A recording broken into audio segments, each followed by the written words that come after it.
Tantor Audio, a division of Recorded Books, presents The Oathbound by Mercedes Lackey. Narrated by Christa Lewis. Chapter 1. The sky was overcast. A solid gray sheet that seemed to hang just barely above the treetops, with no sign of a break in the clouds anywhere. The sun was no more than a dimly glowing spot near the western horizon, framed by a lattice of bare black branches. Snow lay at least half a foot thick everywhere in the forest, muffling sound. A bird, flying high on the winter wind, took dim notice that the forest below him extended nearly as far as he could see, no matter which way he looked, but was neatly bisected by the trade road immediately below him. Had he flown a little higher, for the clouds were not as low as they looked, he might have seen the rooftops and smokes of a city at the southern end of the road, hard against the forest. Although the trade road had seen enough travelers of late that the snow covering it was packed hard, there were only two on it now. They had stopped in the clearing halfway through the forest that normally saw heavy use as an overnighting point. One was setting up camp under the shelter of a half-cave of rock and tree trunks piled together, partially the work of man, partially of nature. The other was a short distance away, in a growth-free pocket just off the main area, picketing their beasts. The bird circled for a moment, swooping lower, eyeing the pair with dim speculation. Humans sometimes meant food. But there was no food in sight, at least not that the bird recognized as such. And as he came lower still, the one with the beasts looked up at him suddenly and reached for something slung at her saddlebow. The bird had been the target of arrows often enough to recognize a bow when he saw one. With a squawk of dismay, he veered off, flapping his wings with all his might and tracing a twisty, convoluted course out of range. He wanted to be the eater, not the eaten. Tarma sighed as the bird sped out of range, unstrung her bow, and stowed it back in the saddle quiver. She hunched her shoulder a little beneath her heavy wool coat to keep her sword from shifting on her back, and went back to her task of scraping the snow away from the grass buried beneath it with gloved hands. Somewhere off in the far distance she could hear a pair of ravens calling to each other, but otherwise the only sounds were the sough of wind in branches and the blowing of her horse and Catheri's mule. The Shinain place of eternal punishment was purported to be cold. Now she had an idea why. She tried to ignore the ice-edged wind that seemed to cut right through the worn places in her nondescript brown clothing. This was no place for a Shinain of the plains, this frozen northern forest. She had no business being here. Her garments, more than adequate to the milder winters in the south, were just not up to the rigors of the cold season here. Her eyes stung, and not from the icy wind. Home. Warrior Dark, she wanted to be home. Home, away from these alien forests with their unfriendly weather, away from out-clansmen with no understanding and no manners. Home! Her little mare whickered at her and strained against her lead rope, her breath steaming and her muzzle edged with frost. She was no fonder of this chilled wilderness than Tarma was. Even the Shinain winter pastures never got this cold, and what little snow fell on them was soon melted. The mare's sense of what was right was deeply offended by all this frigid white stuff. "Kathal Desteritra," Tarma said, to the ears that pricked forward at the first sound of her harsh voice. "Gently, wind-born sister. I'm nearly finished here." Kesira snorted back at her, and Tarma's usually solemn expression lightened with an affectionate smile. "Leha-ir. It is ice demons that dwell in this place, and nothing else." When she figured that she had enough of the grass cleared off to at least help to satisfy her mare's hunger, she heaped the rest of her foragings into the center of the area, topping the heap with a carefully measured portion of mixed grains and a little salt. What she'd managed to find was poor enough, and not at all what her training would have preferred. Some dead seed grasses with the heads still on them, the tender tips from the branches of those trees and bushes she recognized as being nourishing, even some dormant cress and cattail roots from the stream. It was scarcely enough to keep the mare from starving, and not anywhere near enough to provide her with the energy she needed to carry Tarma on at the pace she and her partner Kethri had been making up until now. She loosed little Kessira from her tethering and picketed her in the middle of the space she'd cleared. It showed the measure of the mare's hunger that she tore eagerly into the fodder, poor as it was. There had been a time when Kessira would have turned up her nose in disdain at being offered such inferior provender. We've come on strange times, haven't we, you and I? Tarma sighed. She tucked a stray lock of crow-wing black hair back under her hood and put her right arm over Kessira's shoulder, resting against the warm bulk of her. Me with no clan, but one weirdling outlander. You, so far from the plains and your sibs. Not that long ago, they'd been just as any other youngling of the nomadic Shinaeen and her saddle mare. Tarma, learning the mastery of sword, song, and steed, Kessira running free, except when the lessoning involved her. Both of them had been safe and contented in the heart of Clan Talasadrine, true, free children of the Hawk. Tarma rubbed her cheek against Kessira's furry shoulder, breathing in the familiar smell of clean horse that was so much a part of what had been home. Oh, but they'd been happy. Tarma had been the pet of the clan, with her flute-clear voice and her perfect memory for song and tale, and Kessira had been so well matched for her rider that she almost seemed the four-footed sister that Tarma frequently named her. Their lives had been so close to perfect, in all ways. The king stallion of the herd had begun courting Kessira that spring, and Tarma had had Darren. Nothing could have spoiled what seemed to be their secure future. Then the raiders had come upon the clan, and all that carefree life was gone in an instant beneath their swords. Tarma's eyes stung again. Even full revenge couldn't take away the ache of losing them all. All. In one candle mark, all that Tarma had ever known or cared about had been wiped from the face of the earth. What price your blood, my people? A few pounds of silver? Goddess, the dishonor of that your people were counted so cheaply. The slaughter of Talasadrine had been the more vicious because they'd taken the entire clan unawares and unarmed in the midst of celebration. Totally unarmed, as Shinaeen seldom were. They had trusted to the vigilance of their sentries. But the cleverest sentry cannot defeat foul magic that creeps upon him out of the dark and smothers the breath in his throat ere he can cry out. The brigands had not so much as a drop of honorable blood among them.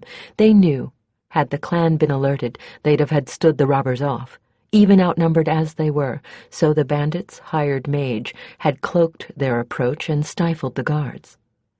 And so the clan had fought an unequal battle. And so they had died. Adults, oldsters, children, all. Goddess, hold them, she whispered, as she did at least once each day. Every last member of Talasadrine had died. Most had died horribly. Except Tarma. She should have died, and unaccountably had been left alive. If you could call it living, to have survived with everything gone that had made life worth having. Yes, she had been left alive, and utterly, utterly alone, left to live with a ruined voice that had once been the pride of the clans, with a ravaged body, and most of all, a shattered heart and mind There had been nothing left to sustain her but a driving will to wreak vengeance on those who had left her clanless. She pulled a brush from an inside pocket of her coat and began needlessly grooming Kessira while the mare ate. The firm strokes across the familiar chestnut coat were soothing to both of them. She had been left clanless, and a Shinain clanless is one without purpose in living. Clan is everything to a Shinain. Only one thing kept her from seeking oblivion and death-willing herself, that burning need to revenge her people. But vengeance and blood feud were denied the Shinain, the ordinary Shinain. Else too many of the people would have gone down on the knives of their own folk, and to little purpose, for the goddess knew her people and knew their tempers to be short. Hence, her law. Only those who were the Kalenadral of the warrior, the sword-sworn, outclansmen called them, although the name meant both children of her sword and her sword brothers, could cry blood feud and take the trail of vengeance. That was because of the nature of their oath to her. First, to the service of the goddess of the new moon and south wind, then to the clans as a whole, and only after those two to their own particular clan. Blood feud did not serve the clans if the feud was between Shinain and Shinain, keeping the privilege of calling for blood price in the hands of those by their very nature devoted to the welfare of the Shinain as a whole kept inter-clan strife to a minimum. "If it had been you, what would you have chosen, huh?" she asked the mare. "Her oath isn't a light one." Nor was it without cost. A cost some might think far too high. Once sworn, the Kalenadral became weapons in her hand, and not unlike the sexless, cold steel they wore. Hard, somewhat aloof, and totally asexual were the sword-sworn, and this, too, ensured that their interests remained hers and kept them from becoming involved in interclan rivalry. So it was not the kind of oath one involved in a simple feud was likely to even consider taking. But the slaughter of the Talasadrine was not a matter of private feud or clan against clan. This was a matter of more even than personal vengeance. Had the brigands been allowed to escape unpunished, would that not have told other wolfheads that the clans were not invulnerable? Would there not have been another repetition of the slaughter? That may have been her reasoning. Tarma had only known that she was able to find no other purpose in living. So she had offered her oath to the Star-Eyed, so that she could pledge her life to revenge her clan. An insane plan, sprung out of a mind that might be going mad with grief.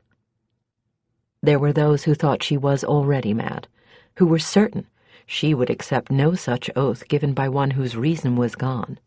But much to the amazement of nearly everyone in the clan Lihairden who had succored, healed, and protected her, that oath had been accepted. Only the shamans had been unsurprised. She had never, in her wildest dreaming, guessed what would come of that oath and that quest for justice.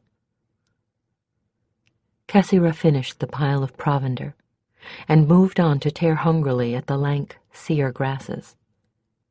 Beneath the thick coat of winter hair she had grown, her bones were beginning to show in a way that Tarma did not in the least like. She left off brushing and stroked the warm shoulder, and the mare abandoned her feeding long enough to nuzzle her rider's arm affectionately. "Patient one, we shall do better by you, and soon," Tarma pledged her. She left the mare to her grazing and went to check on Kethri's mule. That sturdy beast was capable of getting nourishment from much coarser material than Kessira, so Tarma had left him tethered amid a thicket of sweet bark bushes.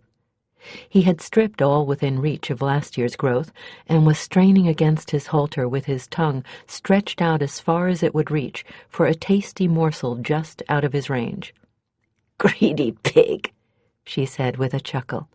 and moved him again, giving him a bit more rope this time, and leaving his own share of grain and foraged weeds within reach. Like all his kind, he was a clever beast, smarter than any horse save one Shinaeen bred. It was safe enough to give him plenty of lead. If he tangled himself, he'd untangle himself just as readily. Nor would he eat to foundering, not that there was enough browse here to do that. A good, sturdy, gentle animal, and even-tempered, well suited to an inexperienced rider like Kethri. She'd been lucky to find him. His tearing at the branches shook snow down on her. With a shiver she brushed it off as her thoughts turned back to the past. No, she would never have guessed at the changes wrought in her life path by that oath and her vow of vengeance. Jalenadra, you think too much. It makes you melancholy. She recognized the faintly hollow-sounding tenor at the first word. It was her chief sword teacher. This was the first time he'd come to her since the last bandit had fallen beneath her sword. She had begun to wonder if her teachers would ever come back again. All of them were unforgiving of mistakes and quick to chastise, this one more than all the rest put together. So though he had startled her, though she had hardly expected his appearance, she took care not to display it. "Ah!" she replied, turning slowly to face him. Unfair that he had used his otherworldly powers to come on her unawares, but he himself would have been the first to tell her that life, as she well knew, was unfair. She would not reveal that she had not detected his presence until he spoke. He had called her younger sister, though, which was an indication that he was pleased with her for some reason. "Mostly, you tell me I don't think enough." Standing in a clear spot amid the bushes was a man, garbed in fighter's gear of deepest black and veiled.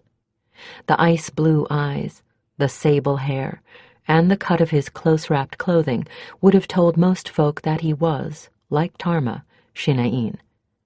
The color of the clothing would have told the more knowledgeable, since most Shinaeen preferred a carnival brightness in their garments, that he too was sword-sworn.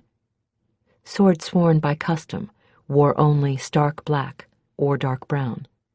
But only very sharp-eyed would have noticed that while he stood amid the snow, he made no imprint upon it. It seemed that he weighed hardly more than a shadow.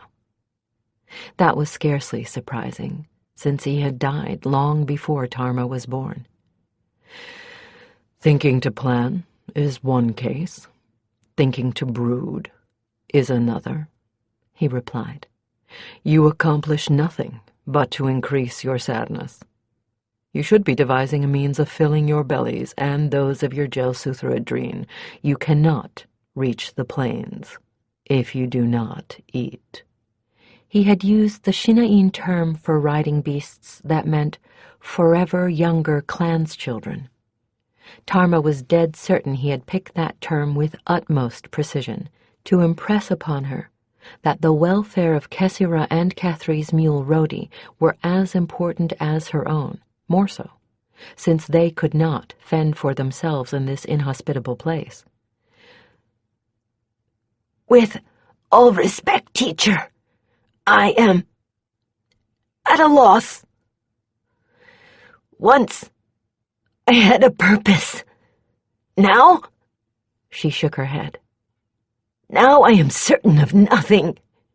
As you once told me, Lisa Ear, turn my own words against me, will you?" he chided gently. And have you nothing? my Shienadra, but she is out-clan and strange to me, for all that the goddess blessed our oath-binding with her own fire. I know her but little. I only... What, Brightblade? I wish to go home." The longing she felt rose in her throat and made it hard to speak. And so, what is there to hinder you? "There is," she replied, willing her eyes to stop stinging. "The matter of money. Ours is nearly gone. It is a long way to the plains." "So, are you not now of the mercenary calling?" "Well, unless there be some need for blades hereabouts, the which I have seen no evidence for, the only way to reprovision ourselves will be if my Shienedra can turn her skill in magic to an honorable profit. For though I have masters of the best—" She bowed her head in the little nod of homage a Shinaïn gave to a respected elder. "Sent by the Star-Eyed herself. What measure of attainment I have acquired matters not, if there is no market for it." "Aishali, you should market that silver-tongued Gelenidra," he laughed. "Well and well. 3 things I have come to tell you, which is why I arrive out of time and not at moonrise. First, that there will be a storm tonight, and you should all shelter mounts and riders together. Second, that because of the storm we shall not teach you this night, though you may expect our coming from this day on, every night, that you are not within walls." He turned as if to leave, and she called out, "And third?" "Third," he replied, looking back at her over his shoulder. "Third is that everyone has a past. Ere you brood over your own, consider another's." Before she had a chance to respond, he vanished, melting into the wind. Wrinkling her nose over that last cryptic remark, she went to find her Shienedra and partner. Kethri was hovering over a tiny, nearly smokeless fire, skinning a pair of rabbits. Tarma almost smiled at the frown of concentration she wore. She was going at the task as if she were being rated on the results. They were a study in contrasts, she and her out-clan blood sister. Kethri was sweet-faced and curvaceous, with masses of curling amber hair and startling green eyes. She would have looked far more at home in someone's court circle as a pampered palace mage than she did here at their primitive hearth. Or, even more to the point, she would not have looked out of place as someone's spoiled, indulged wife or concubine. She really looked nothing at all like any mage Tarma had ever seen. Tarma, on the other hand, with her hawk-like face, forbidding ice-blue eyes and nearly sexless body, was hardly the sort of person one would expect a mage or woman like Kethri to choose as a partner, much less as a friend. As a hireling, perhaps, in which case it should have been Tarma skinning the rabbits, for she looked to have been specifically designed to endure hardship. Oddly enough, it was Kethri who had taken to this trip as if she were the born nomad, and Tarma who was the one suffering the most from their circumstances, although that was mainly due to the unfamiliar weather. Well, if she had not foreseen that becoming Cal Enedral meant suddenly acquiring a bevy of long-dead instructors, this partnership had come as even more of a surprise. The more so, as Tarma had really not expected to survive the initial confrontation with those who had destroyed her clan. "Do not reject aid unlooked for," her instructor had said the night before she set foot in the bandits' town. And unlooked-for aid had materialized, in the form of this unlikely sorceress. Kethri, too, had her interests in seeing the murderers brought low, so they had teamed together for the purpose of doing just that. Together, they had accomplished what neither could have done alone. They had utterly destroyed the brigands to the last man. And so Tarma had lost her purpose.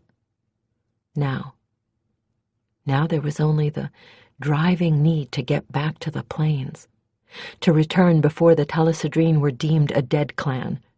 Farther than that she could not, would not, think or plan. Kethri must have sensed Tarma's brooding eyes on her, for she looked up and beckoned with her skinning knife. "Fairly good hunting." Tarma hunched as close to the fire as she could, wishing they dared build something large. "Yes and no. I had to use magic to attract them, poor things. Catherine shook her head regretfully as she bundled the offal in the skins and buried the remains in the snow to freeze hard. Once frozen, she'd dispose of them away from the camp to avoid attracting scavengers. I felt so guilty, but what else was I to do? We ate the last of the bread yesterday, and I didn't want to chance on the hunting luck of just one of us. You do what you have to, Keth. Well, we're able to live off the land, but Kessira and Rhodey can't, Tarma replied. Our grain is almost gone, and we've still a long way to go to get to the plains. Keth, we need money. I know. And you're the one of us best suited to earning it. This land is too peaceful for the likes of me to find a job, except for something involving at least a 1-year contract, and that's something we can't afford to take the time for. I need to get back to the plains as soon as I can if I'm to raise Talisadrine's banner again. I know that too. Catherine's eyes had become shadowed. The lines around her mouth showed strain. And I know that the only city close enough to serve us is Mondelth. And there was no doubt in Tarma's mind that Catherine would rather have died than set foot in that city, though she hadn't the vaguest notion why. Well, this didn't look to be the proper moment to ask. Storm coming. A bad one, she said, changing the subject. I'll let the hooved ones forage for as long as I dare, but by sunset I'll have to bring them into camp. Our best bet is going to be to shelter all together because I don't think a fire is going to survive the blow. I wish I knew where you get your information, Catherine replied, frown smoothing into a wry half-smile. You certainly have me beat at weather witching. Call it Shinaeen intuition, Tarma shrugged, wishing she knew whether it was permitted to an outland Shienadra, who was a magician to boot, to know of the Veiled Ones. Would they object? Tarma had no notion, and wasn't prepared to risk it. Think you can get our dinner cooked before the storm gets here? I may be able to do better than that, if I can remember the spells. The mage disjointed the rabbits and spitted the carcasses on twigs over the fire. She stripped off her leather gloves, flexed her bare fingers, then held her hands over the tiny fire and began whispering under her breath. Her eyes were half-slitted with concentration, and there was a faint line between her eyebrows. As Tarma watched, fascinated, the fire and their dinner were enclosed in a transparent shell of glowing gold mist. Very pretty. What's it good for? Tarma asked, when she took her hands away. Well, for one thing, I've cut off the wind. For another, the shield is concentrating the heat, and the meat will cook faster now. And what's it costing you? Tarma had been in Catherine's company long enough now to know that magic always had a price. And in Catherine's case, that price was usually taken out of the resources of the spellcaster. Catherine smiled at her accusing tone. Nowhere near so much as you might think. This clearing has been used for overnighting a great deal, and a good many of those camping here have celebrated in one way or another. There's lots of residual energy here, energy only another mage could tap. Mages don't take the trade road often. They take the courier's road when they have to travel at all. So there's more than enough energy here, not only to cook dinner, but to give us a little more protection from the weather than our bit of canvas. Tarma nodded, momentarily satisfied that her blood sister wasn't exhausting herself just so they could eat a little sooner. Well, while I was scrounging for the hooved ones, I found a bit for us, too. She began pulling cattail roots, mallow pitch, a few nuts and other edibles from the outer pockets of her coat. Not a lot there, but enough to supplement dinner and make a bit of breakfast besides. Bless you. These bunnies were a bit young and small, and rather on the lean side. Should this stuff be cooked? They're better raw, actually. Good enough. Want to help with the shelter since we're expecting a blow? Only if you tell me what to do. I've got no notion of what these winter storms of yours are like. Kethri had already stretched their canvas tent across the top and open side of the enclosure of rocks and logs, stuffed brush and moss into the chinks on the inside, packed snow into the chinks from the outside, and layered the floor with pine boughs to keep their own bodies off the snow. Tarma helped her lash the canvas down tighter, then weighted all the loose edges with packed-down snow and what rocks they could find. As they worked, the promised storm began to give warning of its approach. The wind picked up noticeably, and the northern horizon began to darken. Tarma cast a wary eye at the darkening clouds. I hope you're done cooking, because it doesn't look like we have too much time left to get under cover. I think it's cooked through. And if not, it won't be the first time we've eaten raw meat on this trip. I'd better get the grazers. Tarma got the beasts one at a time. First the mule, then her mare. She backed them right inside the shelter, coaxing them to lie down inside, one on either side of it, with their heads to the door flap just in case something should panic them. With the two humans in the space in the middle, they should all stay as close to warm as was possible. Once again she breathed a little prayer of thankfulness for the quality of mule she'd been able to find for Kethri. With a balky beast or anything other than another Shina'in-bred horse, this arrangement would have been impossible. Kethri followed, grilled rabbit bundled into a piece of leather. The rich odor made Tarma's mouth water and reminded her that she hadn't eaten since this morning. While Kethri wormed her way in past her partner, Tarma lashed the door closed. Hold this and find a comfortable spot, the mage told her. While Tarma snuggled up against Kessira's shoulder, Kethri knelt in the space remaining. She held her hands just at chin height, palms facing outward, her eyes completely closed and her face utterly vacant. By this, Tarma knew she was attempting a much more difficult bit of magery than she had with their dinner. She began an odd, sing-song chant, swaying a little in time to it. Tarma began to see a thin streak of weak yellow light, like a watered-down sunbeam dancing before her. In fact, that was what she probably would have taken it for, except that the sun was nearly down, not overhead. As Kethri chanted, the light beam increased in strength and brightness. Then, at a sharp word from her, it split into 6. The 6 beams remained where the one had been for a moment, perhaps a little longer. Kethri began chanting again, a different rhythm this time, and the 6 beams leapt to the walls of their shelter, taking up positions spaced equally apart.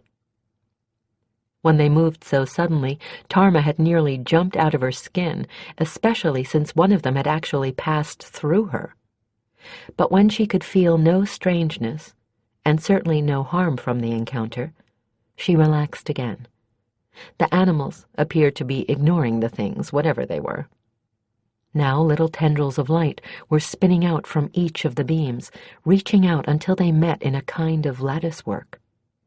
When this had spread to the canvas overhead, Tarma began to notice that the wind, which had been howling and tugging at the canvas, had been cut off, and that the shelter was noticeably warmer as a result. Kethri sagged then, and allowed herself to half-collapse against Rhodey's bulk. Took less than I might think, Any more comments like that, and I'll make you stay outside. First you'd have to fight Kessira. Have some dinner. Tarma passed her half the rabbit. It was still warm and amazingly juicy, and both of them wolfed down their portions with good appetite, nibbling the bones clean, then cracking them and sucking out the last bit of marrow. With the bones licked bare, they finished with the roots of Tarma's gleaning, though more than half of Tarma's share went surreptitiously to Kessira. When they had finished, The sun was gone, and the storm building to full force. Tarma peeked out the curtain of tent canvas at the front of the shelter. The fire was already smothered. Tarma noticed then that the light web gave off a faint illumination. Not enough to read by, but enough to see by. "What is all this?" she asked, waving a hand at the light lattice. "Where did it come from?" It's a variation of the fire shield I raised. It's magical energy manifesting itself in a physical fashion. Part of that energy came from me. Part of it was here already, and I just reshaped it. In essence, I told it I thought it was a wall, and it believed me. So now we have a wall between us and the storm. Ah, right. You told that glowing thing you thought it was a wall, and it believed you. Catherine managed a tired giggle at her partner's expression. That's why the most important tool a magician has is his will. It has to be strong in order to convince energy to be something else. Is that how you sorcerers work? All sorcerers? Or White Wind's sorcerers? There's more than one kind. Where do you think magicians came from, anyway? Left in the reeds for their patrons to find? Catherine giggled again. No, but the only magicians the clans have are the shamans, and they don't do magic much. Healing, acting as advisors, keepers of out-clan knowledge, that's mostly what they do. When we need magic, we ask her for it. And she answers? Catherine's eyes widened in fascination. Unless she has a damn good reason not to. She's very close to us. Closer than most deities are to their people from what I've been able to judge, but that may be because we don't ask her for much, or very often. There's a story. Tarma half smiled. There was a hunter who'd been very lucky and had come to depend on that luck. When his luck left him, his skills had gotten very rusty and he couldn't manage to make a kill. Finally, he went to the shaman and asked him if he thought she would listen to a plea for help. The shaman looked him up and down and finally said, "You're not dead yet." Which means he hadn't been trying hard enough by himself. Exactly. She is the very last resort, and you had damned well better be careful what you ask her for. She'll give it to you, but in her own way, especially if you haven't been honest with her or with yourself. So, mostly we don't ask. Tarma warmed to Catherine's interest, and continued when that interest didn't flag. This was the first chance she'd had to explain her beliefs to Catherine. Before this, Catherine had either been otherwise occupied or there hadn't been enough privacy. The easiest of her faces to deal with are the maiden and the mother. They're gentler, more forgiving. The hardest are the warrior and the crone. Maiden and mother don't take Oathbound to themselves. Warrior and crone do. Crone's Oathbound. No, I won't tell you. You guess what they do. Ah.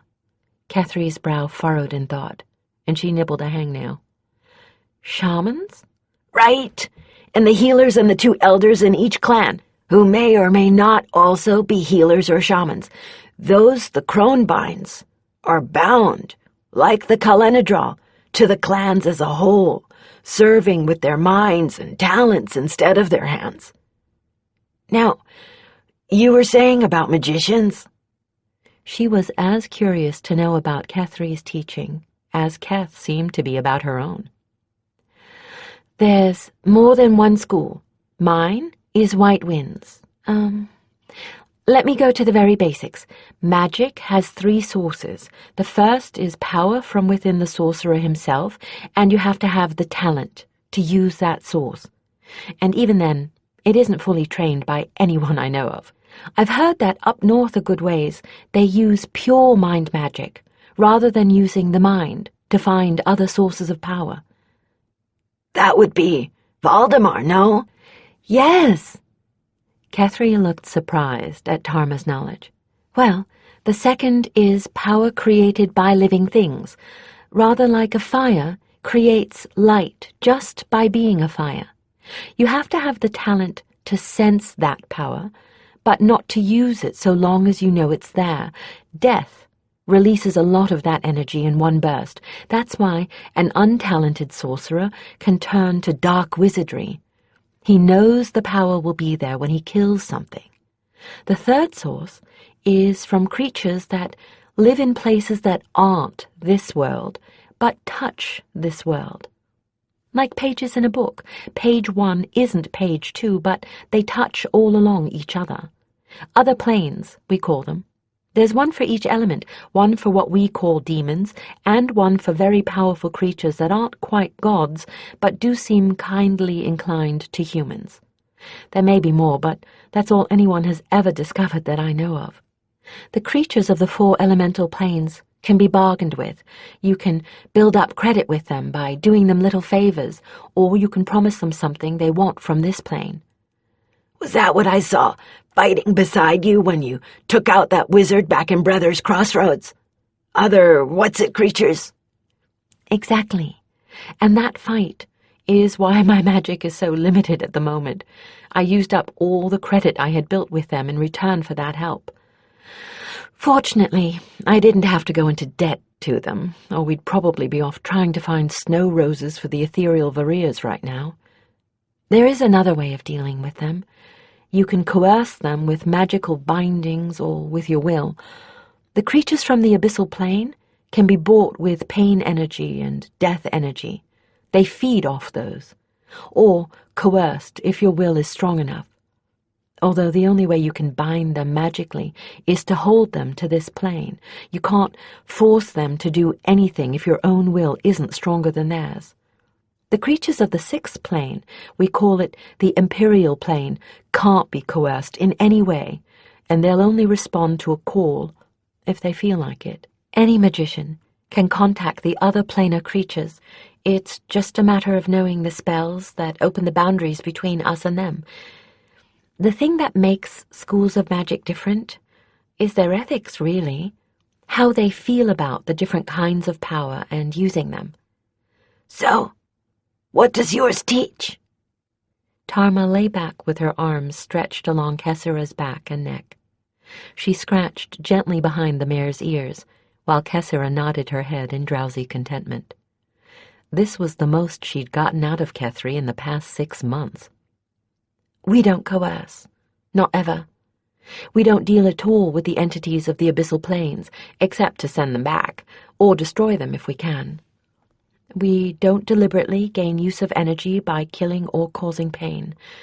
We hold that our talents have been given us for a purpose. That purpose is to use them for the greatest good. That's why we are wanderers, why we don't take up positions under permanent patrons. Why you're dirt poor, and why there's so few of you. Tarma interrupted genially. "'Fraid so," Kethri smiled. "No worldly sense, that's us. But that's probably why need picked me." Shianadra, why don't you want to go to Morndelth? And why haven't you ever told me about your home and kin? Tarma had been letting her spirit teacher's last remark stew in the back of her mind, and when Kethri had begun giving her the lesson in the ways of magic, had realized she knew next to nothing about her partner's antecedents. She'd been brooding on her own sad memories, but Kethri's avoidance of the subject of the past could only mean that hers were as sorry. And Tarma would be willing to bet the coin she didn't have that the mystery was tied into Morndelth. Kethri's mouth had tightened with an emotion Tarma recognized only too well. Pain. I'll have to know sooner or later, Shianadra. We have no choice but to pass through Morndelth, and no choice but to try and raise money there, or we'll starve. And if it's something I can do anything about, well, I want doubly to know about it. You're my clan, and nobody hurts my clan and gets away with it. It isn't anything you can deal with. Let me be the judge of that, Kethri sighed, and visibly took herself in hand. I guess it's only fair. You know next to nothing about me, but accepted me anyway. Not true, Tarma interrupted her. She accepted you when you oath-bound yourself to me as Bloodsib. That's all I needed to know then. She wouldn't bind two who didn't belong together. But circumstances change, I know. And it isn't fair for me to keep making a big secret out of where I come from. All right. Kethri nodded, as if making up her mind to grasp the thorns. The reason I haven't told you anything is this. I'm a fugitive. I grew up in Morndelth. I'm a member of one of the 50 noble houses. My real name is Kethri Veris of House Ferrigrul. Tarma raised one eyebrow, but only said, Do I bow? Or can I get by with just kissing your hand? Kethri almost smiled. It's a pretty empty title. Or it was when I ran away. The house estates had dwindled to nothing more than a decaying mansion in the old city by my father's time, and the house perquisites to little more than an invitation to all court functions, which we generally declined graciously, and permission to hunt the royal forests, which kept us fed most of the year. Father married Mother for love, and it was a disaster. Her family disowned her. She became ill and wouldn't tell him. It was one of those long declining things. She just faded bit by bit, so gradually that he, being absent-minded at best, really didn't notice. She died 3 years after I was born. That left just the 3 of us. 3? Kethri hadn't ever mentioned any sibs before. Father, my brother Kevin, that's Kevin Estrol, and me. Kevin was 8 years older than me, and, from what everyone said, the very image of father in his youth. Handsome. The word just isn't adequate to describe Kevin. He looks like a god. And you worshipped him? Tarma had no trouble reading that between the lines. It wasn't just the dim light that was making Kethri look pale. How could I not? Father died when I was 10, and Kevin was all I had left. And when he exerted himself, he could charm the moss off the wall. We were fine until Father died. He'd had some income or other that kept the house going. Well, that dried up when he was gone.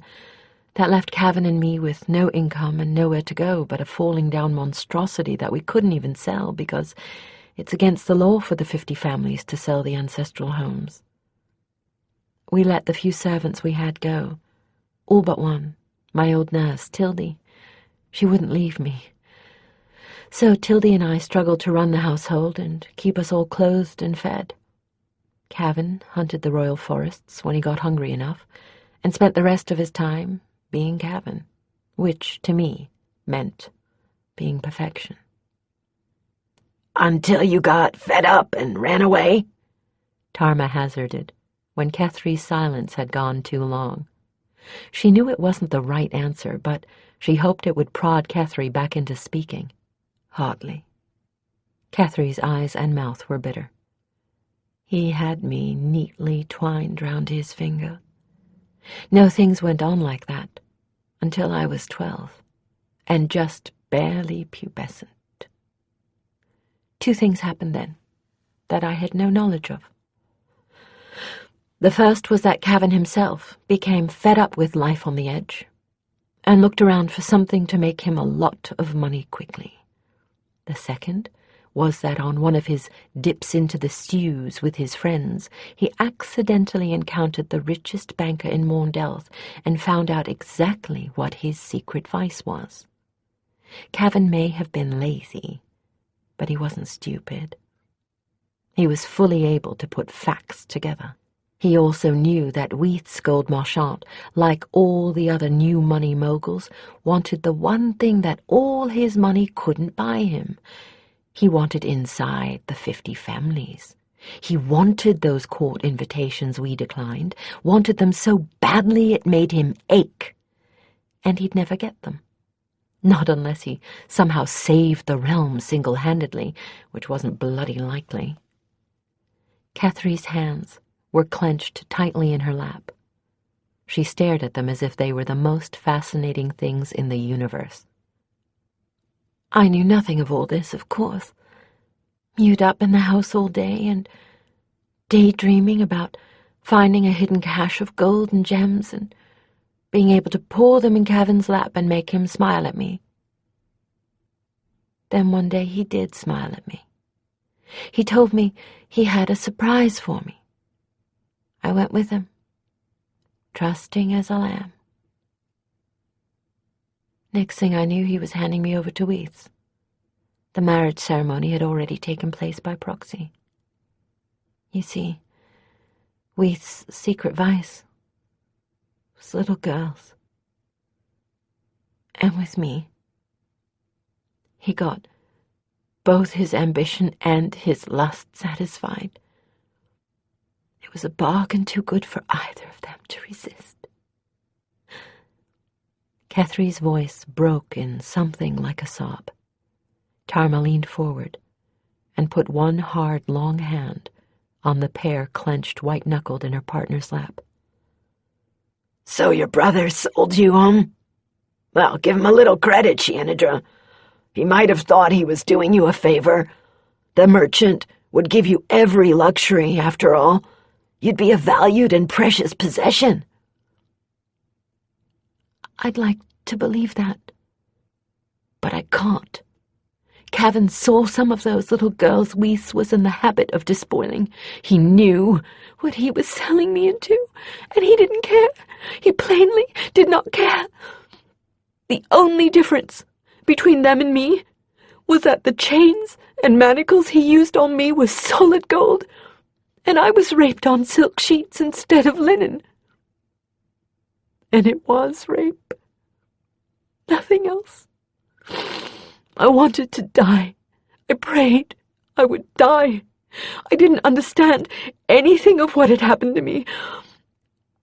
I only knew that the brother I worshipped had betrayed me.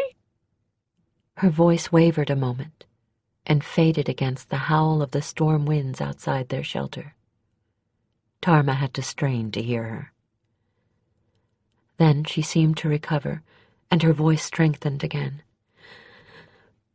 But although I had been betrayed, I hadn't been forgotten. My old nurse managed to sneak her way into the house on the strength of the fact that she was my nurse. Nobody thought to deny her entry. When Weath's was finished with me, she waited until he had left and went inquiring for me. When she found me, she freed me and smuggled me out. Catherine finally brought her eyes up to meet her partner's. There was pain there, but also a hint of ironic humor. You'd probably like her. She also stole every bit of gold and jewelry she found with me and carried them off too. A practical woman. You're right. I think I would like her. I take it she had somewhere to hide you. Her brother's farm. It's east of here. Well, I wasn't exactly in my right mind for a while, but she managed to help with that for a bit. But then I started having nightmares, and when I did, every movable thing in my room would go flying about. Mind you, I never broke anything. Since I gathered this was a flying about without benefit of hands, I would think it would be rather unnerving. Tildy knew she hadn't any way of coping with me then, so she took me to the nearest mage school she knew, which was White Winds. It only took one nightmare to convince them that I needed help, and that I was going to be a pretty good mage after I got that help. That's where I got Need. Catherine's hands unclenched, and one of them strayed to the hilt of a plain short sword wedged in among the supplies tucked into the shelter. Now that's another tale you never told me. Not for any reason, just because there isn't much to tell. We had a guard there, an old mercenary who'd been hired on to give us a bit of protection and to give her a kind of semi-retirement. Beryl Longarm was her name. When I was ready to take the roads, she called me into her rooms. That must have had you puzzled. Since she didn't have a reputation for chasing other females, it certainly did. Thank goodness she didn't leave me wondering for long. You're the first wench we've had going out for a dog's age, she said, and there's something I want you to have. It's time it went out again, anyway, and you'll probably have to use it before you're gone a month. She took down this sword from the wall, unsheathed it, and laid it in my hands, and the runes appeared on the blade. I remember when you showed me. Woman's need calls me, as woman's need made me. Her need I will answer, as my maker bade me. Tarma glanced at Catherine's hand on the hilt. Gave me a fair turn, I can tell you. I always thought magic blades were gold-hilted and jewel-bedecked. Then she told me what little she knew, that the sword's name was Need, that she was indestructible so far as Beryl had been able to tell, that she only served women, and that her service was such that she only gave what you yourself did not already have, that to her, a fighter, Need gave a virtual immunity to all magic, but didn't add so much as a fillip to her fighting skills, but that for me, a mage, if I let it take control when it needed to, it would make me a master swordswoman, though it wouldn't make the least difference to any spell I cast, and that it would help heal anything short of a death wound. Rather like one of her gifts, you know, Tarma interrupted. Makes you do your utmost to the best of your abilities, but bails you out when you're out of your depth. I never thought about it that way, but you're right. Is there any way Need could be Shina'in? We've few metal workers and none of them mages, and we don't go in for short swords anyway. Now what's the problem with you going back to Morndelth? Changing the subject isn't going to change my wanting to know. Well, you can't blame me for trying. Shienadra, I have angered a very powerful man, my husband. Crap! He's no more your husband than I am, no matter what charade he went through. And a very ruthless one, my brother. I don't know what either of them would do if they learned I was within their reach again. Catherine shuddered, and Tarma reached forward and clasped both her hands in her own. I have only one question. My sister and my friend, she said, so earnestly that Catherine came out of her own fear and looked deeply into the shadowed eyes that met hers. And that is this. Which way do you want them sliced? Lengthwise or widthwise? Tarma! The sober question struck Catherine as so absurd that she actually began laughing weakly. In all seriousness, I much doubt that either of them is going to recognize you. Think about it. You're a woman grown now, not a half-starved child. But if they do, that's what I'm here for. If they try anything, I'll ask you that question again, and you'd best have a quick answer for me. Now, are you satisfied? You are insane. I am Shinain. Some say there is little difference. I am also Cal-Enedral, and most say there is no difference. So believe me, no one is going to touch you with impunity.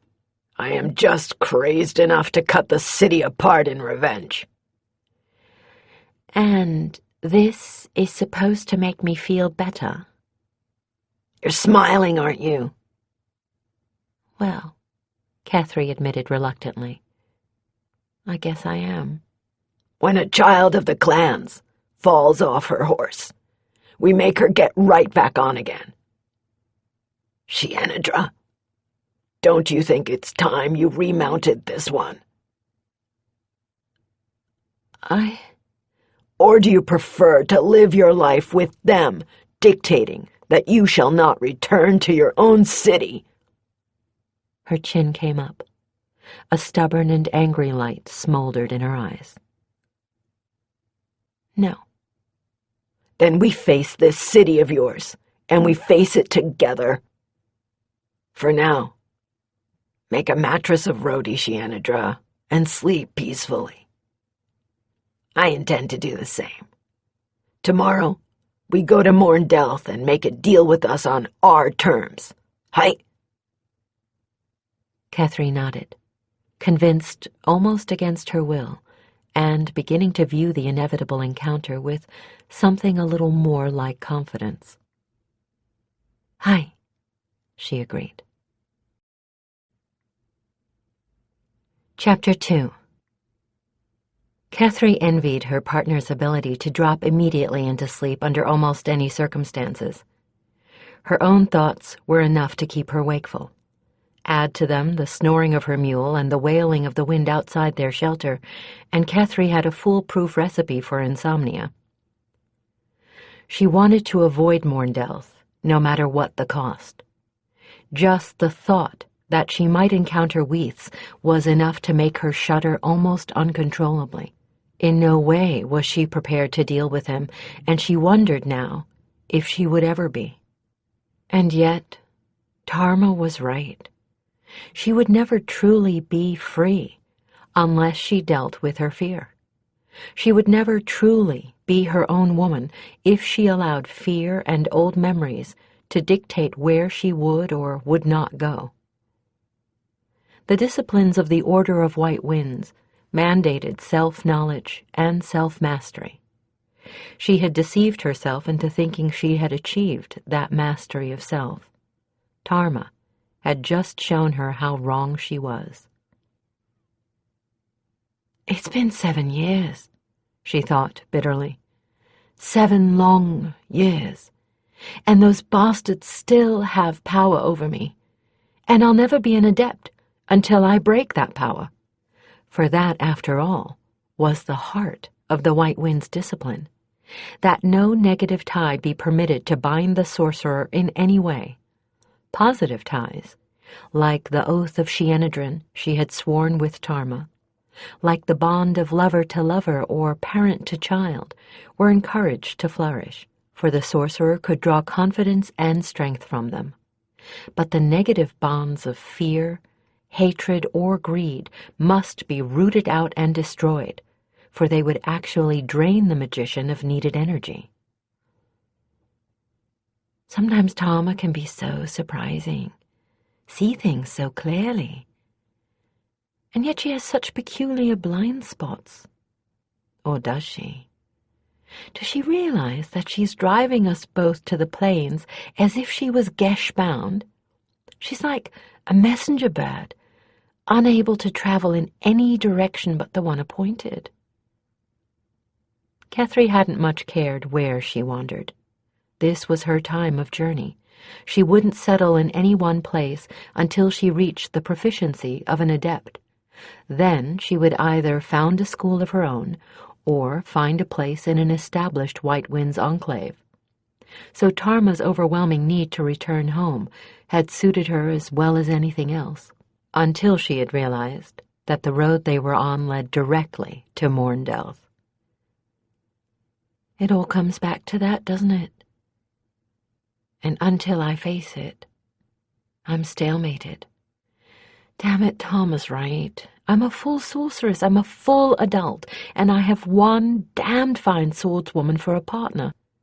What in Tessat's name am I afraid of? There is nothing under the law that they can really do to me. I've been separated from Weaths for 7 years, and 3 is enough to unmake the marriage, assuming there really was one. I'm not going in under my full name, and I've changed so much. How are they ever going to recognize me? Across the shelter, Tarma stirred and curled herself into a tighter ball. Catherine smiled and shook her head, thinking about her partner's words on the subject. Do you want them sliced lengthwise or widthwise? Windborn, she is such a bundle of contradictions. We have got to start talking. We hardly know anything about one another. Up until now, we've had our hands full of bandit extermination. Then there just wasn't the privacy. But if I'd had all the world to choose a sister from, I would have picked her over any other. Goddess oath and all, I would have chosen her. Though that warrior of hers certainly took the decision right out of our hands. Catherine contemplated the sleeping face of her partner. In repose, she lost a great deal of the cold harshness her expression carried when she was awake. She looked, in fact, a great deal younger than Catherine was.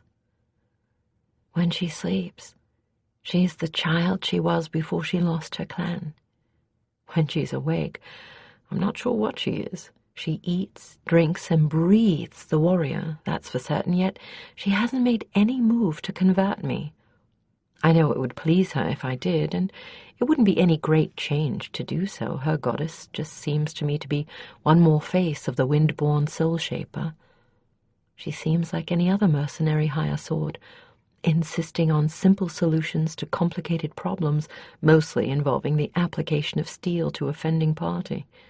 Then she turns around and hits me with a sophisticated proverb or some really esoteric knowledge, like knowing that mind magic is used in Valdemar, and she's hiding something from me. Something to do with that goddess of hers, I think. And not because she doesn't trust me. Maybe because I don't share her faith. Her people, nobody really knows too much about the Shinaïn. They keep pretty much to themselves. Of course, that shouldn't be too surprising. Anyone who knew the Durisha Plains the way they do could dive into the grass and never be seen again if that's what he wanted to do.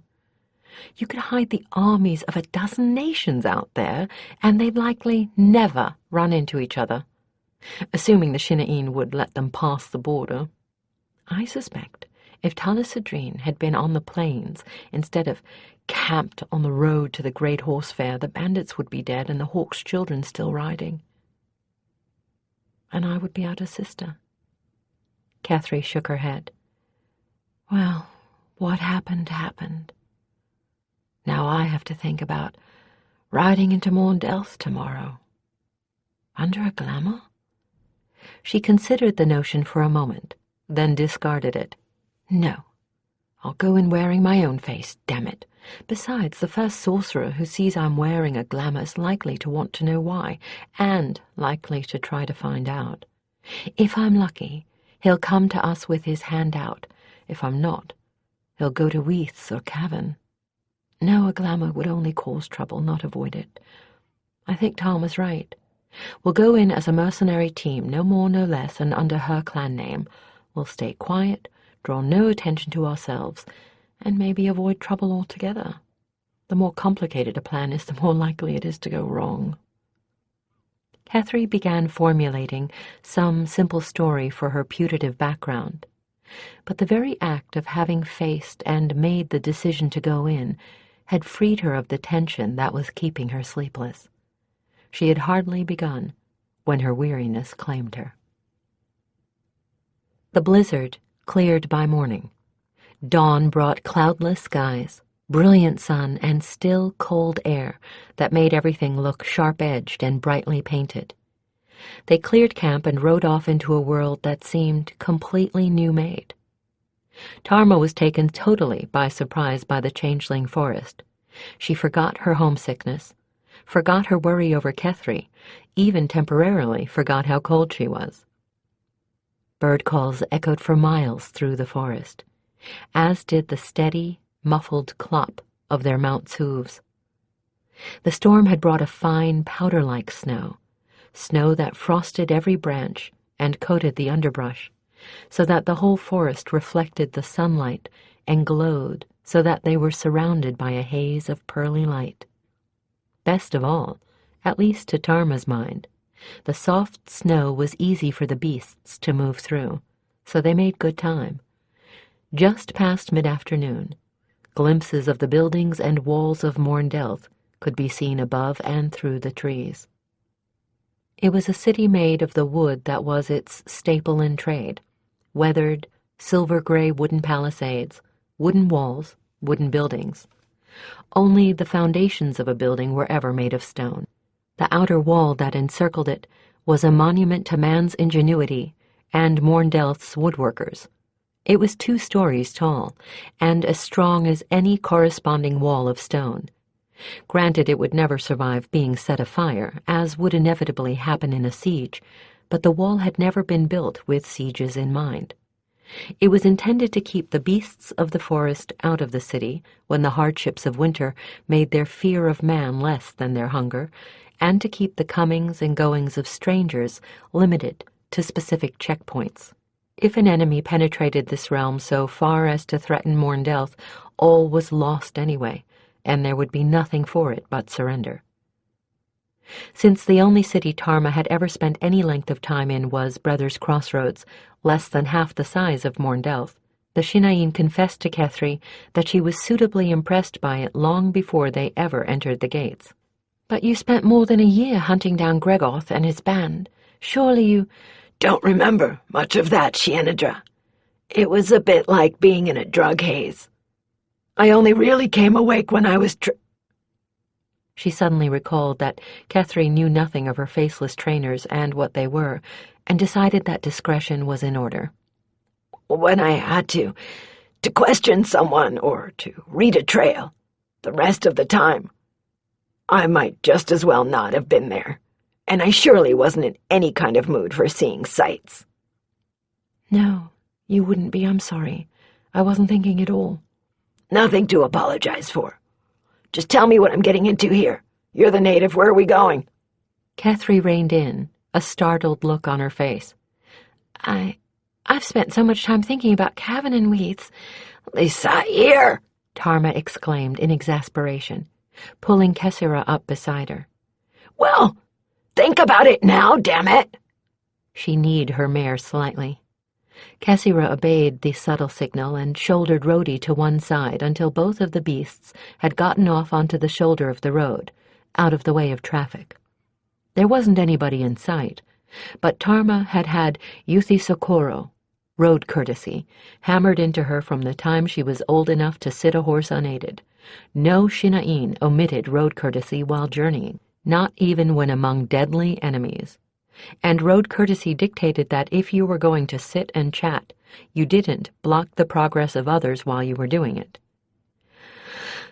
"We'll have to use the Stranger's Gate," Kethri said after long thought, staring at the point where the walls of Morndelth began paralleling the road. "That's no hardship, it's right on the trade road, but we'll have to register with the gate guard, give him our names, where we're from, where we're going, and our business here." "Warriors' oaths, what do they want, to write a book about us?" Tarma replied with impatience. "Look, this is as much for our sakes as theirs. Would you want total strangers loose in your clan territory?" "Sigh, you're right. Not that strangers ever get past the border, but you're right." "The trouble is, I daren't tell them what I really am, but I don't want to get caught in a complicated falsehood." "Now that's no problem," Tarma nodded. "We just tell him a careful mixture of the truth with enough lie in it to keep your enemies off the track. Then—" "There are specific inns for travelers. We'll have to use one of them. They won't ask us to pay straight off. We'll have 3 days to find work and get our reckoning taken care of. After that, they confiscate everything we own, except what we're wearing." Tarma snorted a little with contempt, which obviously surprised Kethri. "I thought you'd throw a fit over the notion of someone taking Tessera." "I'd rather like to see them try. You've never seen her with a stranger. She's not a battle steed, but nobody lays a finger on her without my permission. Let a stranger put one hand on her rein, and he'll come away with a bloody stomp. And while he's opening his mouth to yell about it, she'll be off down the street headed for the nearest gate. If I were hurt and gave her the command to run for it, she'd carry me to the closest exit she could remember without any direction from me. And if she couldn't find one, she might well make one. No, I've no fear of anyone confiscating her. One touch and they wouldn't want her. Besides, I have something I can leave in pledge. I'd rather not lose it, but it's better than causing a scene." Tarma took off her leather glove, reached into the bottom of her saddlebag and felt for a knobby, silk-wrapped bundle. She brought the palm-sized package out and unwrapped it carefully, uncovering to the brilliant sunlight an amber necklace. It was made of round beads alternating with carved claws or teeth. It glowed on the brown silk draped over her hand like an ornament of hardened sunbeams. "Osberg wore that." "He stole it from me. I took it back off his dead body. It was the last thing Darren gave me, our pledge gift. I never found the knife I gave him." Kethri said nothing. Tarma regarded the necklace with a stony-cold expression that belied the ache in her heart, then rewrapped it and stowed it away. "As I said, I'd rather not lose it, but losing it's better than causing a riot. Now how do we find work?" "We'd be safest going to a hiring hall.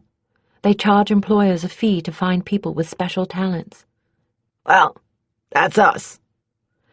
"Of course, that's money we won't see. We could get better fees if we went out looking on our own, but it would probably take longer." "Hiring hall. Better the safe course." "I agree. But they're sure to notice at the gate that my accent is native. Would you mind doing the talking?" Tarma managed a quirk of the lips that approximated a half-smile. "All right. I'll do all the talking at the gate. Look stupid and sweet and let them think you're my lover. Unless that could get us in trouble." Kethri shook her head. "No, there's enough of that in Maundelth. Virtually anything is allowed, provided you're ready to pay for it." "And they call this civilization. Vidatha, let's get on with it." They turned their beasts once more onto the road, and within a candle mark were under scrutiny of the sentries on the walls. Tarma allowed a lazy, sardonic smile to cross her face. One thing she had to give them, these guards were well disciplined. No catcalls, no hails, no propositions to Kethri, just a steady, measuring regard that weighed them and judged them unthreatening for the moment. These soft, city-bred guards were quite impressive. The stranger's gate was wide enough for 3 wagons to pass within, side by side, and had an ironwork portcullis as well as a pair of massive bleached wood doors, all 3 now standing open. They clattered under the wall, through a wooden-walled tunnel about 3 horse-lengths deep. When they reached the other entrance, they found themselves stopped by a chain stretched across the inner side of the gate. One of the men standing sentry approached them and asked them with short words, but courteous, to follow him to a tiny office built right into the wall. There was always a gate guard on duty here. The man behind the desk was, by the insignia pinned to his brown leather tunic, a captain.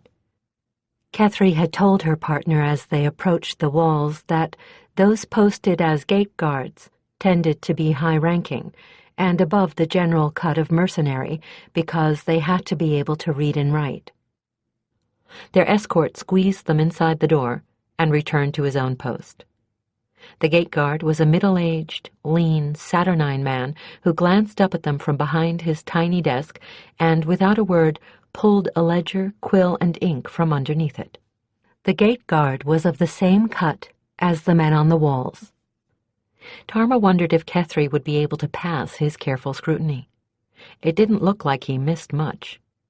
Certainly Kethri looked nothing like a Shinaeen, so she'd have to be one damn convincing actress to get away with claiming a Shinaeen clan name. Tarma stole a glance sideways at her partner and had to refrain from a hoarse chuckle. Kethri wore a bright, vapid smile and was continuously fussing with the way her cloak draped and smoothing down her hair. She looked like a complete featherhead. No problem. The guard would have very little doubt why the partner of this rather mannish swordswoman was claiming her clan name. At the guard's brusque inquiry as to their names and business, Tarma replied as shortly, "We're Shinaeen mercenaries. Tarma Shayna Talisadrine. Kethri Shayna Talisadrine. We're on our way back to the Darisha Plains. I've got inheritance coming from my clan I need to claim, but we've run out of provisions. We're going to have to take some temporary work to restock." "Not much call for your kind on a temporary basis, sword lady," he replied, with a certain gruff respect. "Year contract or more, sure. Shinaeen have a hell of a reputation. You'd be able to get top wage as any kind of guard captain or trainer, but not temporary. You're pretty friends in mage robes. That just for show, or can she light a candle?" Kath's all right. Good enough to earn us some coin, just no horse sense. Inshallah, she's worth the trouble taking care of, and for more reasons than one, bless her." "Ah, yeah.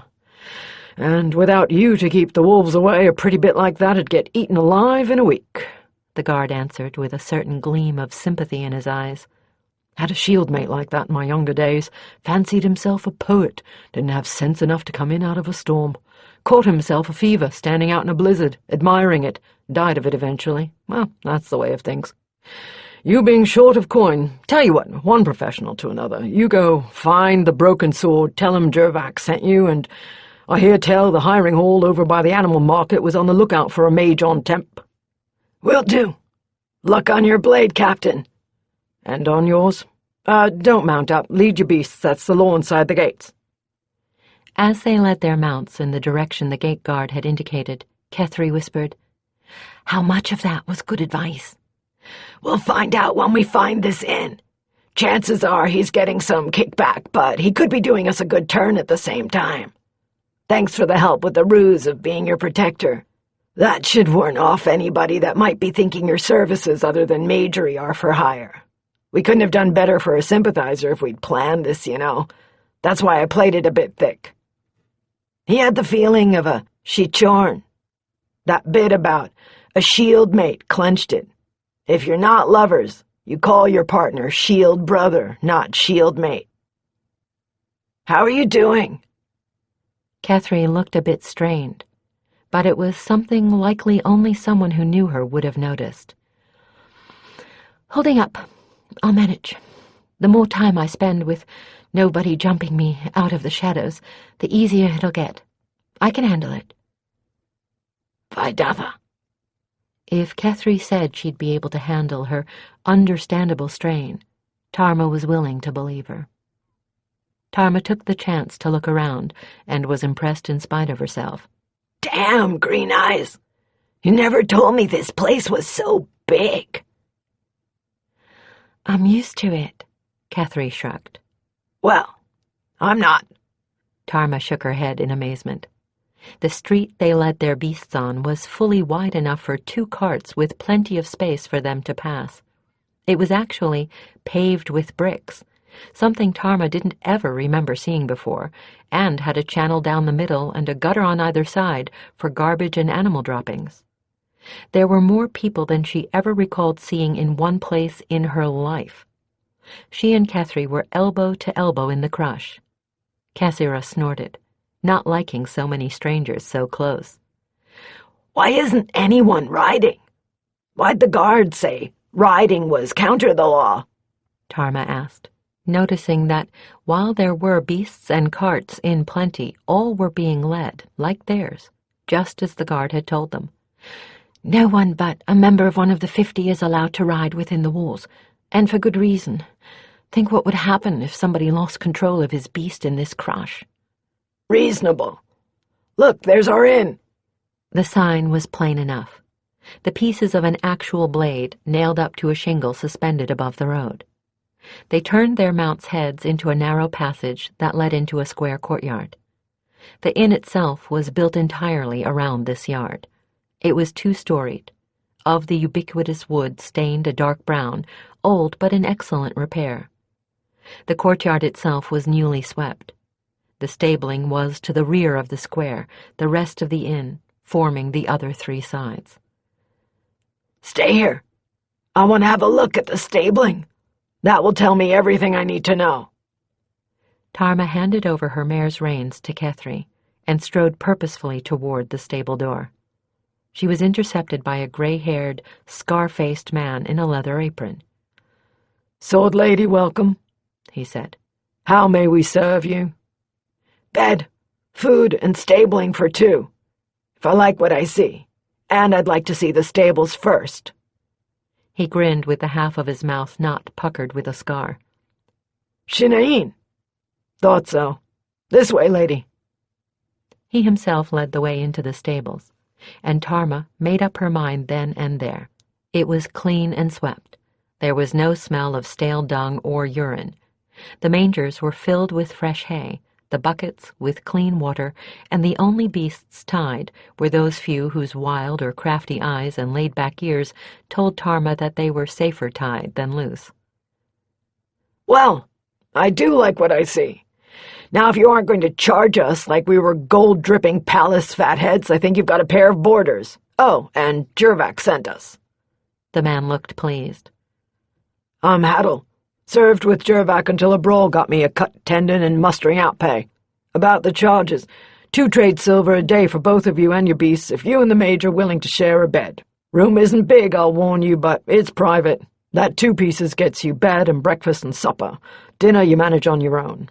Food is guard fare. It's plain, but there's plenty of it, and my cook's a good one.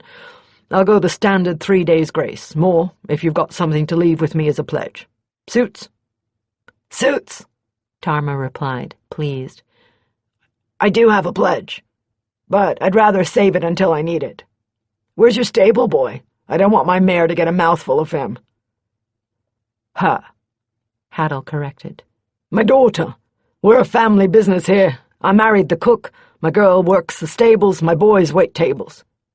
"Safer than the other way round, eh? Especially as she gets to the toothsome age." Tarma shared a crooked grin with him as he gave a piercing whistle. A shaggy-haired urchin popped out of the door of what probably was the grain room and trotted up, favoring Tarma with an utterly fearless grin. "This is—" He cocked his head inquiringly. "Tarma Sheena Talasadreen. Shinaeen, as you said. She and her partner are biding here for a bit, and she wants to make sure her mount doesn't eat you." "Like a sword lady." The urchin bobbed her head.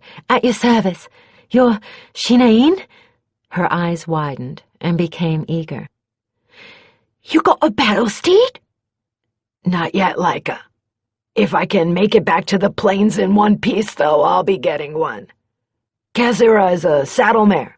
She fights, but she hasn't the weight or the training of a battle steed." "Well, Dad says what the Shinaeen keep for themselves is 10 times the worth of what they sells us." The innmaster cuffed the girl, gently, Tarma noticed. "Leica, manners!" Leica rubbed her ear and grinned, not in the least discomfited. Tarma laughed. "No insult taken, keeper. It's true. We sell you outclan folk our culls. Come with me, Leica, and I'll introduce you to what we keep." With the child trotting at her side and the innkeeper following, Tarma strolled back to Kethri. "This is a good place, Shienadra, and they aren't altogether outrageous in what they're charging. We'll be staying. This is Leica. She's our keeper's daughter and his chief stableman." Leica beamed at the elevation in her station Tarma granted her. "Now, hold your hand out to Kessira, little lady. Let her get your measure." She placed her own hand on Kessira's neck and spoke a single command word under her breath. That told Kessira that the child was not to be harmed and was to be obeyed, though she would only obey some commands if they were given in Shinaeen, and it wasn't likely the child knew that tongue. Just as well. They didn't truly need a new back door to their stabling. The mare lowered her head with grave dignity and snuffled the child's hand once, for politeness' sake, while the girl's eyes widened in delight. Then, when Tarma put the reins in Laika's hands, Kesura followed her with gentle docility, taking careful, dainty steps on the unfamiliar surface. Kethri handed her the reins to the mule as well. Rhodey, of course, would follow anyone to food and stabling. Haddle showed them their room. On the first floor it was barely big enough to contain the bed, but it did have a window, and the walls were freshly whitewashed. There were plenty of blankets, again well-worn but scrupulously clean, and a feather comforter. Tarma had stayed in far worse places and said as much. "So have I," Kethri replied, sitting on the edge of the bed and pulling off her riding boots with a grimace of pain. "The place where I met you, for one. I think we've gotten a bargain, personally." Makes me wonder, but I may get the answer when I see the rest of the guests. Well, what's next? Tarma handed her a pair of soft leather half boots meant for indoor wear. "Dinner in bed. It's far too late to go to the hiring hall. That'll be for first thing in the morning. I wonder if we could manage a bath out of Haddle. I do not like smelling like a mule." As if to answer that question, there came a gentle rap on the door. "Lady guests," a boy's soprano said carefully, "would you wish the use of the steam house? If you be quick, Dar says you'll have it to yourselves for a candle mark or so." Tarma opened the door to him. A sturdy, dark child, he looked very like his father. "And the charge, lad?" she asked. "Though if it's in line with the rest of the bill, I'm thinking we'll be taking you up on it." "Copper for steam house and bath, copper for soap and towels," he said, holding out the last. "It's at the end of the hallway." Done, and point us the way." Kethri took possession of what he carried so fast he was left gaping. "Pay the lad, Tarma. If I don't get clean soon, I'm going to rot of my own stink." Tarma laughed and tossed the boy 4 coppers. "And here I was thinking you were more trail-hardened than me," she chuckled, following Kethri down the hall in the direction the boy pointed. "Now you turned out to be another soft sybarite." "I didn't notice you saying no." "We have a saying, "Not another one." an enemy's nose is always keener than your own." "When I want a proverb, I'll consult a cleric. Here we are." Kethri opened the door to the bathhouse, which had been annexed to the very end of the inn. "Oh, heaven!" This was, beyond a doubt, a well-managed place. There were actually 3 rooms to the bathing area. The first held buckets and shallow tubs, and hot water bubbled from a wooden pipe in the floor into a channel running through it, while against the wall were pumps. This room was evidently for actual bathing. The bather mixed hot water from the channel with cold from the pumps, then poured the dirty water down the refuse channel. The hot water channel ran into the room beside this one, which contained one enormous tub sunk into the floor for soaking out aches and bruises. Beyond this room was what was obviously a steam room. Although it was empty now, there were heated rocks in a pit in the center of the floor, buckets with dippers in them to pour water on the rocks, and benches around the pit. The walls were plain, varnished wood, the windows of something white and opaque that let light in without making a mockery of privacy. "Heaven, in very deed." Tarma was losing no time in shedding her clothing. "I think I'm finally going to be warm again." 1 candle mark later, as they were blissfully soaking in hot mineral water, "This is a hot spring," Kethri remarked, after sniffing the faint tang of copper in the air. "That's why he can afford to give his baths away." A bright grin, surmounted by a thatch of tousled brown hair, appeared out of the steam and handed them their towels. "Guard shift's changing, my ladies. Men as stays here'll be looking for their baths in a bit. You wants quiet, you'd best come to dinner. You wants a bit of summat else, you just stays here. They'll give you that." "No doubt," Tarma said wryly, taking the towel Laika held out to her and emerging reluctantly from the hot tub, thinking that in some ways a child being raised in an inn grew up even faster than a child of the clans. "We'll take the quiet, thanks. What's wrong?" The child was staring at her torso with stricken eyes. Lady, who did... Tarma glanced down at her own hard, tawny gold body that was liberally latticed with a network of paler scars and realized that the child had been startled and shocked by the evidence of so many old wounds on one so relatively young. She also thought about the adulation that had been in Laika's eyes and the concern in her father's when the man had seen it there. This might be a chance to do the man a good turn, maybe earn enough gratitude that he'd exert himself for them. "A lot of people did that to me, child," she said quietly. "And if you've ever thought to go adventuring, think of these marks on me first. It isn't like the tales, where people go to battle one candle mark and go feast the next, with never a scratch on them. I was months healing from the last fight I had, and the best that those I fought for could give me was a mule, provisions, and a handful of coin as reward. The life of a mercenary is far from profitable most of the time." Laika gulped and looked away. "I like horses," she ventured finally. "I'd be good with them." "Then, by all means, become a horse trainer," Tarma answered the unspoken question. "Train 'em well, and sell 'em to fools like me who earn their bread with swords instead of brains. Tell you what, you decide to do that, you send word to the clans in my name.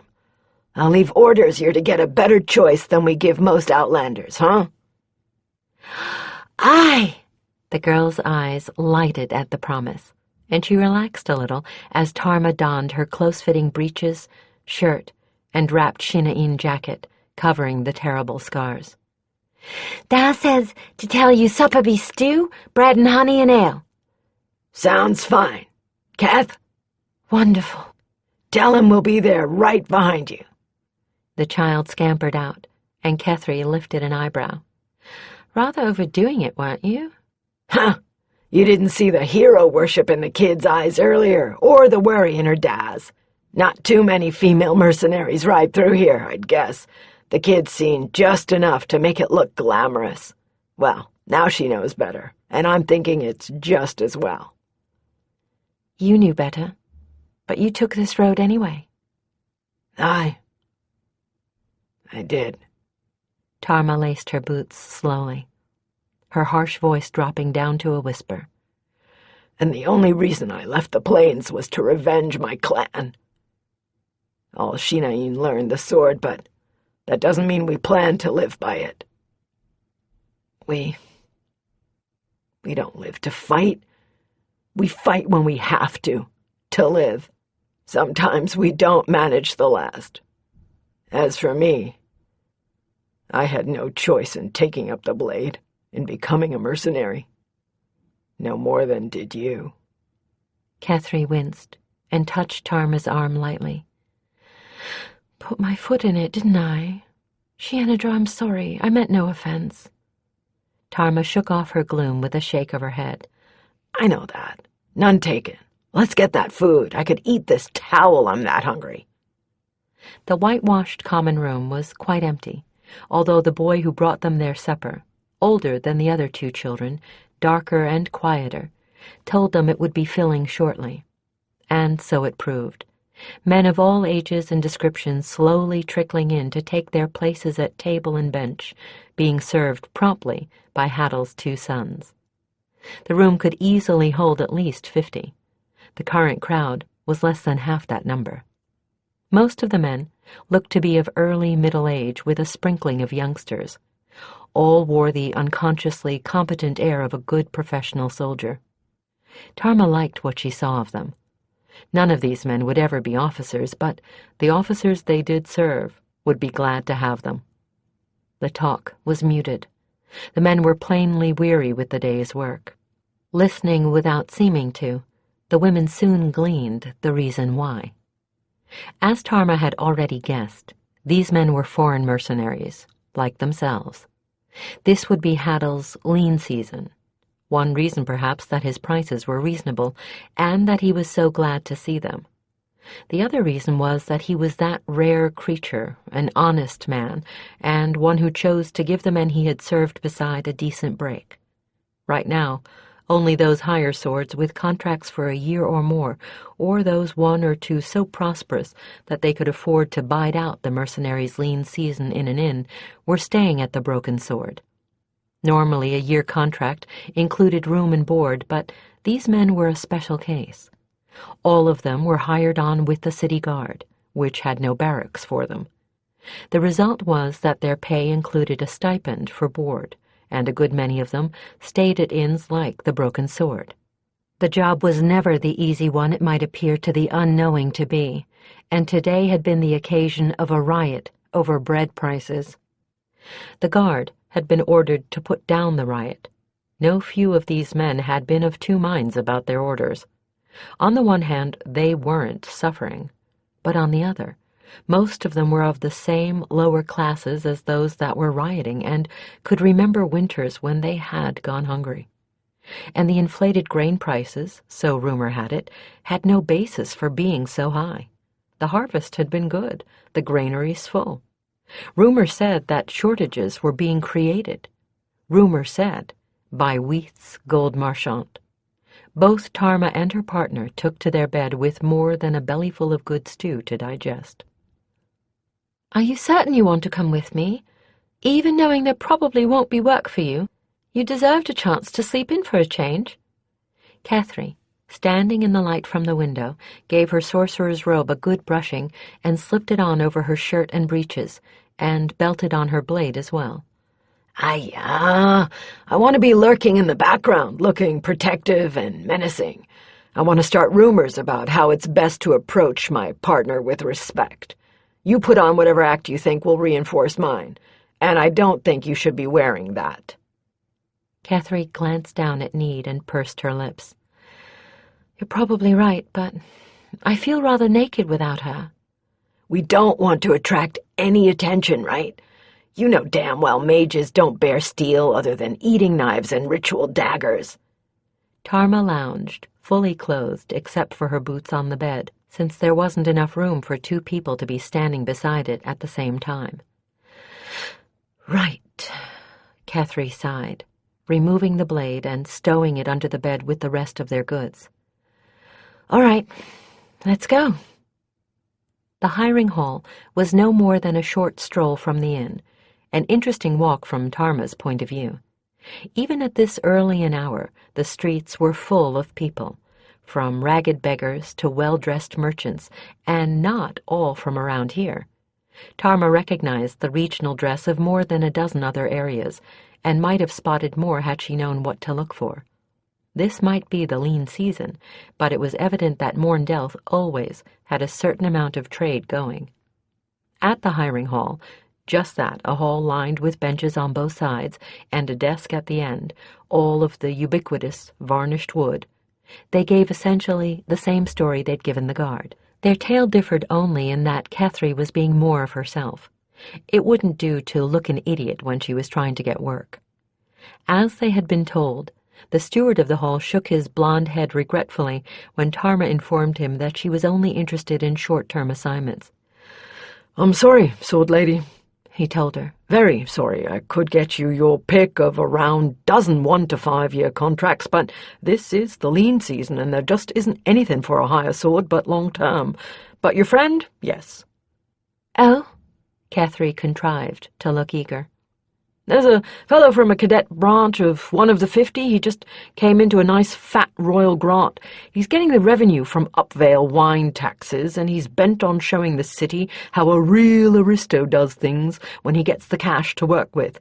He's starting a full stable, hunters, racers, carriage beasts, and pleasure beasts.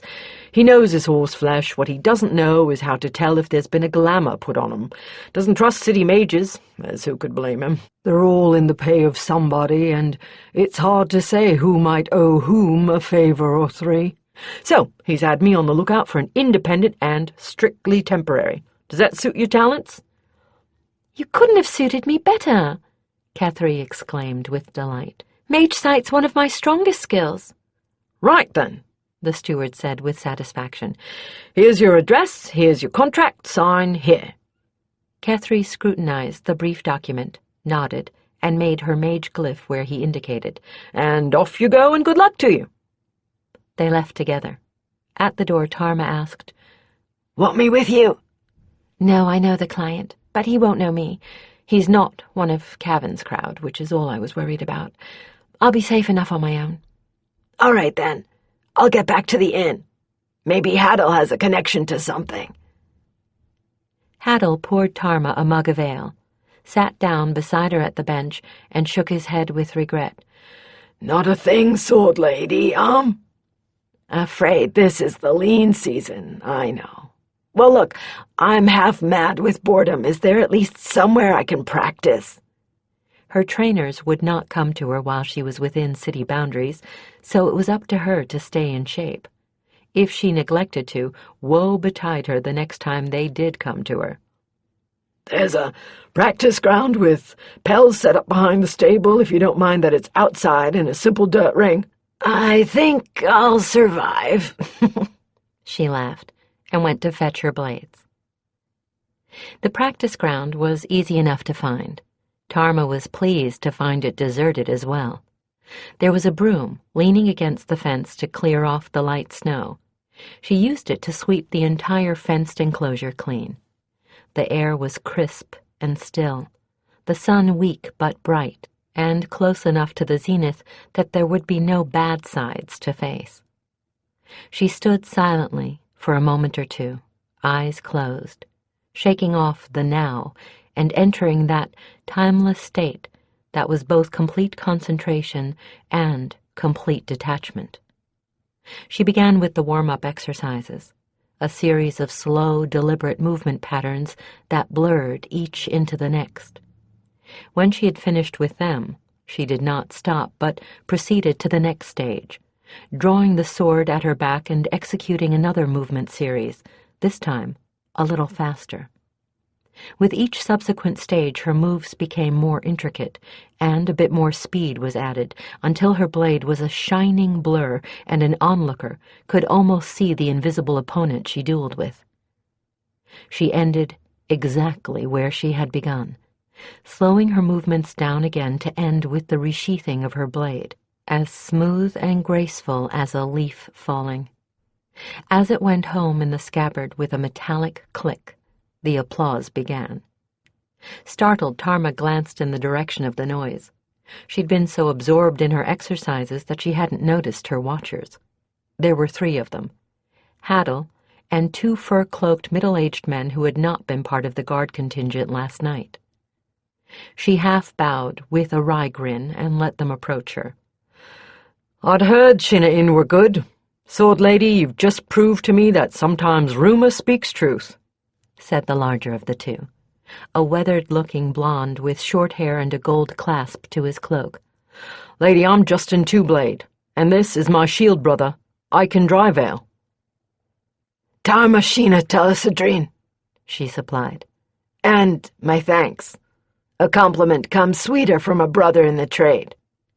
"We'd like to offer you more than compliments, if you're willing," said the second, amber-haired like Kethri, but with blue eyes, and homely, with a plowboy's ingenuous expression. "Well, since I doubt it's a bid for bed services, I'll at least hear you out." "Lessons? We'll pay your reckoning and your partner's in return for lessons." Tarma leaned on the top bar of the practice enclosure and gave the notion serious thought. "I'll admit I like the proposition," she replied, squinting into the sunlight. "Question is, why? And for how long? I'd hate to miss a chance at the only short-term job for months and then have you 2 vanish on me." Haddle interceded for them. "They'll not vanish, sword lady," he assured her. "Justin and Iken are wintering here, waiting for the caravans to start up again in spring. They're highly valued men to the Jewel Merchants Guild, valued enough that the merchants pay for 'em to stay here idle during the lean season." "Aye, valued and bored," Iken exclaimed. "That's one reason for you. Few enough of those willing to spar with either of us, fewer still, with the leisure for it, and though I've seen your style before, I've never had a chance to learn it, or how to counter it, if you wouldn't mind our learning how to counter it, that is. Mind, hardly. Honest guards like you won't see clan facing your blades, and anyone else who's learned our style, thinking he'll have an easy time against hirelings, deserves to meet someone with the counters. Done then. For however long it takes Keth to earn us the coin to reprovision, I'll be your teacher. And we'll take care of the reckoning, Justin said with a sly grin. We'll just add it to our charges on the guild. Odds are they'll think we've just taken to drinking and wenching away the winter nights. Justin, I think I'm going to like you too. Tarma laughed. You think a lot like me. Chapter 3. Yellow lamplight made warm pools around the common room of the Broken Sword, illuminating a scene far more relaxed than that of the night before. The other residents of the inn were much more cheerful and certainly less weary, for there had been no repetition of yesterday's riot. The two women had taken a table to themselves at the back of the room, in the corner. It was quieter there, and easier for them to hear each other.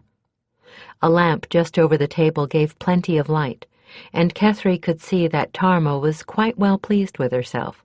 So, I've got a pair of pupils. Never thought I'd care for teaching, but I'm having a rare good time of it. Tarma concluded, over fish stew and fried potatoes. Of course it helps that Icon and Justin are good-tempered about their mistakes, and they've got the proper attitude about learning sword work. Which is? Kethri asked, cheered to see a smile on Tarma's face for a change. A real smile, one of pleasure, not of irony. That inside, that enclosure, I'm the only authority there is. Kethri sniffed in derision. It was quiet enough in the back wall corner they'd chosen that Tarma heard the sniff and grinned. Modest, aren't you? The mage teased. She was feeling considerably better herself. No spies of Weath's or Cavan had leapt upon her during the day, and nothing that had occurred had brought back any bad memories. In point of fact, she had frequently forgotten that she was in Morndelth at all. All her apprehension now seemed rather pointless. No, seriously, Tarma replied to her japing. That's the way it is, no matter what your relationship is outside the lessons. Inside the lesson, the master is the master. The master's word is law, and don't argue about the way you learned something before. Tarma wiped her plate clean with a last bit of bread and settled back against the wall. A lot of higher swords don't understand that relationship, especially if it's a woman standing in the master's place, but Icon and Justin have had good teaching and got it early enough to do some good. They're able, and they're serious, and they're going to come along fast. What if you wanted to learn something from one of them? Kethri asked, idly turning a ring on her finger. Wouldn't all this master business cause problems? No, because when I become the pupil, my teacher becomes the master. Actually, that's already happened. Just before we wrapped up for the day, I asked Justin to show me a desperation counter he'd used on me earlier. Tarma sighed regretfully. Wish you knew something of sword work, Green Eyes. That was a clever move he showed me. If you knew enough to appreciate it, I could go on about it for a candle mark. Could get you killed if you tried it without timing it exactly right, but if you did, it could save your getting spitted in a situation I couldn't see any way out of. Kethri shook her head. I don't see how you keep things straight. Back at the school, we only had one master for each pupil, so we didn't get mixed up in trying to learn two different styles of magery. But half of your weaponry as a hired sword is flexibility. You've got to be able to learn anything from anybody, Tarma replied. If you can't be flexible enough mentally to accept any number of masters, you've no business trying to make your living with a blade, and that's all there is to say. How did your day go? Enlightening. Kethri wore a fairly wry smile. She raised her voice slightly so as to be heard above the hum of conversation that filled the room. I never quite realized the extent to which polite feuding among the 50 goes before I took this little job. Ah? Tarma cocked an inquiring eyebrow and washed down the last bite of bread and butter with a long pull on her mug. Well, I thought that business the fellow at the hiring hall told us was rather an exaggeration, until I started using Mage Sight on some of the animals my client had picked out as possibles. A good half of them had been beglamoured, and I recognized the feel of the kind of glamour that's generally used by house mages around here. Some of what was being covered was kind of funny, in a nasty brat sort of way, like the pair of matched greys that turned out to be fine animals, just a particularly hideous shade of muddy yellow. What would that have accomplished? A horse is a horse, no matter the color. Well, just imagine the young man's chagrin to be driving these beasts hitched to his maroon rig, in a procession perhaps, and then the glamour is lifted, with all eyes watching and tongues ready to flap. Tarma chuckled. He'd lose a bit of face over it. Not that I can feel too sorry for any idiot that would drive a maroon rig. You're heartless, you are. Maroon and blue are his house colors, and he hasn't much choice but to display them. He'd lose more than a little face over it. He wouldn't dare show himself with his rig in public until he got something so spectacular to pull it that his embarrassment would be forgotten, and for a trick like that, he'd practically have to have hitched, trained griffins to overcome his loss of pride. By the way, that's my client you're calling an idiot, and he's paying quite well. In that case, I forgive him the rig. How long do you think you'll be at this? About a week, maybe 2. Good. That will give my pupils their money's worth and get us back on the road in good time. I hope so. Kethri looked over her shoulder a little, feeling a stirring of her previous uneasiness. The longer I stay here, the more likely it is I'll be found out. I doubt it. Tarma took another long pull at her mug. Who'd think to look for you here? She's where? The incredulous voice echoed in the high vaulting and bounced from the walls of the expensively appointed black wood-paneled office. At one of the foreigners' inns, the Broken Sword. It's used mostly by mercenaries, Cavan replied, leaning back in his chair and dangling his nearly empty wineglass from careless fingers. He half-closed his grey eyes in lazy pleasure to see Weaths squirming and fretting for his heirloom carpet and fragile furniture.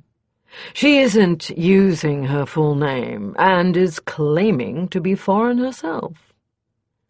What's she doing there? Weaths ran nervous fingers through his carefully oiled black locks, then played with the gold letter opener from his desk set. Has she any allies? I don't like the notion of going after her in an inn full of higher swords. There could be trouble, and more than money would cover. She wears the robes of a sorceress, and from all I could tell, has earned the right to— That's trouble enough right there, Weaths interrupted. Cavan's eyes narrowed in barely concealed anger at the banker's rudeness. That is what you have a house mage to take care of, my gilded friend. Use him. Besides, I strongly doubt she could be his equal, else she'd have a patron and be spending the winter in a cozy little mage tower.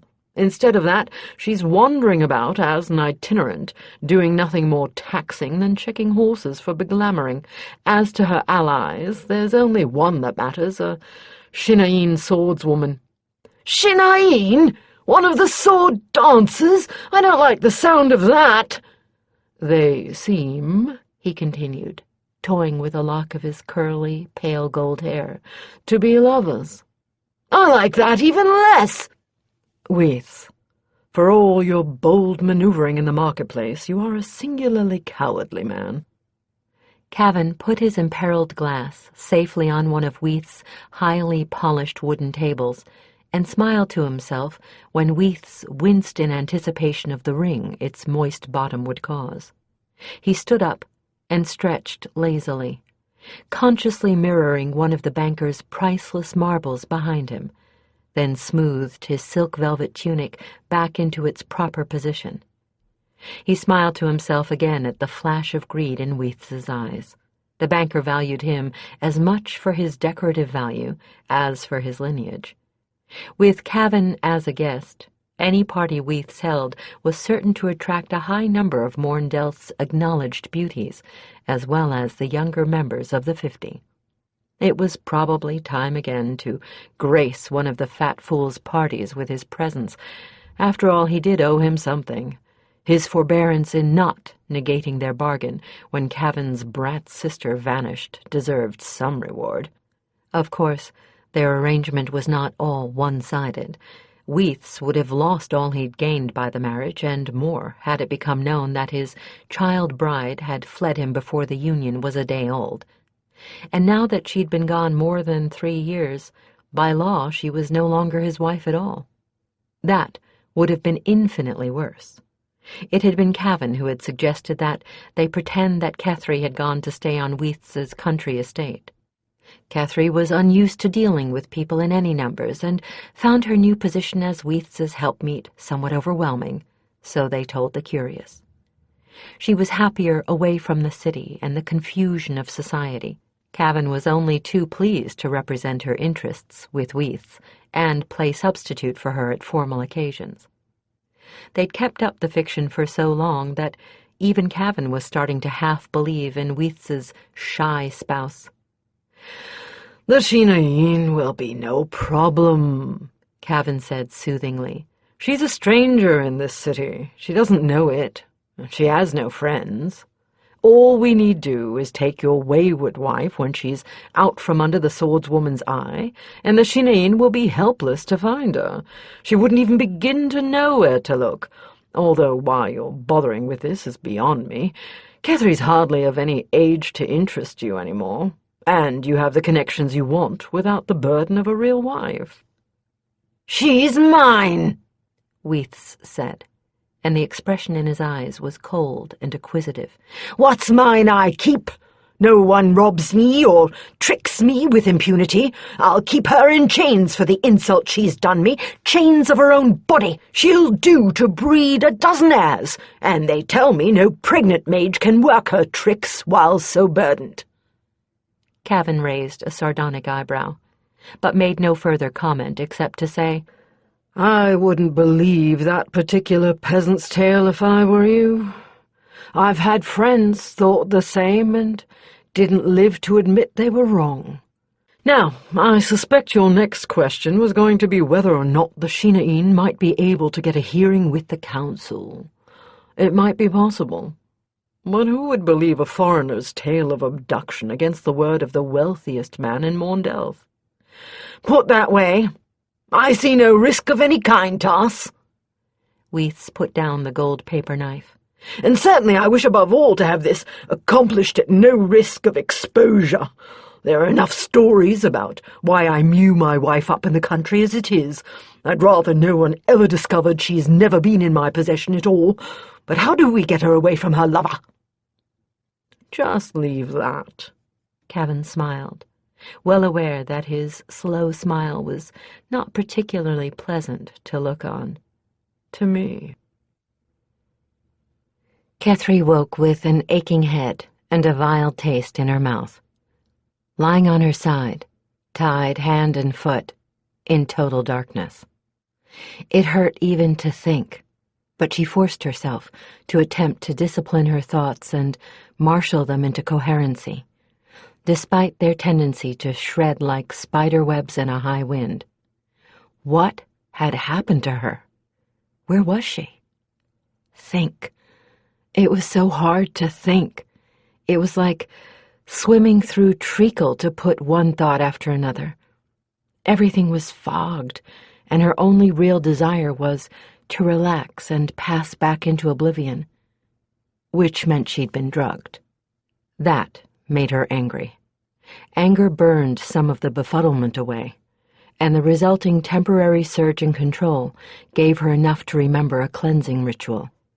Something like a candle mark later, she was still tied hand and foot and lying in total darkness, but the rest of the drug had been purged from her body, and she was at last clear-headed and ready to think.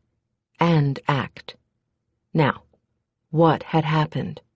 She thought back to her last clear memory, parting with her client for the day. It had been a particularly fruitless session, but he had voiced hopes for the morrow. There were supposed to be 2 horse-tamers from the north arriving in time for Beast Market Day. Her client had been optimistic, particularly over the rumored forest hunters they were said to be bringing. They had parted, she with her day's wages safely in the hidden pocket of her robe, he accompanied by his grooms. And she'd started back to the inn by the usual route. But now she had it. There'd been a tangle of carts blocking the street of the Chandlers. The carters had been swearing and brawling, laughingly goaded on by a velvet-clad youth on his high-bred palfrey who'd probably been the cause of the accident in the first place. She'd given up on seeing the street cleared before supper and had ducked into an alley. Then had come the sound of running behind her. Before she could turn to see who it was, she was shoved face first against the rough wood of the wall, and a sack was flung over her head. A dozen hands pinned her against the alley wall, while a sickly, sweet-smelling cloth was forced over her mouth and nose.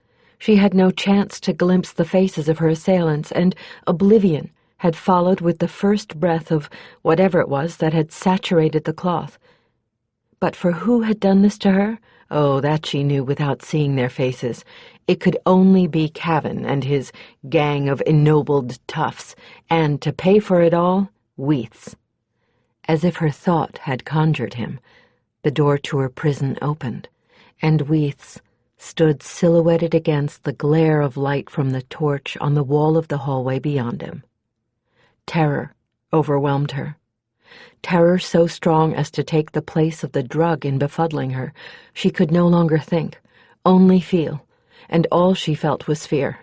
He seemed to be 500 feet tall, and even more menacing than her nightmares painted him. "So," he laughed, looking down at her as she tried to squirm farther away from him. "My little bride returns at last to her loving husband." "Damn! Damn! Damn!" Tarma cursed, and paced the icy street outside the door of the Broken Sword, exactly 20 paces east, then 20 west, then 20 east again. It was past sunset. Kethri wasn't back yet. She'd sent no word that she'd be late, and that wasn't like her, and she suddenly went cold, then hot, then her head spun dizzily. She clutched the lintel for support while the street spun before her eyes. The door of the inn opened, but she dared not try and move. Her ears told her of booted feet approaching, yet she was too giddy to even turn to see who it was. "I'd ask if you had too much wine, except that I didn't see you drink more than a mouthful or 2 before you left the room." Justin spoke quietly, for her ears alone, as he added his support to that of the lintel. "Something's wrong." "Geth! Something's happened to Geth!" Tarma gasped for air. "I know she's late, but—" "The bond! The She-Enedrin oath we swore to each other. It was goddess-blessed. So if anything happens to one of us—" "Ah, the other knows. Iken and I have something of the kind, but we're spellbound, and we had it done a purpose. Useful when scouting. Sit. Put your head between your knees. I'll get Iken. He knows a bit more about leechcraft and magery than I." Tarma let him ease her down to the ice-covered doorstep, and did as she was told. The frosted stone was very cold beneath her rump, but the cold seemed to shake some of the dizziness away. Getting her head down did a bit more. Just as her head began to clear, there were returning footsteps, and 2 pairs of booted feet appeared beside her. "Drink this." Iken hunched on his heels beside her as she cautiously raised her head. He was holding out a small wooden bottle, and his whole posture showed concern. "Just to swallow. It's only for emergencies." She took a gingerly mouthful, and was glad she'd been cautious. The stuff burned all the way down her gullet, but left a clear head and renewed energy behind it. Goddess! Oh, goddess, I have to...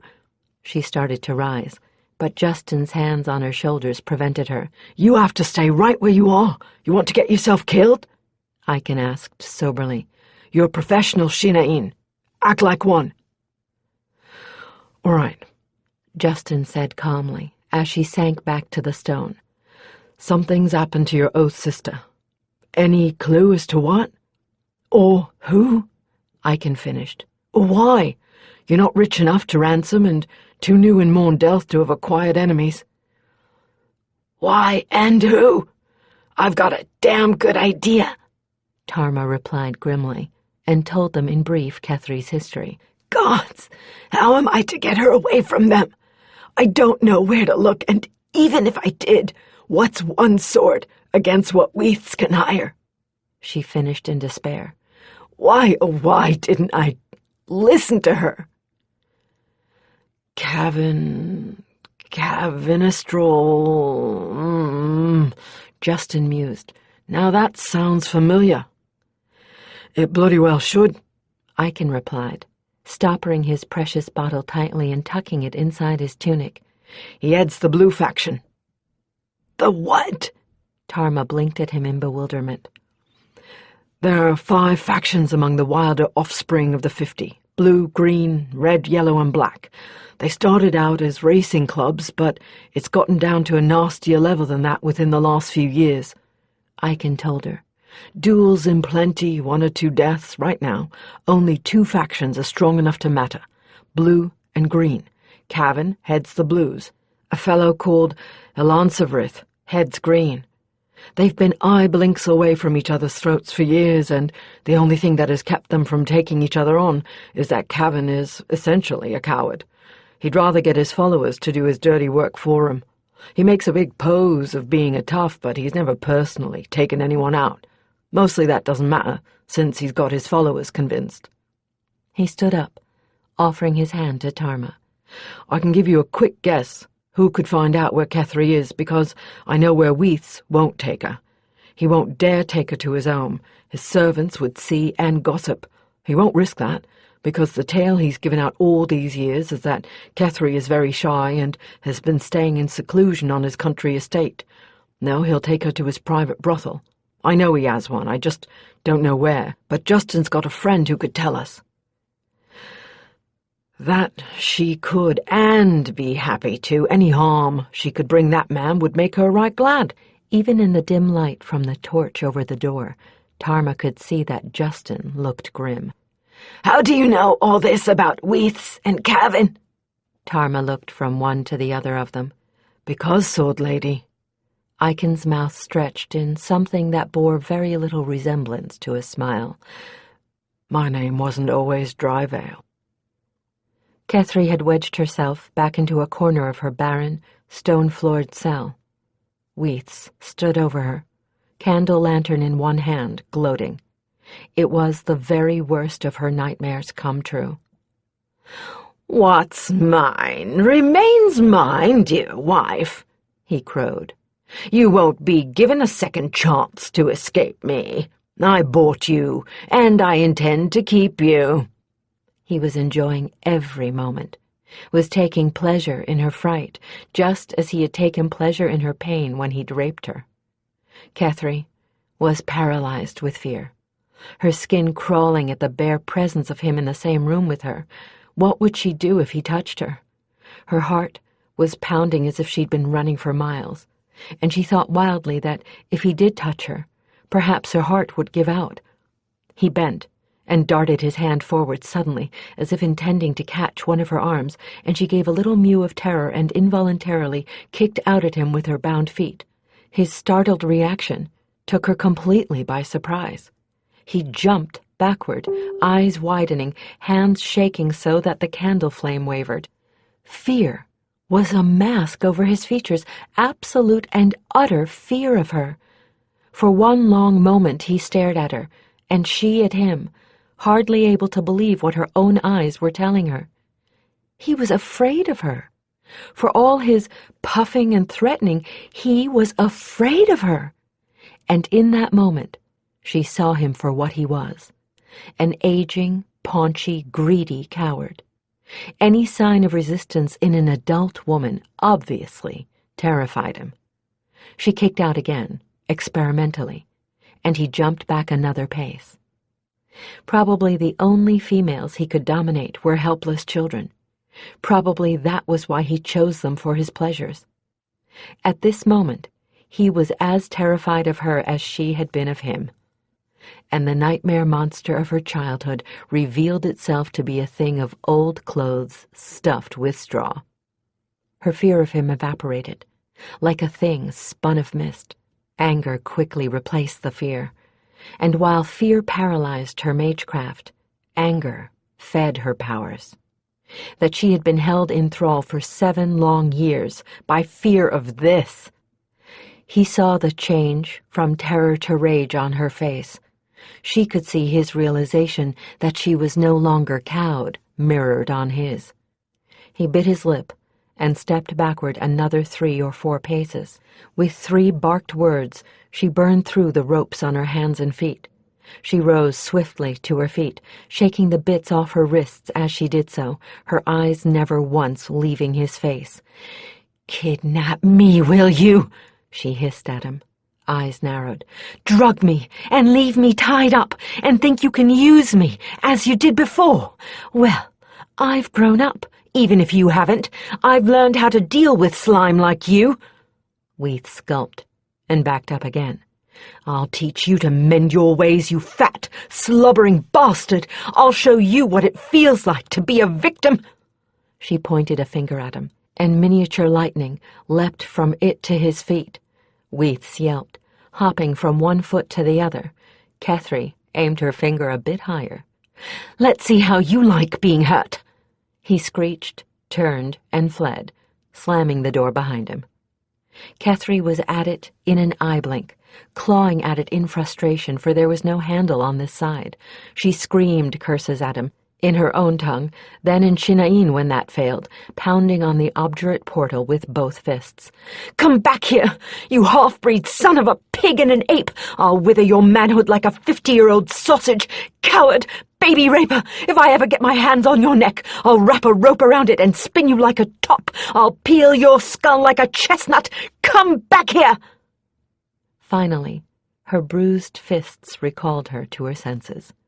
She stopped beating senselessly on the thick wood of the door and rested for a moment, eyes closed as she reined in her temper. Anger did feed her power, but uncontrolled anger kept her from using it. She considered the door, considered her options, then acted. A 6 spells later, her magic energies were becoming exhausted. The wood of the door was blackened and splintered, and the floor before it warped, but the door remained closed. It had been warded, and by a mage who was her equal at the very least. She used the last of her power to fuel a feeble mage light. It hovered over her head, illuminating the Baron's cell in a soft blue radiance. She leaned her back against the far wall and allowed herself to slide down it wearily. Wrapping her arms around her tucked-up knees, she regarded the warded door and planned her next move. If Weaths could have seen the expression on her face, he'd have died of fright on the spot. Tarma had been expecting Justin's friend to be a whore. Certainly, she lived on a street where every other door housed one or more who practiced that trade, and the other doors led to shops that catered to their needs or those of their customers. They stopped midway down the block to tap lightly at one of those portals that plainly led to a small apartment, and Tarma expected it to be opened by another of the painted, bright-eyed trollops who bestowed themselves on doorways and windows all up and down this thoroughfare. She was shivering at the sight of most of them, not from dislike but from sympathy. She was half frozen, as usual, and could not imagine for a moment how they managed to stay warm in the scarves and shreds of silk they wore for bodices and skirts. She didn't hold them in low esteem for selling themselves to earn their bread. After all, wasn't that exactly what she and Keth were doing? It was too bad that they had no other commodity to offer, but that was what fate had dealt them. But the dark-eyed creature who opened her door at Justin's coded knock was no whore, and was unlikely to ever be mistaken for one, no matter how murky the night or intoxicated the customer. In some ways, she was almost a caricature of Tarma herself, practically sexless. Nothing other than Justin's word showed she was female. Her sable hair cut so short it was hardly more than a smooth, dark cap covering her skull. The thin, half-starved-looking body of an acrobat. She wore midnight blue. The only relief of that color came from the dozens of knives she wore, gleaming in the light that streamed from the room behind her, the torches of the street, and the lantern over the door, which Tarma noticed belatedly was of blue glass, not red. 2 bandoliers were strapped across her slim chest, and both housed at least 8 or 9 matched throwing daggers. More were in sheaths strapped to her arms and legs. 2 longer knives, almost short swords, resided on each hip. Her face was as hard as marble, with deeply etched lines of pain. "Justin, it's late," she said in a soft voice, frowning a little. "I take my shift soon." "Cat child, I know," Justin replied.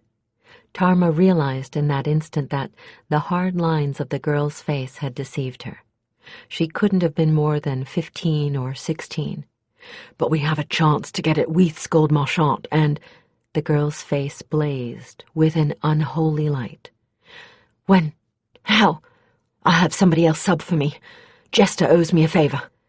"Easy, girl," Aiken cautioned. "We're not sure what we're going to be doing yet, or how much we're going to be able to hurt him, if at all." She gave Aiken a sidelong look, then fixed her attention again on Justin. "Him? "Who?" she asked shortly, jerking her head at Aiken. "My shield brother. You've heard me talk about him often enough," he replied, interpreting the brief query. "And this sword lady is Tarma Sheena Talisadrine, Shinaeen mercenary.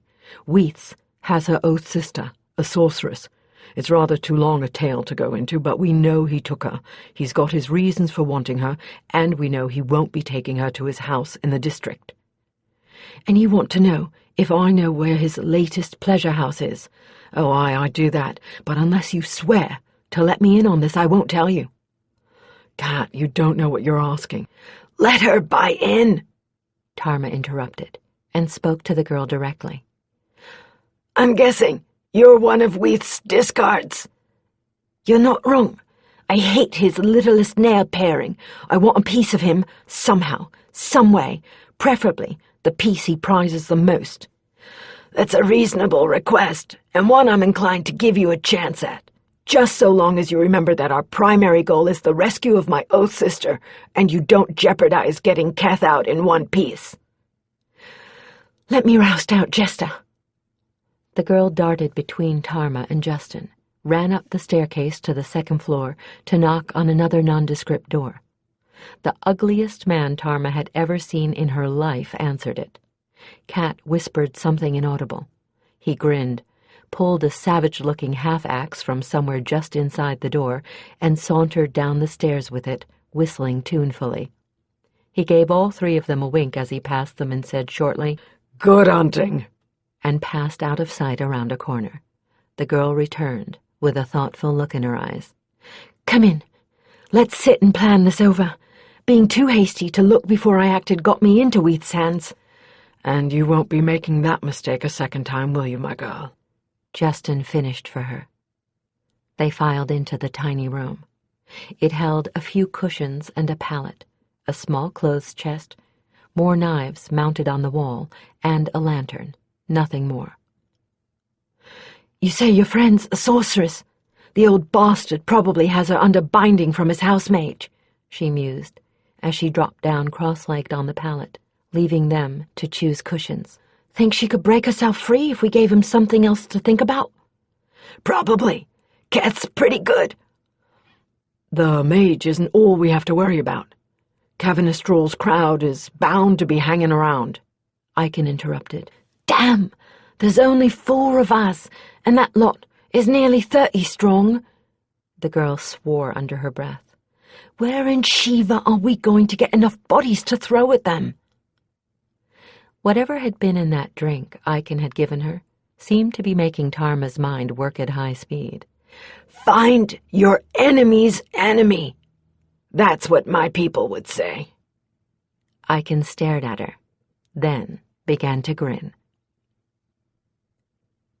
The last explosion from the sealed room below made the whole house rattle. Weaths turned to Cavan with stark panic in his face. "What have you gotten me into?" He choked hysterically, grabbing Cavan by the front of his tunic and shaking him. "What kind of monster has she become?" Cavan struck the banker's hands away, a touch of panic in his own eyes. Kethri wasn't going to be any happier with him than she was with Weaths, and if she got loose... "How was I to know? Magecraft doesn't breed true in my family. Mages don't show up oftener than 1 in every 10 births in my house. She never gave any indication she had that much power when I was watching her. Can't your mage contain her?" "Barely. And then what do I do? She'll kill me if I try and let her go, and may the gods help us if Regil has to contend with more than simply containing her." He might have purposefully called the sounds of conflict from the yard beyond the house. Shouts and cries of pain, and the sound of steel on steel penetrated the door to the courtyard. Mingled in those shouts was the rally cry of the Greens. That galvanized Cavan into action. He started for the door to the rear of the house and the only other exit, drawing his sword as he ran, obviously hoping to escape before the fracas penetrated into the building. But he stopped dead in his tracks as the door burst inward, and narrowly missed being knocked off his feet by the force that blew it off its hinges. His blade dropped from numb fingers, clattering on the slate-paved floor. His eyes grew round, and he made a tiny sound as if he were choking. Behind him, Weaths was doing the same. There were 5 people standing in the doorway. Whether Weaths knew all of them he didn't know, but Cavan recognized only 2. First in line stood Kethri. Her robes were slightly torn and scorched in one place.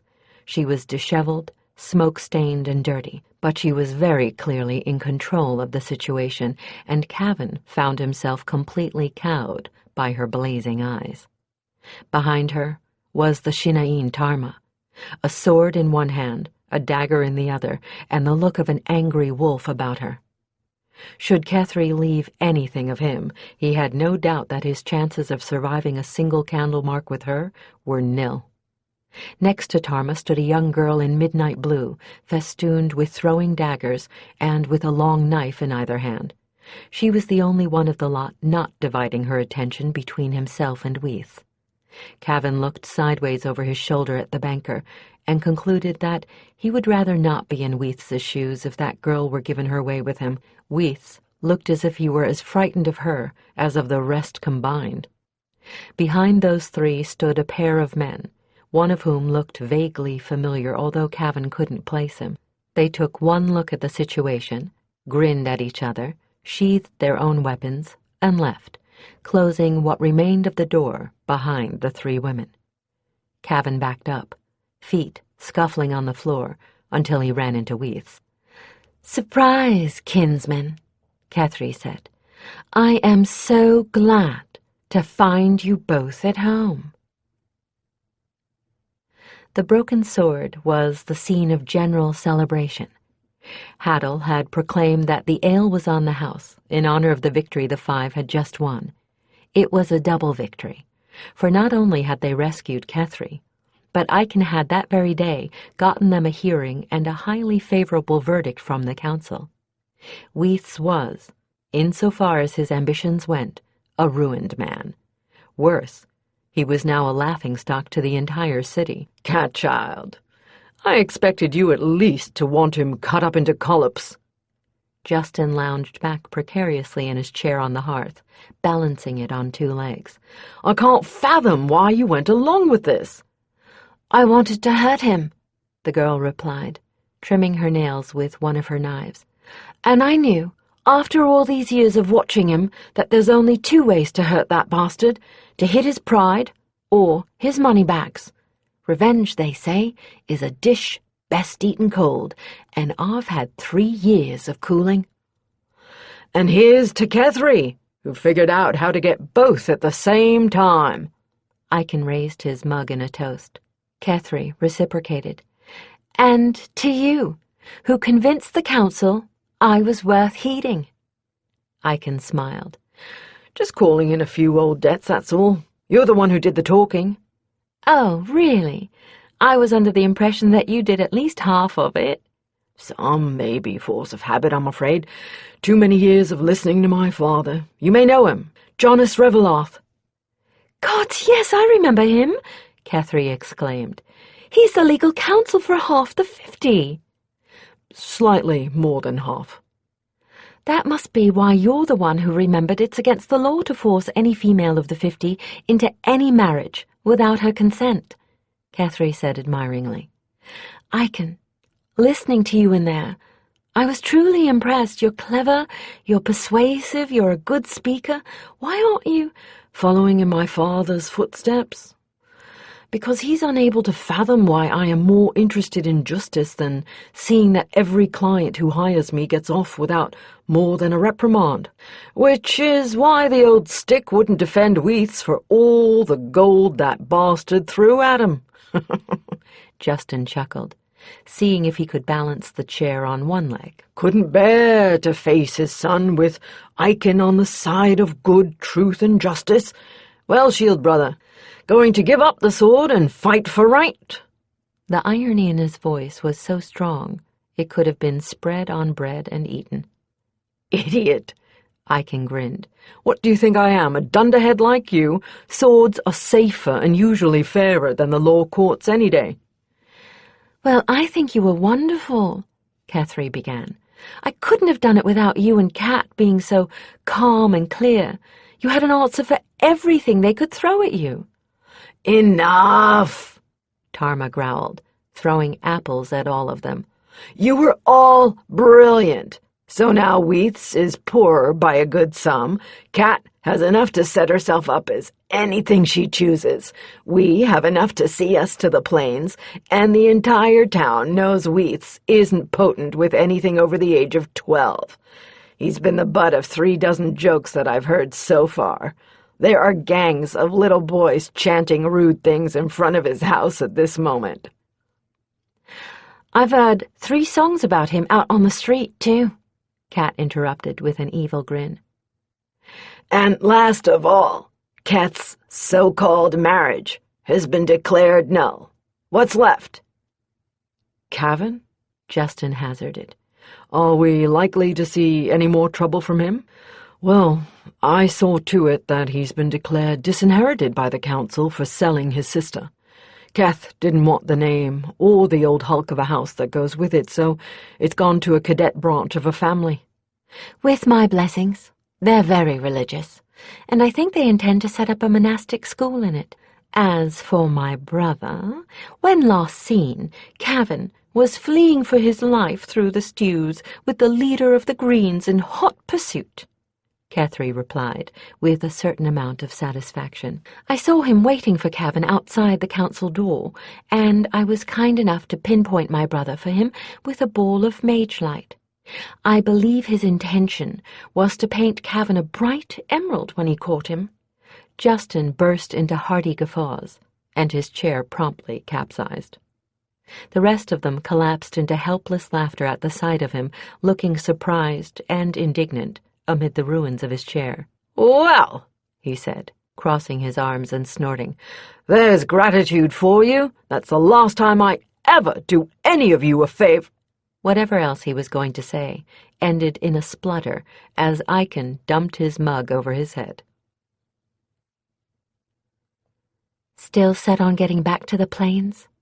Kethri asked into the darkness. A sigh to her right told her that Tarma wasn't asleep yet. I have to, came the reluctant answer. I can't help it. I have to. If you want to stay, Catherine heard the unspoken plea behind the words and answered it. I'm your Shienedra, am I not? But do you really understand what that means? Understand? No. Beginning to understand? Yes. You forget. I'm a mage. I'm used to taking internal inventory on a regular basis. I've never had a talent for empathy, but now I find myself knowing what you're feeling, even when you're trying to hide it. And you knew the instant I'd been taken, didn't you? Yes. And now you're being driven home by something you really don't understand. Yes. Does it have anything to do with that goddess of yours, do you think? It might. I don't know. We sworn ones move mostly to her will, and it may be she has some reason to want me home. I know she wants Talasadrine back as a living clan. And she wants me as part of it. She must, or she wouldn't have marked the oath-taking. Catherine stretched tired muscles and put her hands under her head. How much time do you have before you have to be back? Before Talasadrine is declared dead. 4 years. Maybe 5. Catherine. It's all right. I told you. I can feel some of what you're feeling now. I understand. You're better. I'm feeling some of what you're feeling, too. This whole mess was worth it, Catherine replied slowly, only now beginning to articulate what she'd only sensed. It really was. My ghosts have been laid to rest. And revenge, great goddess, I couldn't have hoped for a better revenge. Cavan is terrified of me. He kept expecting me to turn him into a toad or something, and Weaths is utterly ruined. He's still got his money, but it will never buy him back his reputation. Indirectly, you got me that, Tama. I finally realized that I would never reach Adept without coming to terms with my past.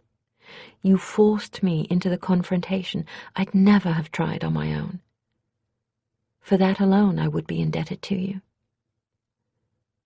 Shienedrin don't have debts. I rather figured that, but I want you to know I'm going with you because I want to, not because I think that I owe you. I didn't understand what this oath meant at first, but I do now, and I would repeat it any time you asked. A long silence. Then, Justina, Shienedra. That meant thank you, Catherine knew. Thanks, and a great deal more than thanks. Yai sekorthu, she replied uncertainly. 2, a 1. For she suddenly felt all Tarma's loneliness, and her own as well. And in the darkness of the night, it is sometimes possible to say things that are too intense and too true for daylight. Yai sekorthu. And a hand came from the darkness to take hers. It was enough. Chapter 4. Tama, we've been riding for weeks, and I still haven't seen any sign that this country is going to turn into grass plains, Catherine complained, shifting uncomfortably in Rhodey's saddle. Brush hills, yes. Near desert? Certainly. Forest? Ye gods, I've seen more trees than I ever want to see again. What's wrong with forest, other than that you can't do a straight-line gallop or get a clear shot at anything, that is? Catherine gazed in all directions, and then glanced up to where branches cut off every scrap of sky overhead. Huge evergreens loomed wherever she looked. The only sunlight came from those few beams that managed to penetrate the canopy of needles. It seemed as if she'd been breathing resin forever. The smell clung to everything: clothing, hair, it even got into the food. It wasn't unpleasant. The opposite, in fact, especially after they'd first penetrated the edges of the forest after days of fighting a dusty wind. But after days of eating, drinking, and breathing the everlasting odor of pine, she was heartily tired of it. It was chilly and damp on the forest floor, and lonely. Kethri hadn't seen a bird in days, for they were all up where the sun was. She could hear them calling, but the echoes of their far-off singing only made the empty corridors between the tree trunks seem more desolate. This forest had to be incredibly ancient, the oldest living thing she'd ever seen, perhaps. Certainly the trees were larger than any she was familiar with. They towered for yards before branching out, and in the case of a few giants she had noticed, their trunks were so large that several adults could have circled the biggest of them with their arms without touching hand to hand. The road they followed now was hardly more than a goat track. The last person they had seen had been 2 weeks ago, and since that time they'd only had each other's voices to listen to. At first, it had been pleasurable to ride beneath these branches, especially since they had spent weeks skirting that near desert she had mentioned, riding through furlong after furlong of stony, brush-covered hills, with never anything taller than a man growing on them, while the spring sun had nowhere near the power it would boast in a mere month. It had been more than hot enough for Kethri during the height of the day. She couldn't imagine how Tarma, dressed in her dark, sword-sworn costume, could bear it. When the hills began to grow into something a bit more impressive, and the brush gave way to real trees, it was a genuine relief to spend all day in their cool shade. But now, it's like they're watching. I haven't sensed anything, either with mage senses or without, so I know it must be my imagination, but It's not your imagination. Something is watching, Tarma interrupted calmly. or rather someone. I thought I'd not mention it unless you saw or felt something yourself, since they're harmless to us. Hadn't you ever wondered why I haven't taken any shots at birds since we entered the trees? But The Watchers themselves aren't within sensing distance, and not within the scope of your mage senses either. Just their feathered friends. Hawks, falcons, ravens and crows by day, owls and nighthawks by dark. Teleedras, my people call them. The Hawk Brothers. We really don't know what they call themselves. We don't see them much, though they've been known to trade with us. will we see any of them? Why? Do you want to? Tarma asked, with a half-grin at Kethri's nod. You mages must be curiosity incarnate, I swear. Well, I might be able to do something about that. As I said, we're in no danger from them, but if you really want to meet one, let's see if I still have my knack for identifying myself. She reined in Kesira, threw back her head, and gave an ear-piercing cry. Not like the battle shriek of a hawk, but a bit like the mating cry, or the cry that identifies mate to mate. Rhodey started and backed a few steps, fighting his bit, until Kethri got him back into control. A second cry echoed hers, and at first Kethri thought it was an echo, but it was followed by a winged streak of gold lightning that swooped down out of the highest branches to land on Tarma's outstretched arm. It braked its descent with a thunder of wings, wings that seemed to Kethri to belong to something at least the size of an eagle. Talons, like ivory knives, bit into the leather of Tarma's vambrace. The wings fanned the air for a heartbeat more, then the bird settled on Tarma's forearm, regal and gilded. Well, if I'd wanted a good omen, I couldn't have asked for a better, Tarma said in astonishment. This is a Vorselhawk. You see them more on the plains than in the forests. It's my clan standard.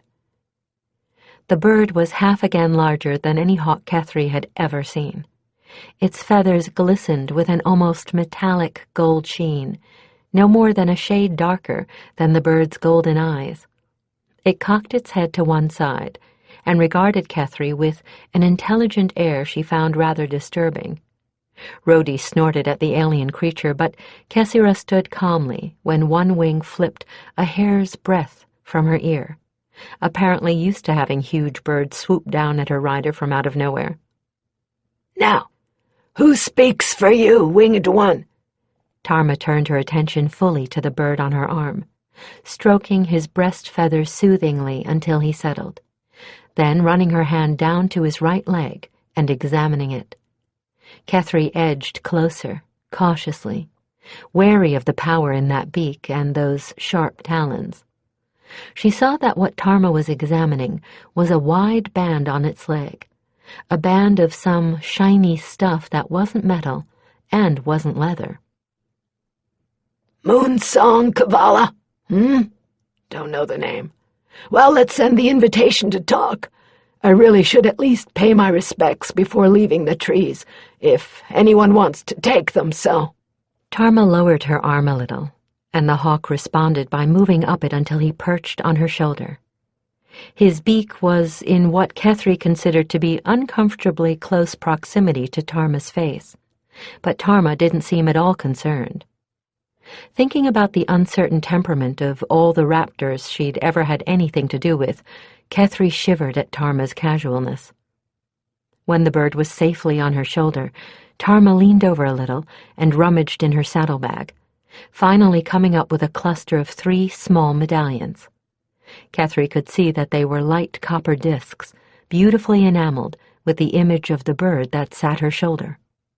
She selected one, dropped the other 2 back in her bag, then, with great care, took a thong from a collection of them looped to a ring on her belt, passed the thong through the hole in the top of the medallion, and knotted it securely. She offered the result to the bird, who looked at it with a surprising amount of intelligence before opening his beak slowly and accepting the thong. He bobbed his head twice, the medallion bouncing below his head, and Tarma raised her arm again. He sidled along it until he reached her wrist, and she launched him into the air. His huge wings beat 5 or 6 times, raising a wind that fanned their hair. Then he was lost to sight among the branches.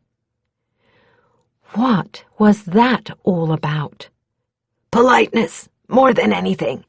The Hawk brothers have known we were here from the moment we entered the forest, and they knew I was Shinain Kalenadral when they came to look at us in person.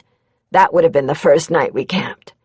Since then, they've just been making sure we didn't wander off the track or get ambushed by something we couldn't handle.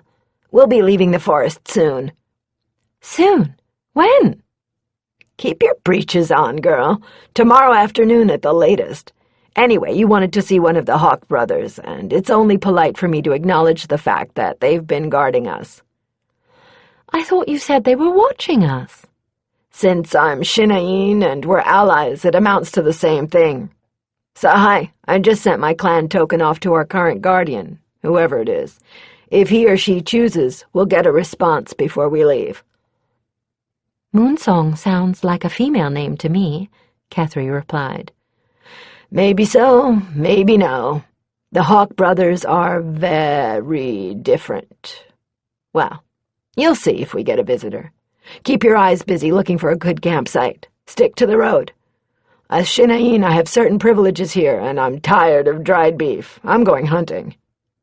She swung Kessira off under the trees, following the path the hawk had taken, leaving Kethri alone on the track. With a shrug, Kethri urged Rhodey back into a walk and did as she'd been told. Still homing in on the plains. She's been easier than she was before Maundelth, but still, home is drawing her with a power even I can feel. I wonder if it's because she hasn't a real purpose anymore, not since she accomplished her revenge. Kethri kept Rhodey to a walk, listening with half her attention for the sound of water. Running surface water was somewhat scarce in the forest. Finding it meant they made a campsite then and there. I don't really have a purpose either, except to learn and grow stronger in magic, but I expected that. I knew that's the way my life would be once I left the school, until I could found my own. But Tama, she needs a purpose, and this home-seeking is only a substitute for one. I wonder if she realizes that. When Tarma caught up with her, it was a candle mark or so before sunset, but it was already dark under the trees. Kethri had found a site that looked perfect, with a tiny, clear stream nearby, and a cleared area where one of the giant trees had fallen and taken out a wide swath of seedlings with it. That had left a hole in the green canopy, above where sunlight could penetrate, and there were enough grasses and plants growing that there was browse for their animals. The tree had been down for at least a season, so the wood was dry, and gathering enough firewood for the evening had been the task of less than a candle mark. Kethri discovered, when she was sweeping out the area for stones to line a fire pit, that others had found the site just as perfect, for many of the stones bore scorch marks. Now their camp was set up, and the tiny fire burning brightly in the stone-lined pit. When they had entered this forest, Tarma had emphasized the importance of keeping their fires small and under strict control. Now that Kethri knew about the Hawk brothers, she could guess why.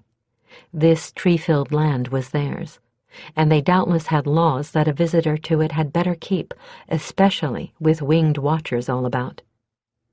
She heard Tarma approaching long before she saw her, a dark shape looming back along the trail, visible only because it was moving. "Ho the camp!" Tarma's hoarse voice called cheerfully. Ho yourself! What was your luck? "Good enough. From this place, you take no more than you need, ally or not. Got browse?" Tarma appeared in the firelight, leading Kessira, something dangling from her hand. Behind me about 40 paces. Rhodey's already tethered there, along a downed tree. If you'll give me what you've got, I'll clean it. "Skinning is all you need to do. I field-gutted 'em." Tarma tossed two odd creatures at Kethri's feet, the size and shape of plump rabbits, but with short, tufted ears, long claws, and bushy, flexible tails. "I'll go take care of Rhodey and my baby, and I'll be right back."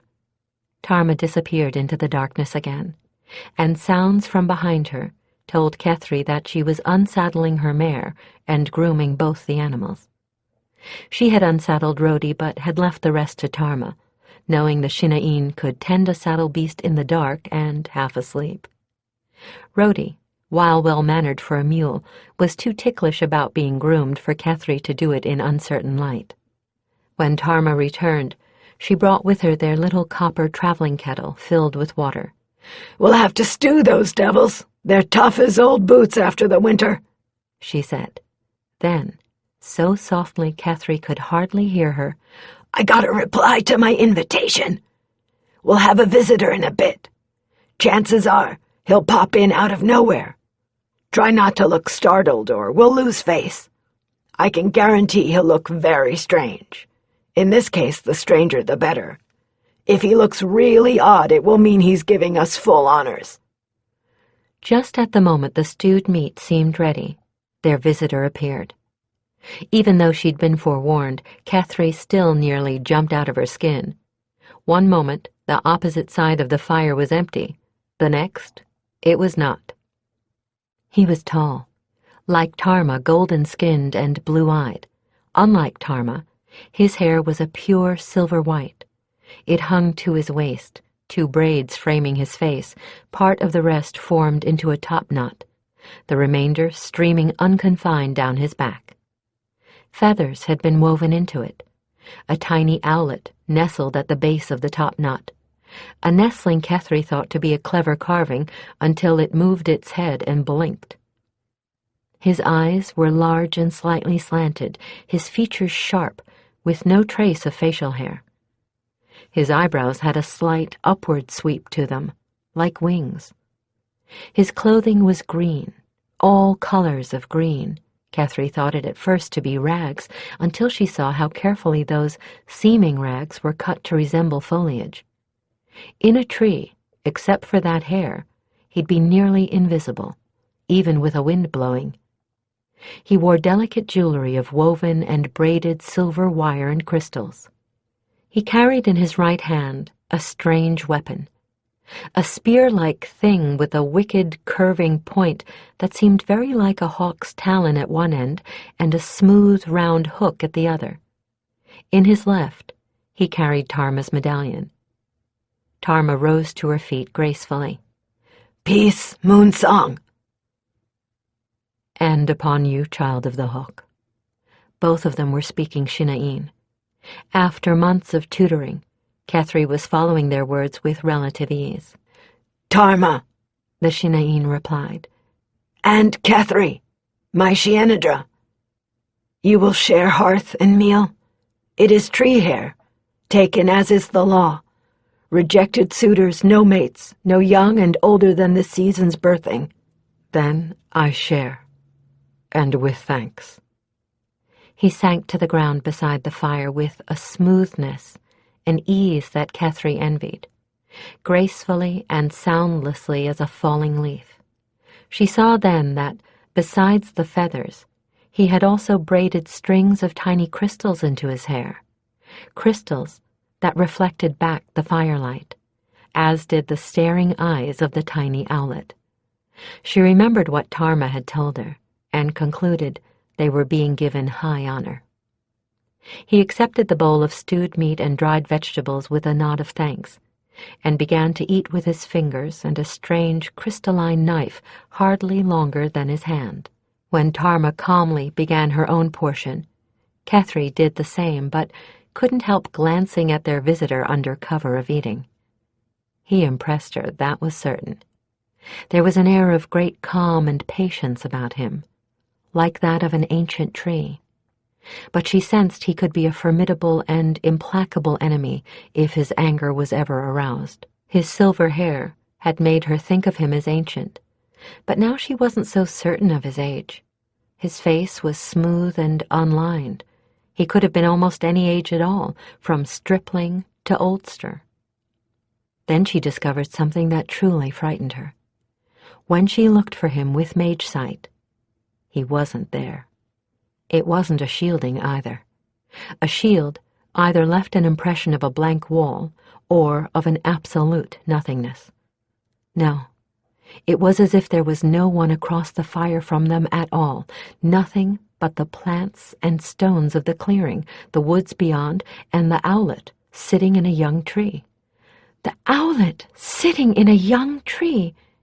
It was then she realized that he was somehow appearing to her mage sight as a part of the forest, perfectly blended in with the rest. She switched back to normal vision and smiled to herself. And as if he had known all along that she had been scanning him, in fact, if he were practiced enough to pull off what he was doing, he probably did, he looked up from his dinner and nodded at her. The banner of the Hawk's children has not been seen for seasons, he said, breaking the silence.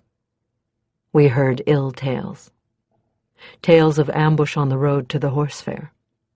Tales of death come to their very tents. True tales, Tarma replied, the pain in her voice audible to Kethri, and probably to Moonsong. I am the last. Ah, then the blood price has been paid. I go to raise the banner again. This, my Shienadra, goes with me. Who holds herds for Talisadrine? Liha Irden, you have knowledge of the camps this spring. Liha Irden. He brooded a moment.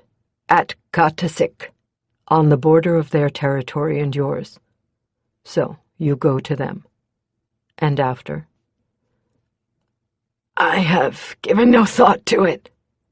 Tarma smiled suddenly, but it was with a wry twist to her mouth.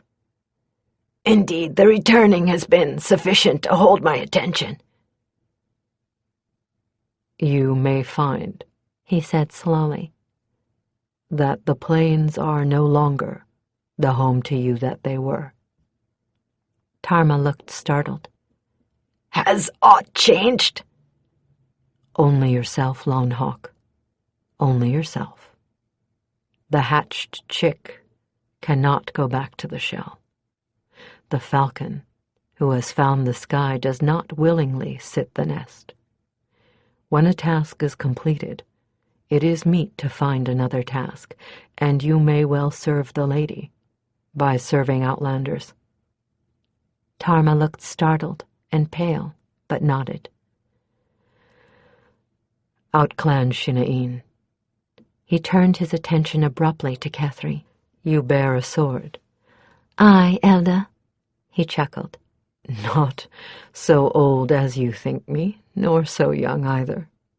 3 winters is age to a polekit, but 50 is youth to a tree.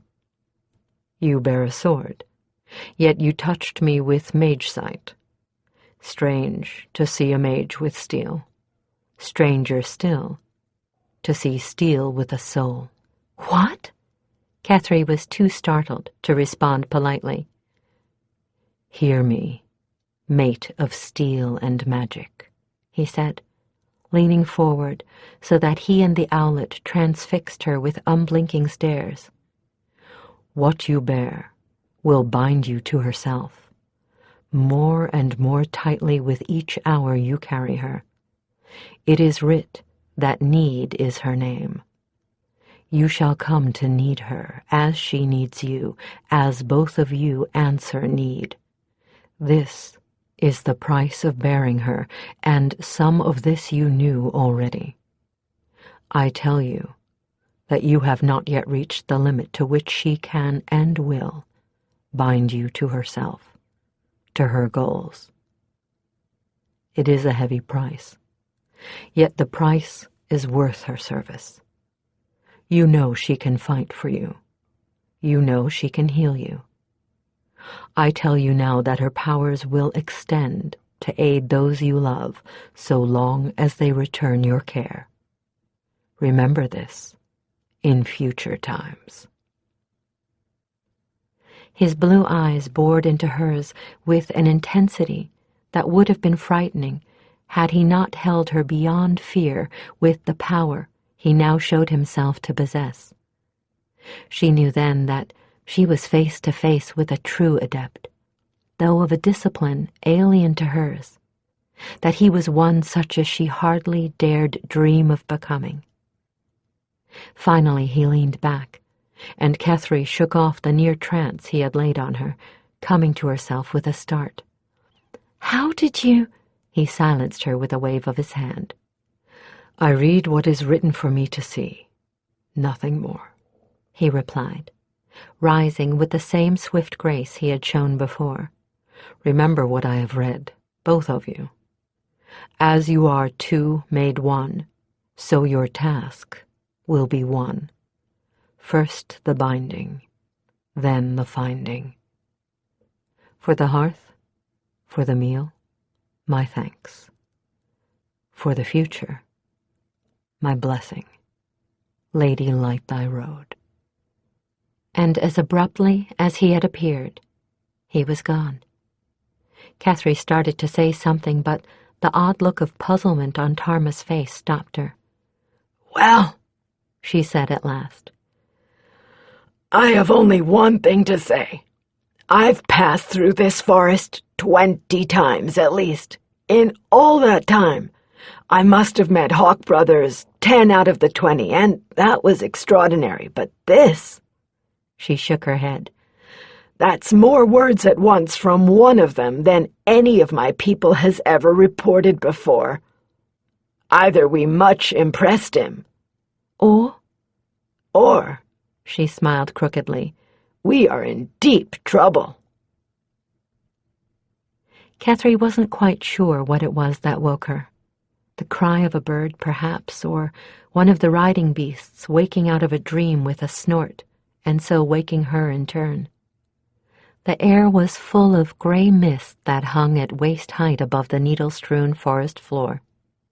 It glowed in the dim blue light that signaled dawn, and the treetops were lost beyond thought within it. It was chill and thick in the back of her throat. She felt almost as if she were drinking it rather than breathing it. The fire was carefully banked coals. It was Tarma's watch. Kethri sighed and prepared to go back to another hour of sleep, then stiffened. There were no sounds beyond what she and the two saddle beasts were making. Tarma was gone. Then, muffled by the fog, came the sound of blade on blade, unmistakable if heard once, and Kethri had heard that peculiar shing more times than she cared to think. Kethri had lain down fully clothed against the damp. Now she sprang to her feet, seizing her blade as she rose. Barefooted, she followed the sound through the echoing trunks, doing her own best to make no sound. For why, if this had been an attack, had Tarma not awakened her? An ambush, then? But why hadn't Tarma called out to her? Why wasn't she calling for help now? What of the Hawk brothers that were supposed to be watching out for them? She slipped around tree trunks, the thick carpet of needles soft beneath her feet, following the noise of metal scissoring and clashing. Away from the little cup where they had camped, the fog began to wisp and rise, winding around the trunks in woolly festoons, though still thick as a storm cloud, an arm's length above her head. The sounds of blades came clearer now, and she began using the tree trunks to hide behind as she crept up upon the scene of conflict. She rounded yet another tree, and shrank again behind it. The fog had deceived her, and she had almost stumbled into the midst of combat. The fog ringed this place, moving as if alive, a thick tendril of it winding out now and again to interpose itself between Tarma and her foe. It glowed. It glowed with more than the pre-dawn light. To mage sight, it glowed with power. Power bright and pure, power strong, true, and strange.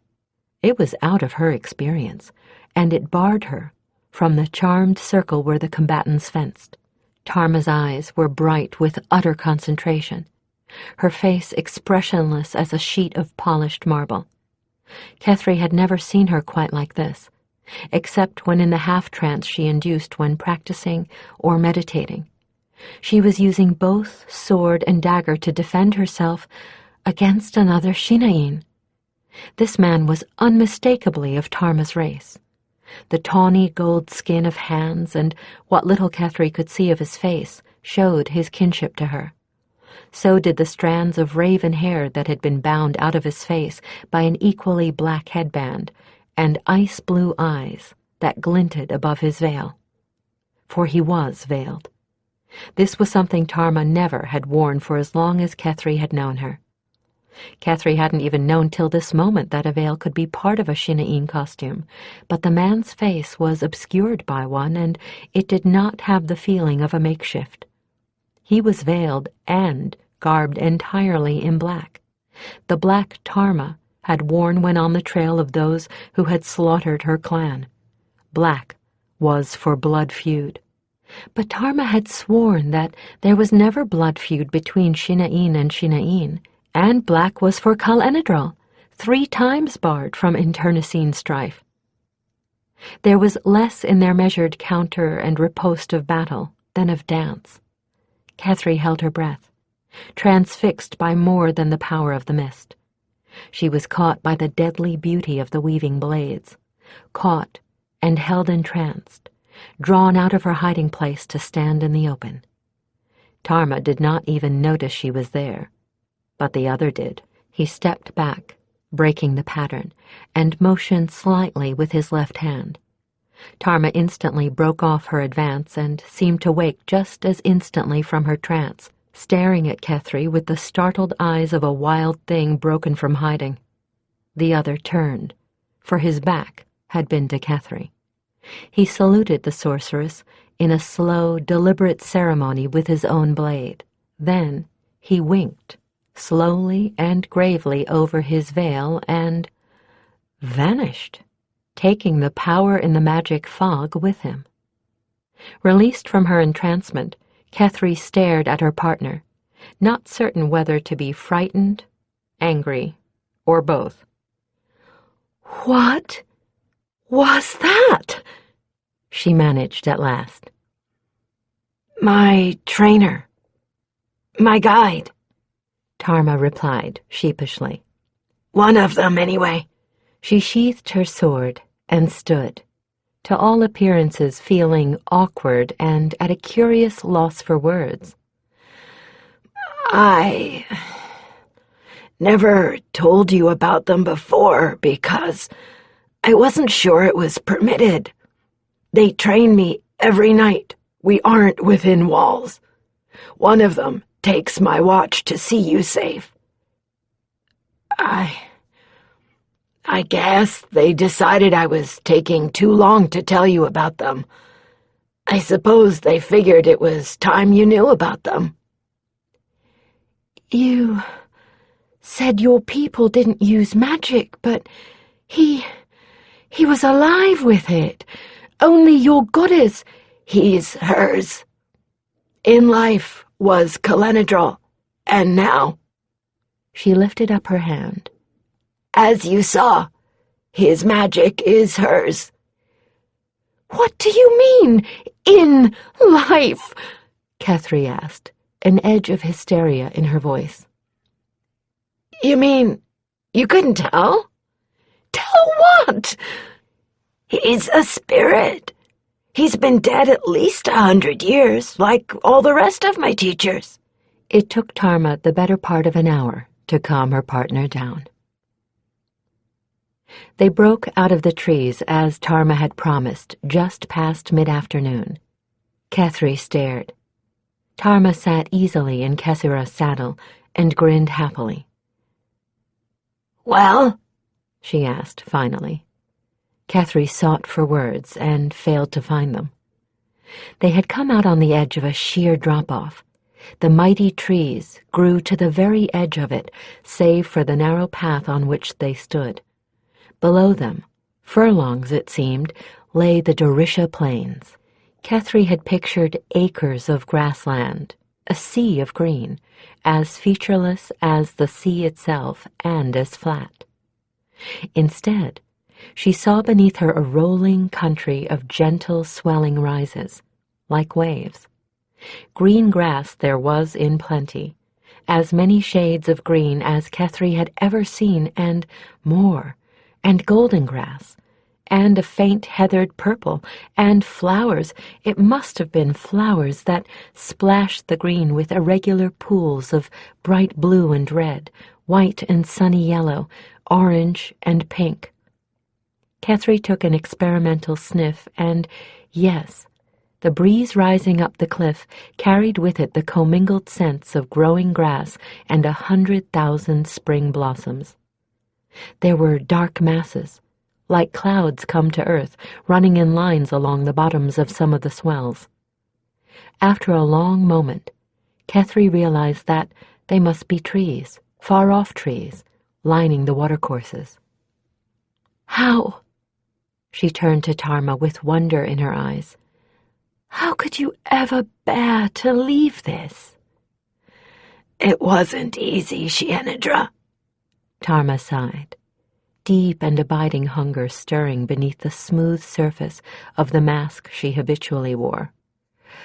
But you're seeing it at its best. The plains have their hard moments, and more of them than the soft. Winter. That's the coldest face of all, with all you see out there sere and brown, and so barren all the life but the clans and the herds sleeps beneath the surface in safe burrows. High summer is nearly as cruel, when the sun burns everything, when the watercourses shrink to tiny trickles, when you long for a hand's breadth of shade and there is none to be found. But spring, oh, the plains are lovely then, as lovely as she is when she is maiden, and as welcoming. Tarma gazed out at the blowing grasslands, with a faint smile beginning to touch her thin lips. I swear I am as sentimental as an old granny with a mouthful of tales of how golden the world was when she was young. She laughed finally. And none of this gets us down to the plains. Follow me, and keep Rhodey exactly in Kessira's footsteps. It's a long way down from here if you slip."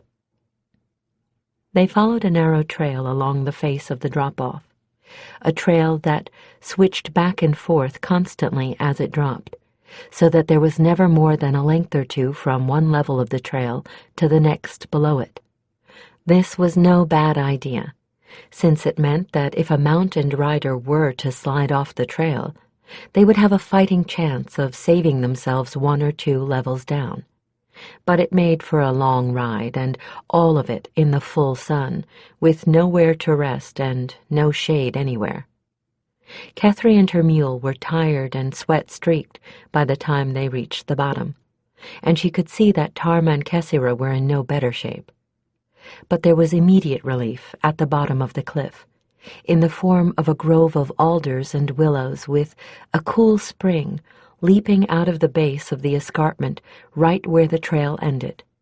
They watered the animals first, then plunged their own heads and hands into the tinglingly cold water, washing themselves clean of the itch of sweat and dust. Tarma looked at the lowering sun, slicking back wet hair. "Well," she said finally, "we have a choice. We can go on, or we can overnight here. Which would you rather?" "You want the truth? I'd rather overnight here. I'm tired and I ache. I'd like the chance to rinse all of me off, but I know how anxious you are to get back to your people." "Some," Tarma admitted. "But, well, if we quit now, then made an early start of it in the morning, we wouldn't lose too much time." "I won't beg you, but—" "All right." "I yield," Tarma laughed, giving in to Kethri's pleading eyes. Camp was quickly made. Tarma went out with bow and arrow, and returned with a young hare and a pair of grass quail. This is strange country," Kethri commented sleepily over the crackle of the fire. "These grasslands shouldn't be here, and I could swear that cliff wasn't cut by nature." "The gods alone know," Tarma replied, stirring the fire with a stick. "It's possible, though. My people determined long ago that the plains are the bowl of a huge valley that is almost perfectly circular, even though it takes weeks to ride across the diameter of it. This is the only place where the rim is that steep, though. Everywhere else it's been eroded down, though you can still see the boundaries if you know what to look for." "Perfectly circular. That hardly seems possible." "You're a fine one to say hardly possible," Tarma teased, "especially since you've just crossed through the lowest reaches of the Pelagier Hills." "I what?" Kethri sat bolt upright, no longer sleepy. "The forest we just passed through. Didn't you know it was called the Pelagir's Forest? Didn't the name sound awfully familiar to you?" "I looked at it on the map. I guess I just never made the connection." "Well, keep going north long enough and you're in the Pelagirs. My people have a suspicion that the Talaedras are Shina'in originally. Shina'in who went a bit too far north and got themselves changed. They've never said anything, though, so we keep our suspicions to ourselves." "The Pelagirs," Kethri mused. "And just what are you thinking of? You surely don't want to go in there, do you?" "Maybe." "Warrior's oath, are you mad? Do you know the kind of things that live up there? Griffins, firebirds, cold drakes, things without names? 'Cause no one who's seen 'em has lived long enough to give them any name besides ah!" Kethri had to laugh at that. "Oh, I know," she replied. "Better than you. But I also know how to keep us relatively safe in there." "What do you mean, us?" "Because one of my order came from the heart of the Pelagirs, the wizard Gervais." "Gervais!" Tarma's jaw dropped. "The lizard wizard! You mean that silly song about the wizard lizard is true? Truer than many that are taken for pure fact. Gervais was a White Winds adept, because the mage that gifted him was White Winds, and it was a good day for the Order when he made that gift. Gervais, being a reptile, and being a Pelagia changeling as well, lived 3 times the span of a normal sorcerer, and we are notoriously long-lived. He became the High Adept of the Order, and managed to guide it into the place it holds today. Total obscurity, Tarma taunted. Oh no! Protective obscurity. Those who need us know how to find us. Those we'd rather couldn't find us can't believe anyone who holds the power a White Winds adept holds would ever be found ankle-deep in mud and manure tending his own onions. Let other mages waste their time in politics and sorcerers' duels for the sake of proving that one of them is better, or at least more devious than the other. We save our resources for those who are in need of them. There's this, too. We can sleep sound at nights, knowing nobody is likely to conjure an adder into one of our sleeping rolls. Always provided he could ever find the place where you've laid that sleeping roll. Tarma laughed. All right, you've convinced me. When we find your people. Well, then what? I'll have to go before a council of the elders of 3 clans and present myself. They'll give me back the clan banner and... Tarma stopped, nonplussed. And? Kethri prompted. I don't know. I hadn't thought about it. Leah Earden has been taking care of the herds. They'll get first choice of yearlings for their help, but I don't know, Shienedra. The herds of an entire clan are an awful lot for just 2 women to tend. My teacher told me I should turn mercenary, and I'm not sure now that he meant it to be temporary. That is how we've been living. I suppose we could let Leah Earden continue as caretakers, at least until we're ready to settle down, but I don't want to leave yet. I don't blame you, Kethri teased.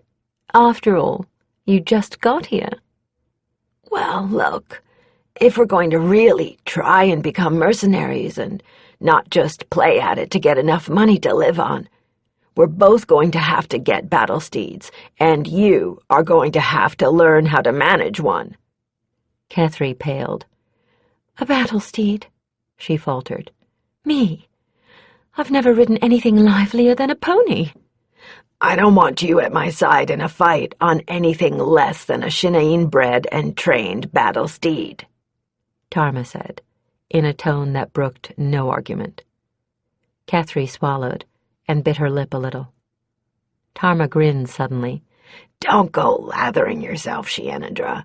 We may decide to stay here after all, and you can confine yourself to ponies and mules or your own 2 feet if that's what you want. That prospect, Kethri replied, sounds more attractive every time you mention battle steeds. Kethri had no idea how she did it, but Tarma led them straight into the Leah Earden camp without a single false turning. Practice, she shrugged when Kethri finally asked. I know it looks all the same to you, but I know every copse and spring and hill of this end of the plains. The clans are nomadic, but we each have territories. Leah Earden's was next to Talisadrine's. I expected, with 2 clans' worth of herds, they would be camped by one of the springs that divided the 2 and pasturing in both territories. When the Hawk brother told me which spring, I knew I was right. Tarma, in her costume of Kalenadral, created quite a stir, but Kethri was a wonder, especially to the children. When they first approached the camp, Tarma signaled a sentry who had then ridden in ahead of them. As they got nearer, more and more adolescents and older children came out on their saddle beasts, forming a polite but intensely curious escort. When they entered the camp itself, the youngest came running out to see the visitors, voluble and quite audible in their surprise at the sight of Kethri. She has grass eyes and sunset hair. Mata, how come she's riding a mule? She doesn't look old or sick. Is she sworn too? Then why is she wearing dust colors? That from a tiny girl in blazing scarlet and bright blue. Is she staying? Is she outclan? Is she from the magic place? Tarma swung down off Kessira and took in the mob of children with a mock-stern expression. What is this clamor? Is this the behavior of Shinain? The babble cut off abruptly, the children keeping complete silence. Better. Who will take my mare and my Shianadra's mule? One of the adolescents handed his reins to a friend and presented himself. I will, sworn one. My thanks, she said, giving him a slight bow. He returned a deeper bow and took both animals as soon as Kethri had dismounted. Now, will someone bring us to the elders? No need, said a strong, vigorous voice from the rear of the crowd. The elders are here. The gathering parted immediately to allow a collection of 4 Shinain through. One was a woman of middle years, with a square, for a Shinain, face, gray threaded hair, and a look of determination about her.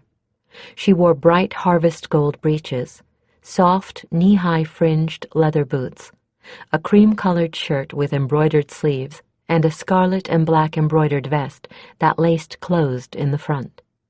By the headdress of 2 tiny antelope horns she wore, Kethri knew she was the shaman of Liha Irden. The second was a very old man, his face wrinkled so that his eyes twinkled from out of the depths of deep seams, his hair pure white. He wore blue felt boots, embroidered in green, dark blue breeches, a lighter blue shirt, and a bright green vest embroidered with a pattern to match the boots, but in blue. The purely ornamental riding crop he wore at his belt meant he was the clan chief. He was far from being feeble. He walked fully erect with never a hint of a limp or a stoop, and though his steps were slow, they were firm. Third was a woman whose age lay somewhere between the clan chief and the shaman. She wore scarlet, nothing but shades of red. That alone told Kethri that this was the woman in whose charge lay both the duties of war leader and of instructing the young in the use of arms. Last was a young man in muted greens, who smiled widely on seeing Tarma. Kethri knew this one from Tarma's descriptions. He was Liha Irden's healer and the 4th elder. Either news travels on the wings of the birds, or you've had scouts out I didn't see, Tarma said, giving them the greeting of respect. In part it did travel with birds. The Hawk brothers told us of your return, the healer said. They gave us enough time to bring together a council. The crowd parted a second time to let 5 more people through, all elderly. Tarma raised one eyebrow in surprise. I had not expected to be met by a full council, she said cautiously. And I find myself wondering if this is honor or something else. Kalanidra, I wish you to know that this was nothing of my doing, the clan chief of Liha Irden replied, his voice heavy with disapproval. Nor will my vote be cast against you. Cast against me? Me? For why? Tarma flushed, then blanched. Talacidrine is a dead clan, one of the other 5 answered her, an old woman with a stubborn set to her mouth. It only lacks a council's pronouncement to make history what is already fact. I still live, and while I live, Talacidrine lives. A clan is more than a single individual. It is a living, growing thing, she replied. You are Kalanidral, You are a barren seed by vow and by the warrior's touch. How can Talasadrine be alive in you when you cannot give it life? Kal-Anadra, Dharma, we have no wish to take from you what is yours by right of inheritance, the war leader of Liha-Irden said placatingly. The herds, the goods, they are still yours. But the children of the Hawk are no more. You are vowed to the Shina'in, not to any single clan. Let the banner be buried with the rest of the dead. No! Tarma's left hand closed convulsively on the hilt of her dagger, and her face was as white as marble. Sooner than that, I would die with them. Talasadrine lives. It lives in me. Kethri laid one restraining hand on Tarma's left and then stepped between her and the council. I am Shienedra to the Sworn One. Does this not make me Shina'in also? I have taken no vows of celibacy. More, I am a White Wind sorceress, and by my arts I can prolong the period of my own fertility. Through me, Talasadrine is a living, growing thing. How do we know the bond is a true one? One of the group of 5, a wizened old man, asked querulously. Kethri held up her right hand, palm out, and reached behind her to take Tarma's right by the wrist and display it as well. Both bore silvered, crescent-shaped scars. By the fact that she blessed it with her own fire, it can be nothing but a true bond, Tarma began, finding her tongue again. Shika! The old man spat, interrupting her. She says openly she is a sorceress. She could have produced a seeming sign, could have tricked even you. For what purpose? To steal what OutClan have always wanted. Our battle steeds. Tarma pulled her hand away from Kethri's and drew her sword at that venomous accusation. Kethri has saved my life. She has bled at my side to help me avenge Talasadrine. Tarma spat, holding her blade before her in both hands, taking a wide-legged defensive stance. How dare you doubt the word of Kal-Anadra? She is my true Shienedra by a goddess-blessed vow, and you will retract your damned lie or die on my blade. Whatever tragedy might have happened next was forestalled by the battle scream of a hawk high in the sky above Kethri. For some reason, she never could afterward say why, she flung up her arm as Tarma had to receive the hawk in the forest. A second scream split the air, and a golden meteor plummeted down from the sun to land on Kethri's wrist. The Vorselhawk was even larger than Moonsong's had been, and its talons bit into Kethri's arm as it flailed the air with its wings, mantling angrily at the council. Pain raced up her arm, and blood sprang out where the talons pierced her, for she had no vambrace such as Tarma wore. Blood was dyeing the sleeve of her robe a deep crimson, but Kethri had endured worse in her training as a sorceress. She bit her lip to keep from crying out, and kept her wrist and arm steady. The members of the council, with the exception of the clan chief, the shaman, and the healer of Liha-Irden, stepped back an involuntary pace or two, murmuring. Tarma held out her arm, still gripping her blade in her right hand.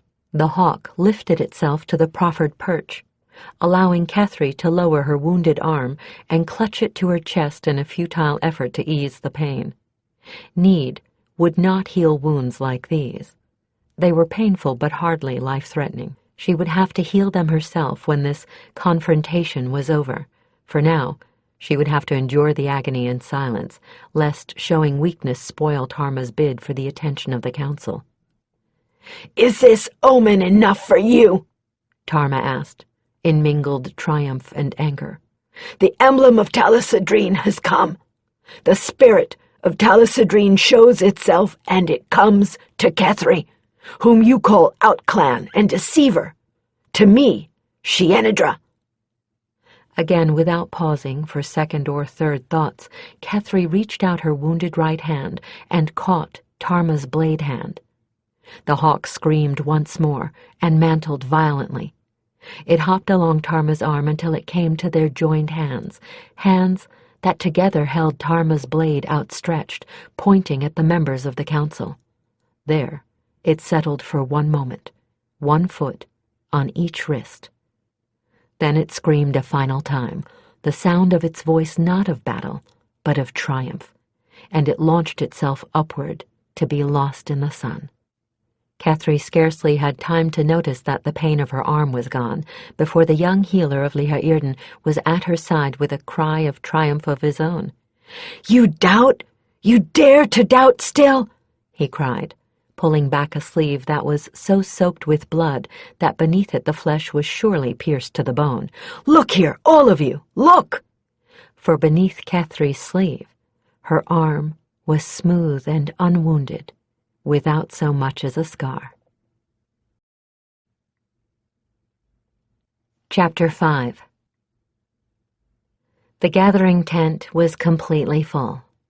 Crowded with gaudily garbed Shinain as it was, it would have been difficult to find space for even a small child.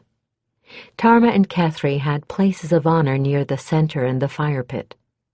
Since the confrontation with the council and their subsequent vindication, their credit had been very high with the Liha-Irden. "Kath!" Tarma's elbow connected gently with Kethri's ribs. "Huh?" Kethri started. She'd been staring at the fire, more than half mesmerized by the hypnotic music 3 of her Liha-Irden cousins had been playing. Except for her hair and eyes, she looked as Shinain as Tarma. Weeks in the sun this summer had turned her skin almost the same golden color as her partner's, and she was dressed in the same costume of soft boots, breeches, vest and shirt, all brightly colored and heavily embroidered, that the Shinain themselves wore. If anything, it was Tarma who stood out in her sober brown. It had been a good time, this past spring and summer, a peaceful time, and yet Kethri was feeling a restlessness. Part of it had to be Need's fault.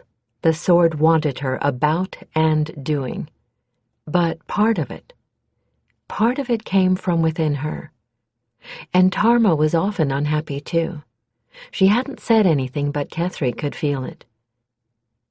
"It's your turn. What's it going to be? Magic or tale?" The children, who had been lulled by the music, woke completely at that. Their young voices rose above the murmuring of their elders, all of them trying to have some say in the choice of entertainment. Half of them were clamoring for magic, half for a story. These autumn gatherings were anticipated all year. In spring, there were the young of the herds to guard at night. In summer, night was the time of moving the herds, and in winter, it was too cold and windy to put up the huge gathering tent. Children were greatly prized among the clans, but normally were not petted or indulged, except here. During the gatherings, they were allowed to be a little noisy, to beg shamelessly for a particular treat. This was the first time Tarma had included her She-Enidra in the circle of entertainment, and the Liha-Irden were as curious about her as young cats. "Does it have to be one or the other?" Kethri asked. "Well, no." "All right, then," Kethri said, raising her voice to include all of them. "In that case, I'll tell you and show you a tale I learned when I was an apprentice with Melania of the White Wind's Adepts." She settled herself carefully and spun out some of her own internal energy into an illusion form. She held out her hands, which began to glow. Then, the thin thread of the illusion form spun up away from them like a wisp of rising smoke. The tendril rose until it was just above the heads of the watching Shinain. Then, the end thickened and began to rotate, drawing the rest of the glow up into itself until it was a fat globe dancing weightlessly up near the center pole. "This is the tale, as it was told me," Kethri began, just as the Shinaïn storytellers had begun, while the children oohed and whispered and the adults tried to pretend they weren't just as fascinated as the children. "Once, in a hollow tree on the top of a hill, there lived a lizard. Within the globe, the light faded and then brightened, and a scene came into focus. A stony, vetch-covered hill surmounted by a lightning-blasted tree of great girth, a tree that glowed ever so faintly.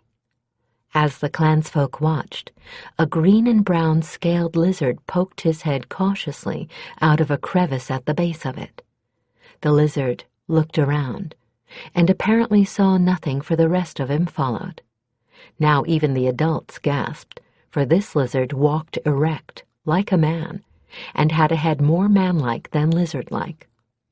The lizard's name was Gervais, and he was one of the Hertasi folk that live still in the Pelagia Hills. Hertasi once were tree lizards long, long ago, until magic changed them. Like humans, they can be of any nature, good or bad, kind or cruel, giving or selfish. But they all have one thing in common. All are just as intelligent as we are, and all were made that way long ago by magic wars. Now this Gervais knew a great deal about magic. It was the cause of him being the way he was, after all, and there was so much of it in the place where he lived that his very tree home glowed at night with it. So it isn't too surprising that he should daydream about it now, is it? The scene changed. The children giggled, for the lizard Gervais was playing at being a wizard, just as they had often done, with a hat of rolled-up birch bark and a wand of a twisted branch. He wanted very badly to be a wizard. He used to dream about how he would help those in trouble, how he would heal the sick and the wounded, how he would be so powerful he could stop wars with a single wave of his wand. You see, he had a very kind heart, and all he ever really wanted to do was to make the world a little better. But of course, he knew he couldn't. After all, he was nothing but a lizard. The lizard grew sad-looking. Odd how body language could convey dejection when the creature's facial expressions were nil, put aside his hat and wand, and crawled up onto a branch to sit in the sun and sigh. Then, one day, while he was sunning himself, he heard a noise of hound and horse in the distance. Now the lizard jumped to his feet, balancing himself on the branch with his tail, while he craned his neck to see as far as he could. While he was trying to see what all the fuss was about, a man stumbled into his clearing. A tattered and bloody human of early middle age fell through the bushes, catching himself barely in time to keep from cracking his head open on the rocks. There was a gasp from the assembled clansfolk, for the man had plainly been tortured. Kethri had not toned the illusion narrative down much from the one she'd been shown. Firstly, the children of the clans were used to bloodshed. Secondly, it brought the fact home to all of them that this was a true tale. The man in the illusion was dark-haired and bearded, bruised and beaten-looking, and if one looked very carefully, it was possible to see that the rags he wore had once been a wizard's robe. Gervais didn't stop to wonder about who the man was or why he was being chased. He only knew that no thinking creature should hunt another down like a rabbit with dogs and horses. He ran to the man. The lizard slid down the tree trunk and scampered to the fallen wizard. Now it was possible to see, as he helped the man to his feet, that he was very close to being man-sized himself, certainly the size of a young adolescent. At first the man was plainly too dazed to realize what it was that was helping him. Then he came to himself and did a double-take. The shock and startlement on his face made the children giggle again, and not just the children. "Come, human," Gervais said. "You must hide in my tree. It's the only place where you can be safe. I will keep the dogs away from you." The wizard, for that was what he was, did not waste any breath in arguing with him, for he could clearly hear the dogs baying on his track. The lizard half carried the man to the crevice in the tree. The man crawled inside. Gervais then ran over to a rock in the sun and arranged himself on it, for all the world like an ordinary, if overly large, lizard basking himself. When the dogs came over the hill, with the hunters close behind them, Gervais was ready. As the dogs and the horses burst through the underbrush, Gervais jumped high in the air, as if startled out of his wits. He dashed back and forth on all fours for a moment, then shot into the crack in the tree. There he remained, with his head sticking out, obviously hissing at the dogs that came to bark and snap at him and the man he was protecting. When one or two got too close, Gervais bit their noses. The dogs yelped and scuttled to the rear of the pack, tails between their legs, while the entire tent roared with laughter. Then the man who had been hunting the wizard arrived, and he was not pleased. He had wanted the wizard to serve him. He had waited until the wizard's magics were either exhausted or nullified by his own magicians. Then he had taken him prisoner and tortured him. But our wizard had pretended to be unconscious and had escaped into the Pelagiers. The Lord was so angry he had escaped that he had taken every hunter and dog he had and pursued him. But, thanks to Gervais, he thought now that he had lost the trail. The plump and oily man who rode up on a sweating horse bore no small resemblance to Weaths. Tarma smiled at that as the Lord whipped off his hounds and laid the crop across the shoulders of his fearful huntsman, all the while turning purple with rage. At length he wrenched his horse's head around, spurring it savagely, and led the lot out of the clearing. Gervais came out of hiding. So did the wizard. The wizard was very grateful. "There is a great deal of magical energy stored in your home," he said. "I can grant you nearly anything you want, little friend, if you'll let me use it. What way can I reward you?" Gervais didn't even have to think about it. "Make me a man like you," he said. "I want to be a man like you." "Think carefully on what you're asking," the mage said. "Do you want to be human, or do you want to be a magician? You have the potential within you to be a great mage, but it will take all the magic of your tree to unlock it, and even then, it will take years of study before you can make use of your abilities. Or would you rather have the form of a human?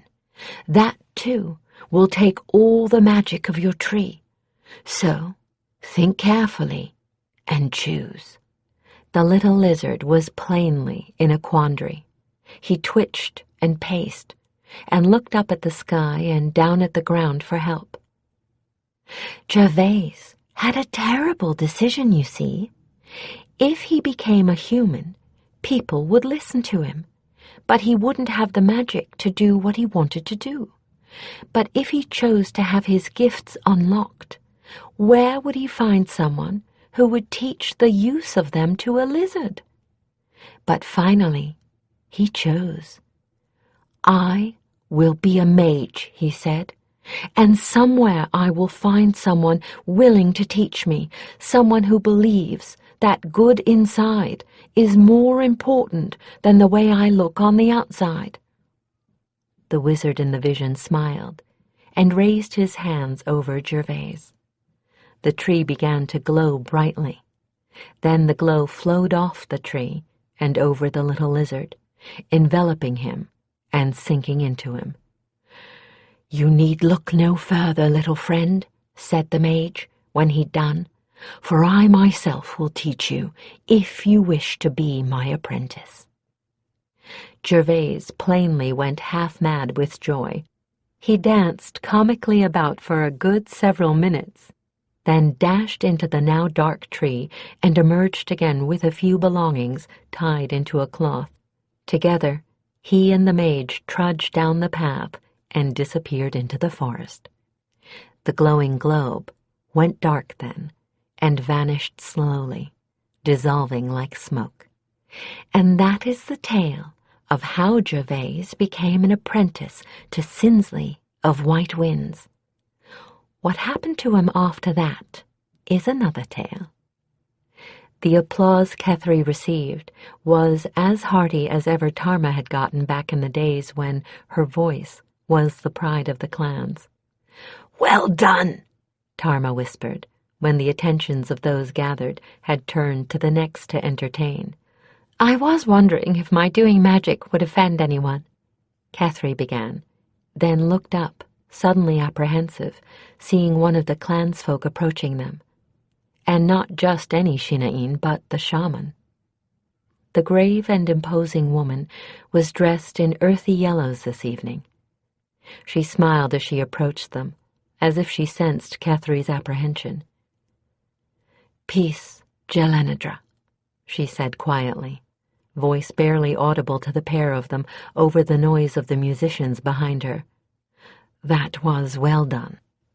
She seated herself on the carpeted floor beside them. "Then you didn't mind my working magic?" Kethri replied, tension leaving her. "Mind? Lisair, anything but.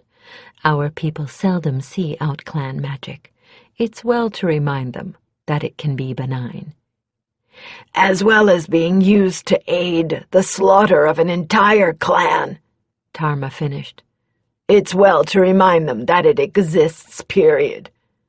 It was that forgetfulness that lost Talisadrine." "Hi. You have the right of it. Jelenedra, I sense a restlessness in you. More, I sense an unhappiness in both you and your oathkin." "Is it that obvious?" Kethri asked wryly. "I'm sorry if it is." "Do not apologize. As I said, I sense it in your Shienedra as well." "Tarma?" Kethri's eyebrows rose in surprise. "Look, I don't think this is where we should be discussing this," Tarma said uncomfortably. "Will you come to my tent then, Kalenedra? You and your oath sister." The request was more than half command, and they felt almost compelled to follow her out of the tent, picking their way carefully among the crowded clansfolk. Tarma was curious to see what the shaman's dome-shaped tent looked like within. She was vaguely disappointed to see that it differed very little from her own inside.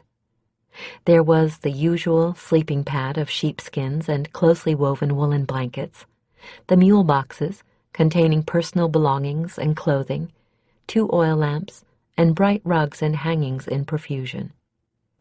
It was only when Tarma took a closer look at the hangings that she realized that they were something out of the ordinary. They seemed to be figured in random patterns, yet there was a sense of rhythm in the pattern, like writing. The shaman seemed uncannily aware of what Tarma was thinking. "Hi, they are a written history of our people, written in a language all their own. It is a language so concise that 100 years of history can be contained in a single hanging." Tarma looked around the tent and realized that there must be close to 50 of these hangings, layered one upon the other, but that meant 5,000 years. Again the shaman seemed to sense Tarma's thoughts. "Not so many years as you may think. Some of these deal with the history of peoples other than our own, people whose lives impinge upon ours, but we are not here to speak of that." The shaman seated herself on her pallet, allowing Kethri and Tarma to find places for themselves on her floor. "I think the plains grow too small for both of you, Heshala? There's just no real need for me here, Cathry replied. My order, well, we just can't stay where there's nothing for us to do. If some of the clansfolk had magic gifts or wanted to learn the magics that don't require a gift, it would be different. I'd gladly teach them here, but no one seems interested, and frankly, I'm bored. Actually, it's a bit worse than being bored. I'm not learning anything. I'll never reach adept status if I stay here. I don't fit here, Tarma sighed. And I never thought I'd say that. Like Keth, I'd be happy to teach the children sword work, but that would be usurping Shilana's position. I thought I could keep busy working with her, but I venture to guess you found her scarcely more challenging than her pupils. Don't look so surprised, my child. I, of all people, should know what your oath entails. Liha Irden has not had Kalenadral in its midst for a generation, but I know what your skill is likely to be, and how it was acquired. There was silence for a moment. Then Tarma said wryly, "Well, I wish you'd told me. The first time one of them showed up, it was enough to stop my heart." We were a trifle short of time to be telling you anything, even had you been in condition to hear it. So, tell me more of your troubles. I love my people. I love the plains, but I have no purpose here. I am totally useless. I'd be of more use raising income for Dalicidrine than I am now. Ah, you have seen the problem with raising the banner. We're only two. We can't tend the herds ourselves. We could bring in orphans and third and fourth children from clans with far too many to feed, but we have no income yet to feed them ourselves, and frankly, we have no name. We aren't likely to attract the kind of young men and women that would be my first choice without a name. Would you mind telling me what you two are talking about? Cathry demanded, bewilderment written plainly on her face. Goddess! I'm sorry, Kath. You've fallen in with us so well, I forget you aren't one of us. Allow me, the shaman interrupted gently. Jelenidra, when you pledged yourself to providing children for Dalicidrine, you actually pledged only to provide the clan core, unless you know some magic to cause you to litter like a grass runner. The shaman's smile was warm and invited Tarma as well as Cathry to share the joke. So, what will be is that when you do find a mate and raise up your children, they must spend 6 months of the year here, shifting by 1 season each year, so that they see our life in harsh times as well as easy. When they come of age, they will choose to be Shina'in always, or to take up a life off of the plains. Meanwhile, we will be sending out the call, and unmated Jelasadra of both sexes are free to come to your banner to make it their own. Orphans also, until you and your Shienedra declare the clan closed. Do you see? I think so. Now, what was the business about a name? The caliber of youngling you will attract will depend on the reputation you and Tarma have among the clans. And right now, to be frank, you will only attract those with little to lose. Not the kind of youngling I would hope to rebuild a clan with if I were rebuilding Dalicidrine. The part about income was clear enough, Cathry said after a long moment of brooding. We'd either have to sell some of the herd at a loss or starve. Are you in condition to hear advice, the pair of you? I think so, said Tarma. Leave the clans. Leave the plains. There is nothing for you here. You are wasting your abilities, and you are wasting away of boredom. I think there is something that both of you wish to do, and I also think that neither of you has broached the subject for fear of hurting the other's feelings. Kethri faltered. Well, there's two things, really. Since I've vowed myself to rebuilding Talasadrine, that needs a man, I'm afraid. I'll grant you that I could just go about taking lovers, but I want something more than that. I want to care for the father of any children I might have, and frankly, most of the men here are terribly alien to me. Understandable, the shaman nodded. Laudable, in fact. The clan law holds that you, your Shienedra, and your children would comprise a true clan seed, but I think everyone would be happier if you chose a man as long-term partner mate, and one with whom you have more in common than one of us. And the other? If I ever manage to get myself to the stage of adept, it's more or less expected of a White Wind sorceress that she start a branch of the school. But to do that, to attract pupils, I'd need two things: a reputation and money. So, again, we come to those two things, as important to you as to the clan. Well, that's odd that you've been thinking of starting a school, because I've been playing with the same notion, Tarma said in surprise. I've been thinking I enjoyed teaching Justin and Icon so much that it would be no bad thing to have a school of my own, one that teaches something besides swords work. Teach the heart as well as the mind and body? The shaman smiled. Those are praiseworthy goals, children, and not incompatible with rebuilding Talasadrine. Let me make you this proposition. For a fee, Lihairden will continue to raise and tend your herds. I think a tithe of the yearlings would be sufficient.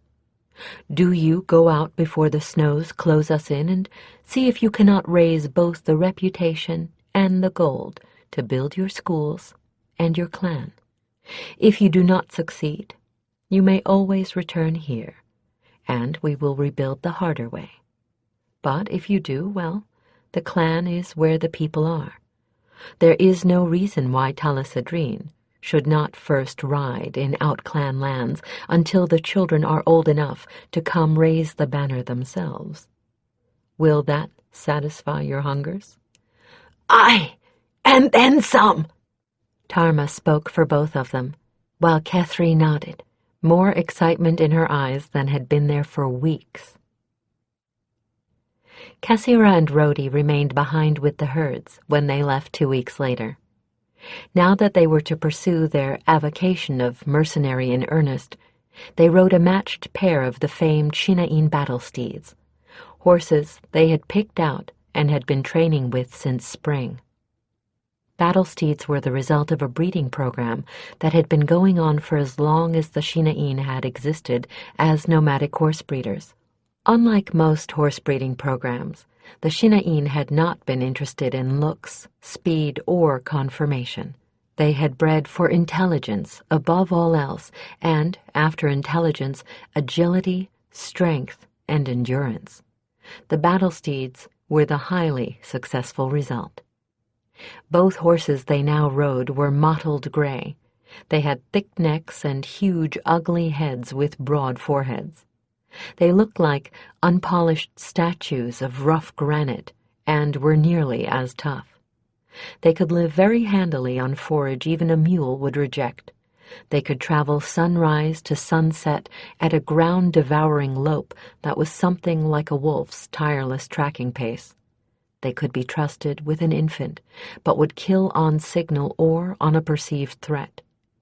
They were more intelligent than any horse Kethri had ever seen, more intelligent than a mule even. In their ability to obey and to reason, they more resembled a highly trained dog than a horse, for they could actually work out a simple problem on their own. This was why Shinain battle steeds were so famed, and why the clansfolk guarded them with their very lives. Between their intelligence and the training they received, battle steeds were nearly the equal partners of those who rode them in a fight. It was in no small part due to the battle steeds that the Shinain had remained free and the Dorisha plains unconquered. But they were rare. A mare would drop no more than 4 or 5 foals in a lifetime. So no matter how tempting the price offered, no battle steed would ever be found in the hands of anyone but a Shinain, or one who was pledged blood sib to a Shinain. These horses had been undergoing a strenuous course of training for the past 4 years, and had just been ready this spring to accept permanent riders. They were trained to fight either on their own or with a rider, something Kethri was grateful for, since she was nothing like the kind of rider Tarma was. Tarma could stick to Hellsbane's back like a burr on a sheep. Kethri usually lost her seat within the first few minutes of a fight. But no matter, Ironheart would defend her quite as readily on the ground, and on the ground, Kethri could work her magics without distraction. Both battle steeds were mares. Mares could be depended on to keep their heads, no matter what the provocation. And besides, it was a peculiarity of battle steeds that they tended to throw 10 or 15 fillies to every colt. That meant colts were never gelded, and never left the plains.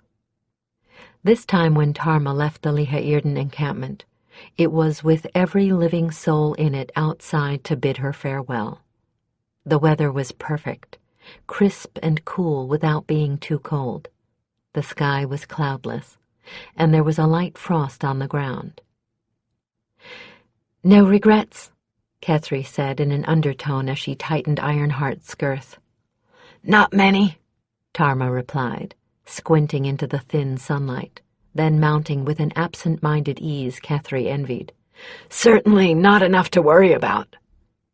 Kethri scrambled into her own saddle.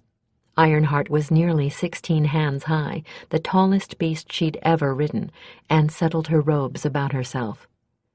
"You have some, though," she persisted. "I just wish I knew this was the right course we're taking. I guess," Tarma laughed at herself. "I guess I'm looking for another omen." "Lady Bright, haven't you had enough?" Kethri was interrupted by a scream from overhead. The Shinain about them murmured in excitement and pointed, for there overhead was a Vorselhawk. It might have been the same one that had landed on Kethri's arm when Tarma had been challenged. It was certainly big enough. This time, however, it showed no inclination to land.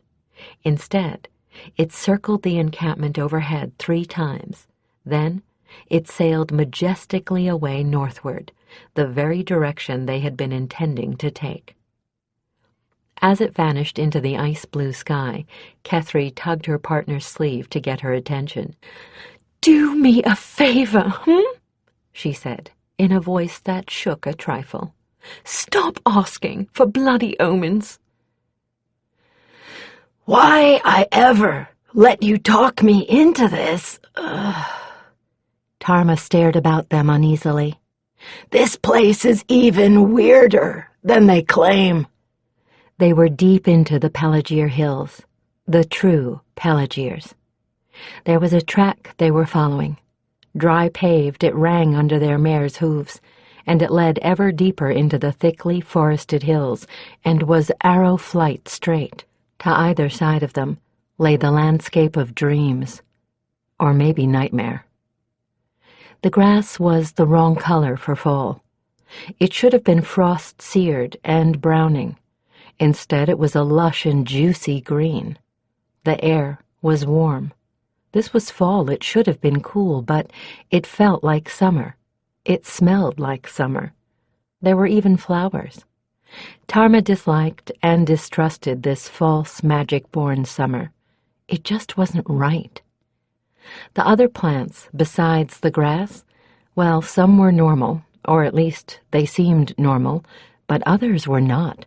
Tarma had seen plants whose leaves had snapped shut on unwary insects, flowers whose blooms glowed when the moon rose, and thorny vines whose thorns dripped some unnameable liquid. She didn't know if they were hazardous, but she wasn't about to take a chance. Not after she saw the bones and skulls of small animals littering the ground beneath a dead tree laden with such vines. The trees didn't bear thinking about much. The least odd of them were as twisted and deformed as if they'd grown in a place of constant heavy winds. The others...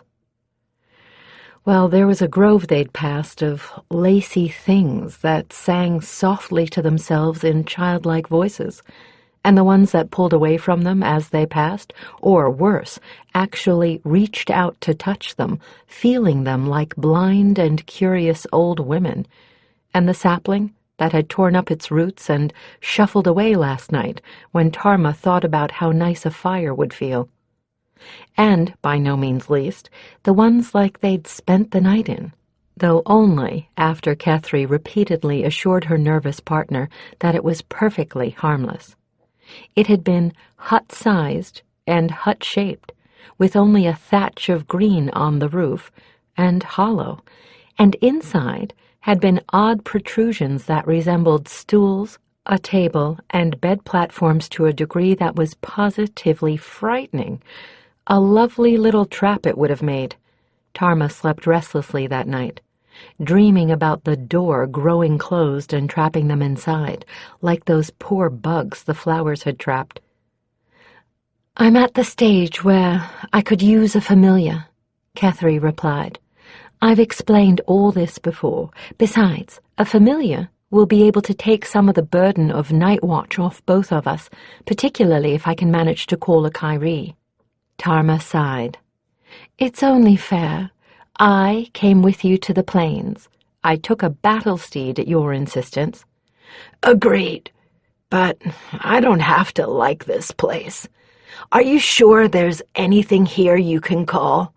We haven't seen so much as a mouse or a sparrow since things started looking weird. "That's because they don't want you to see them. Relax. We're going to stop soon. We're almost where I wanted to go." How can you tell if you've never been here? "You'll see." Sure enough, Tarma did see. The paved road came to a dead end. At the end it widened out into a flat, featureless circle some 50 paces in diameter. The paved area was surrounded by yet another kind of tree, some sort of evergreen with thin, tangled branches that started a bit less than knee-high and continued straight up, so that the trees were like green columns reaching to the sky.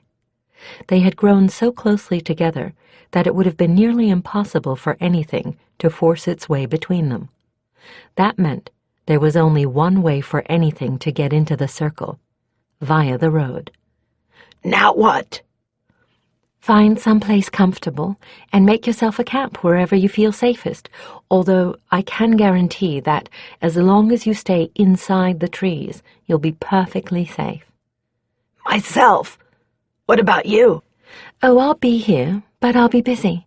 The process of calling a familiar is rather involved and takes a long time.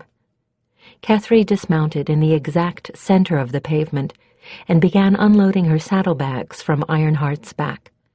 How long is a long time?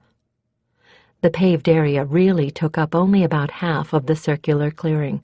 The rest was grass and scattered boulders, a green and lumpy rim surrounding the smooth gray pavement. There was plenty of windfall lying around the grassy area, most of it probably good and dry enough to make a fire. And there was a nice little nook at the back of the circle, a cluster of boulders that would make a good fire pit. Somehow Tarma didn't want even the slightest chance of fire escaping from her. Not here. Not after that walking sapling. No telling what its mother might think about fire, or the makers of fire. Until sunset tomorrow night. What? I told you it's very complicated. Surely you can find something to do with yourself. Well, I'm going to have to, aren't I? I'm certainly not going to leave you alone out here. Kethri didn't bother to reply with anything more than an amused smile. and began setting up her spellcasting equipment. Tarma, grumbling, took both mares over to the side of the paved area and gave them the command to stay on the grass, unsaddled and unharnessed them, and began grooming them to within an inch of their lives. When she slipped a look over at her partner, Kethri was already seated within a sketched-in circle, a tiny brazier emitting a spice-scented smoke beside her. Her eyes were closed, and from the way her lips were moving she was chanting. Tarma sighed with resignation and hauled the tack over to the area where she intended to camp. It had lacked about a candle mark to sunset when they'd reached this place.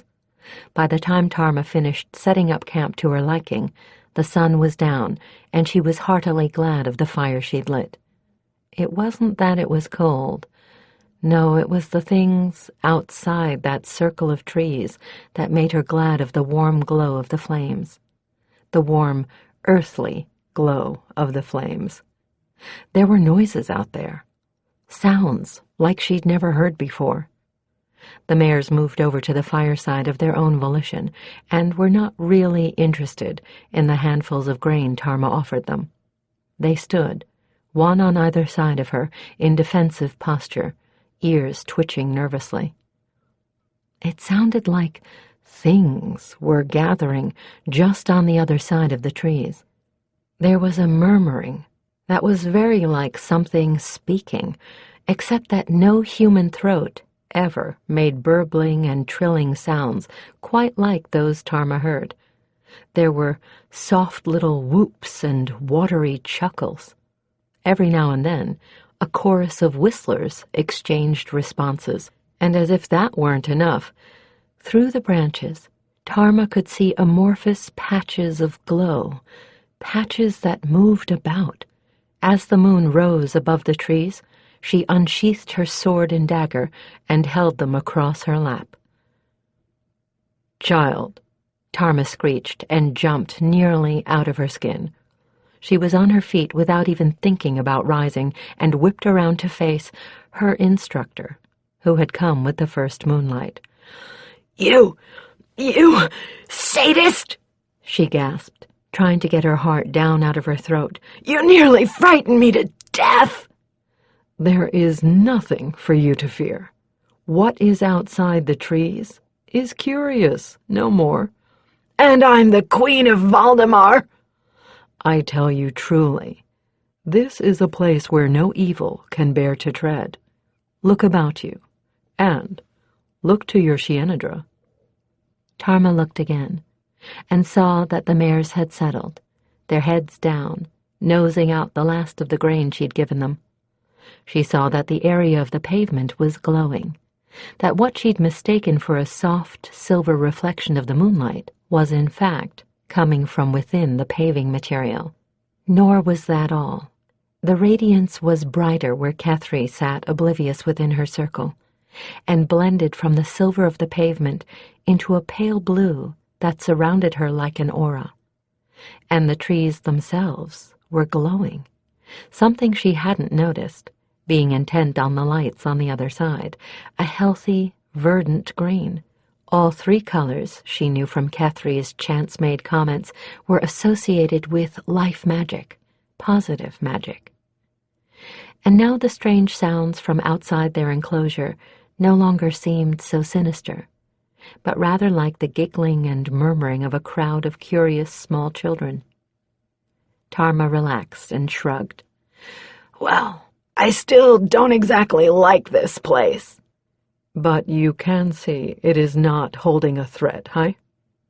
"Hi." She placed the point of her blade on the pavement and cocked her head at him. "Well, I haven't much to do, and since you're here—" "You are sadly in need of practice," he mocked. "Shesty," she scoffed back, bringing her sword up into guard position. "I'm not that badly off." By day, the circle of trees no longer seemed quite so sinister, especially after Tarma's instructor had worked her into a sweat-dripping exhaustion. When dawn came, and he left, she was ready to drop where she stood and sleep on the hard pavement itself. But the mares needed more than browse and grain. They needed water. There was no water here save what they'd brought with them, and Tarma dared not truly sleep while Kethri remained enwrapped in spellcasting.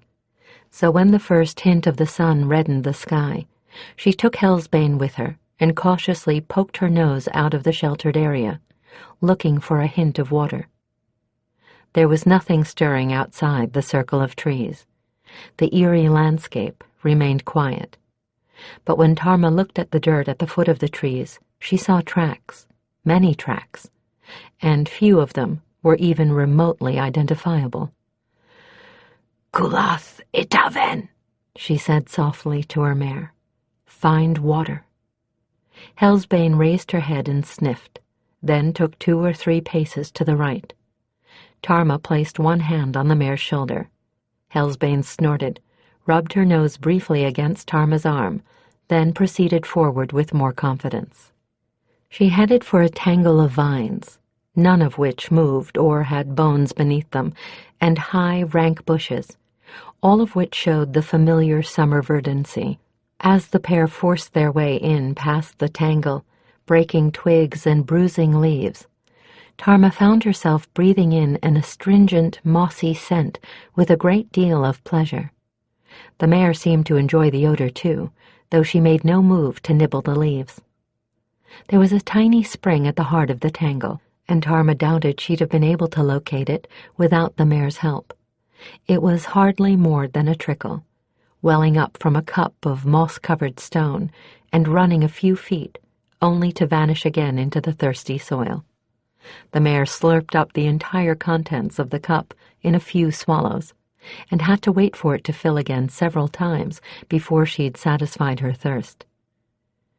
It was while she was awaiting Hellsbane's satiation that Tarma noticed the decided scarcity of insects within this patch of growth. Flies and the like had plagued them since they entered the Pelagiers. As a horsewoman, Tarma generally took them for granted. There were no flies in here, nor any other insects. Curious. When the mare was finished, Tarma guided her out backward, there being no room to turn her around. It seemed almost as if the bushes and vines were willing to let them inflict a limited amount of damage in order to reach the water, but resisted any more than that. And as soon as they were clear of the scent of the crushed vegetation, the flies descended on Hellsbane again. An idea occurred to her. She backtracked to the bushes and got a handful of the trampled leaves and rubbed them on the back of her hand. She waited for some sort of reaction. Rash, burning, itching. Nothing happened.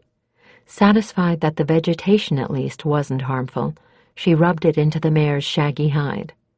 It turned her a rather odd shade of gray-green, but the flies wouldn't even land on her. Very pleased with herself, Tarma watered Ironheart and repeated the process on her. By the time she'd finished, the sun was well up, and she was having a hard time keeping her eyes open. She was going to have to get some rest at least, but that was another advantage of having battle steeds. She loosed Hellsbane and took her to the entrance of the circle. "Guard," she said shortly. The mare immediately went into sentry mode, and it would take a determined attacker indeed to get past those iron-shod hooves and wicked teeth. Now all she needed to keep alert for was attack from above. She propped herself up with their packs and saddles, and allowed herself to fall into a half-doze. It wasn't as restful as real sleep, but it would do. When hunger finally made further rest impossible, it was getting on to sunset, and Kethri was showing signs of breaking out of trance. She'd carefully briefed Tarma on what she'd need to do. Tarma shook herself into full alertness and rummaged in Kethri's pack for high-energy rations. Taking those and her water skin, she sat on her heels just outside of the inscribed circle and waited. She didn't have to wait long. Kethri's eyes opened almost immediately, and she sagged forward with exhaustion, scarcely able to make the little dismissing motion that broke the magic shield about her.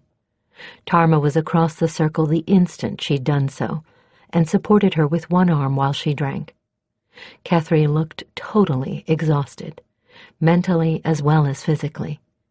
She was pale as new milk and scarcely had the energy to drink, much less speak.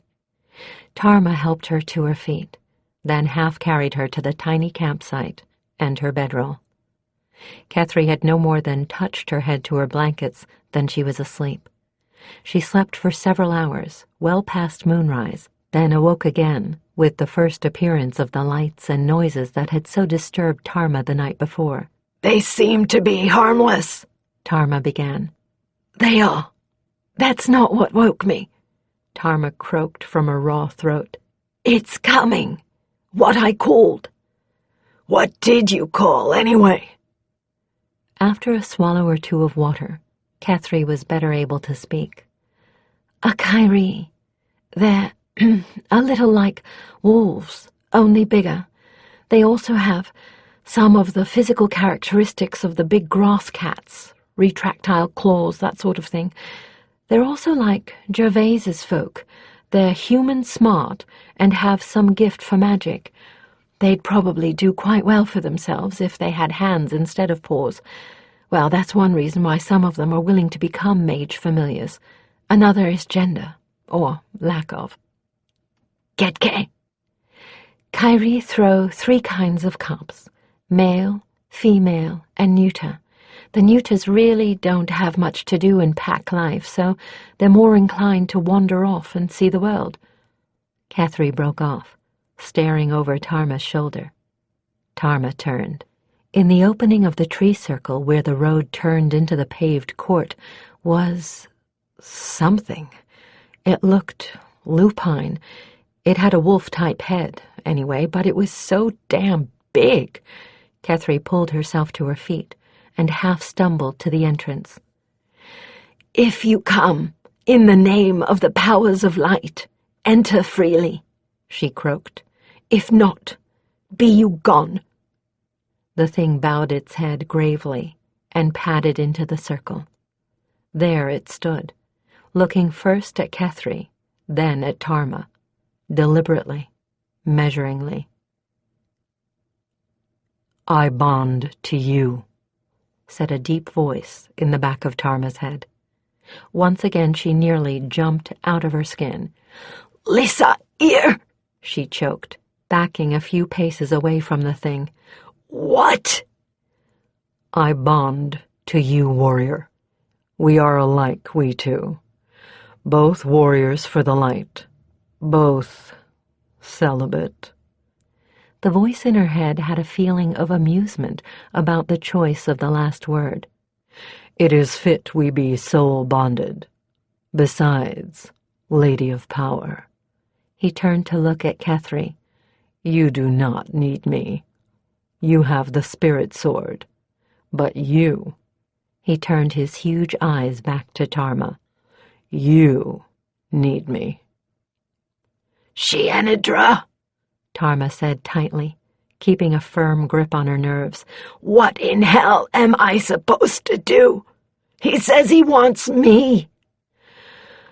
"Oh, my Lady Bright, what a bloody mess. It could only happen to me. Give in." Kethri staggered to her bedroll and half collapsed into it, laughing weakly. "A day and a night of spellcasting, and what happens? My familiar decides he'd rather bond to my partner. Lady Bright, if it weren't so damned funny, I think I'd kill you both." "But what am I supposed to do?" "You could try talking to me." Tarma gulped and approached the beast cautiously. It sat at its ease, tongue lolling out in a kind of grin. She could sense his amusement at her apprehension in the back of her mind.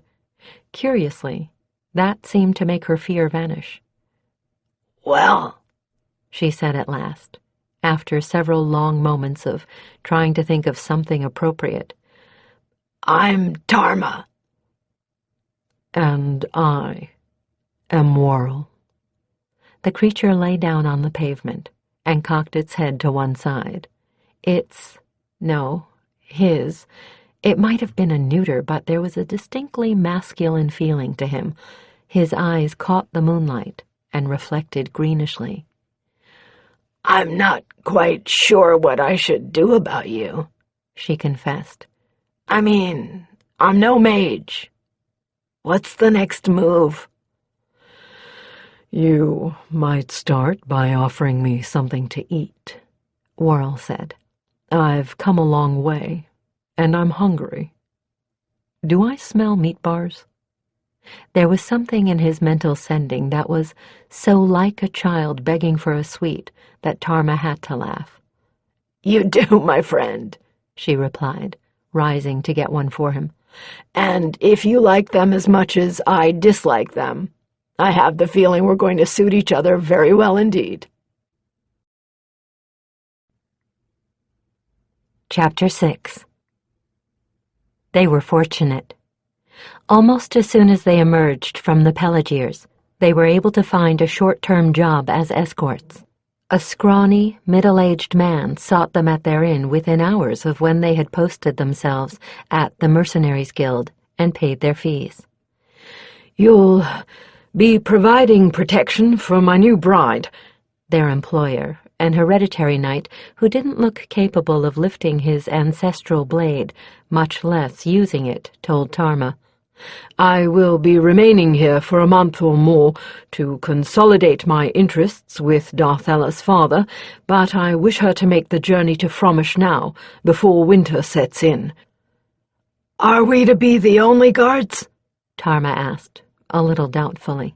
She shifted on the wooden bench uncomfortably, and wished Kethri was here instead of visiting the tiny White Winds enclave she'd ferreted out.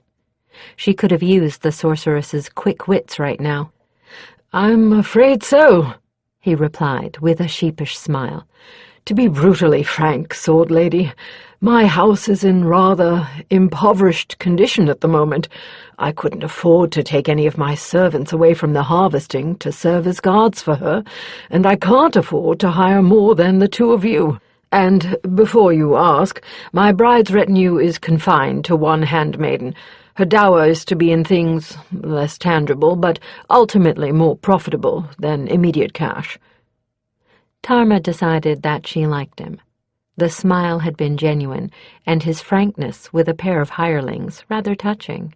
Of course, she thought wryly, that could just be to convince us that the fair Darthella won't have much with her worth stealing. I'll tell you what we can do to narrow the odds against us a bit, Tarma offered. I can arrange to set out a little later than you asked us, so that we're about half a day behind that spice trader. Anybody looking for booty is likely to go for him and miss us. But what about wild beasts? He asked, looking concerned. Won't they have been attracted to the campsites by the trader's leavings?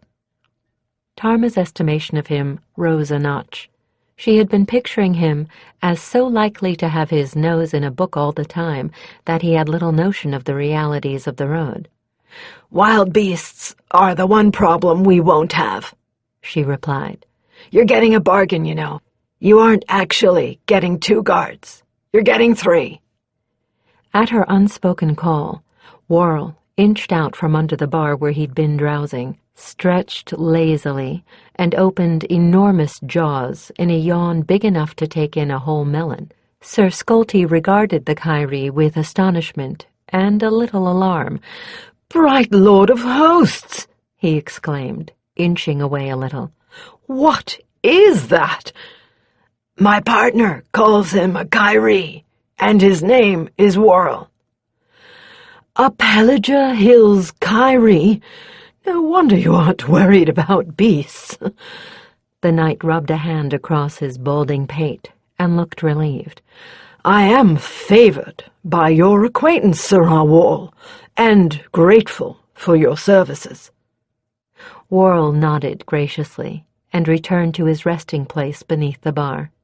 This close to the hills, the innmaster and his help were fairly familiar with the Kyrie kind, and when Worrell had helped to break up a bar fight within moments of the trio's arrival, he had earned their gratitude and a place of honor, and no few spiced sausages while he rested there. Tarma was pleased with the knight's ready acceptance of her companion. and finalized the transaction with him then and there. By the time Catherine returned, she had already taken care of supplies for the next day. They appeared at the house of the bride's father precisely at noon the next day, ready to go. Sir Scolty met them at the gate, which was something of a surprise to Catherine. "I rather expected you would send a servant to wait for us," Catherine told him, covering her confusion quickly, but not so quickly that Tarma didn't spot it. "Darthella has been insisting that I properly introduce you," he replied, a rather wry smile on his thin lips. "That isn't the sort of thing one leaves to a servant. I confess that she has been most eager to meet you." Tarma caught her partner's quizzical glance and shrugged. The odd comment was explained when they finally met the fair young bride. She entered the room all flutters and coquettishness, which affectations she dropped as soon as she saw that her escorts were female. She made no effort to hide her disappointment, and left to pack within moments. "Now I see why you hired us instead of that pair of Berengians," Tarma couldn't help but say, stifling laughter. Sir Scolty shrugged eloquently. "I won't deny I'm a bit of a disappointment for her," he replied cynically. "But beggars can't be choosers. She's the 6th in a set of 7 daughters, and her father was so pleased at being able to make trade bargains with me in lieu of a dower that he almost threw her at me. Fortunately, my servants are all uglier than I am." The look in his eye told Tarma that Darthella was going to have to be a great deal cleverer than she appeared to be if she intended to cuckold this fellow. But then again... "Tell me, are folk around here acquainted with the tale of Bloody Carthar's 14 wives, or Moralis and the Werebeast?" He shook his head. "I would say I know most of the tales we hear in these parts by heart, and those don't sound familiar." "Then we'll see if we can't incline Darthella's mind a bit more in an appropriate direction," Catherine said, taking her cue from the 2 stories Tarma had mentioned. "We'll be a week in traveling, and stories around the campfire are always welcome, no?" "What? Oh, I see!" Sir Scolty began to laugh heartily.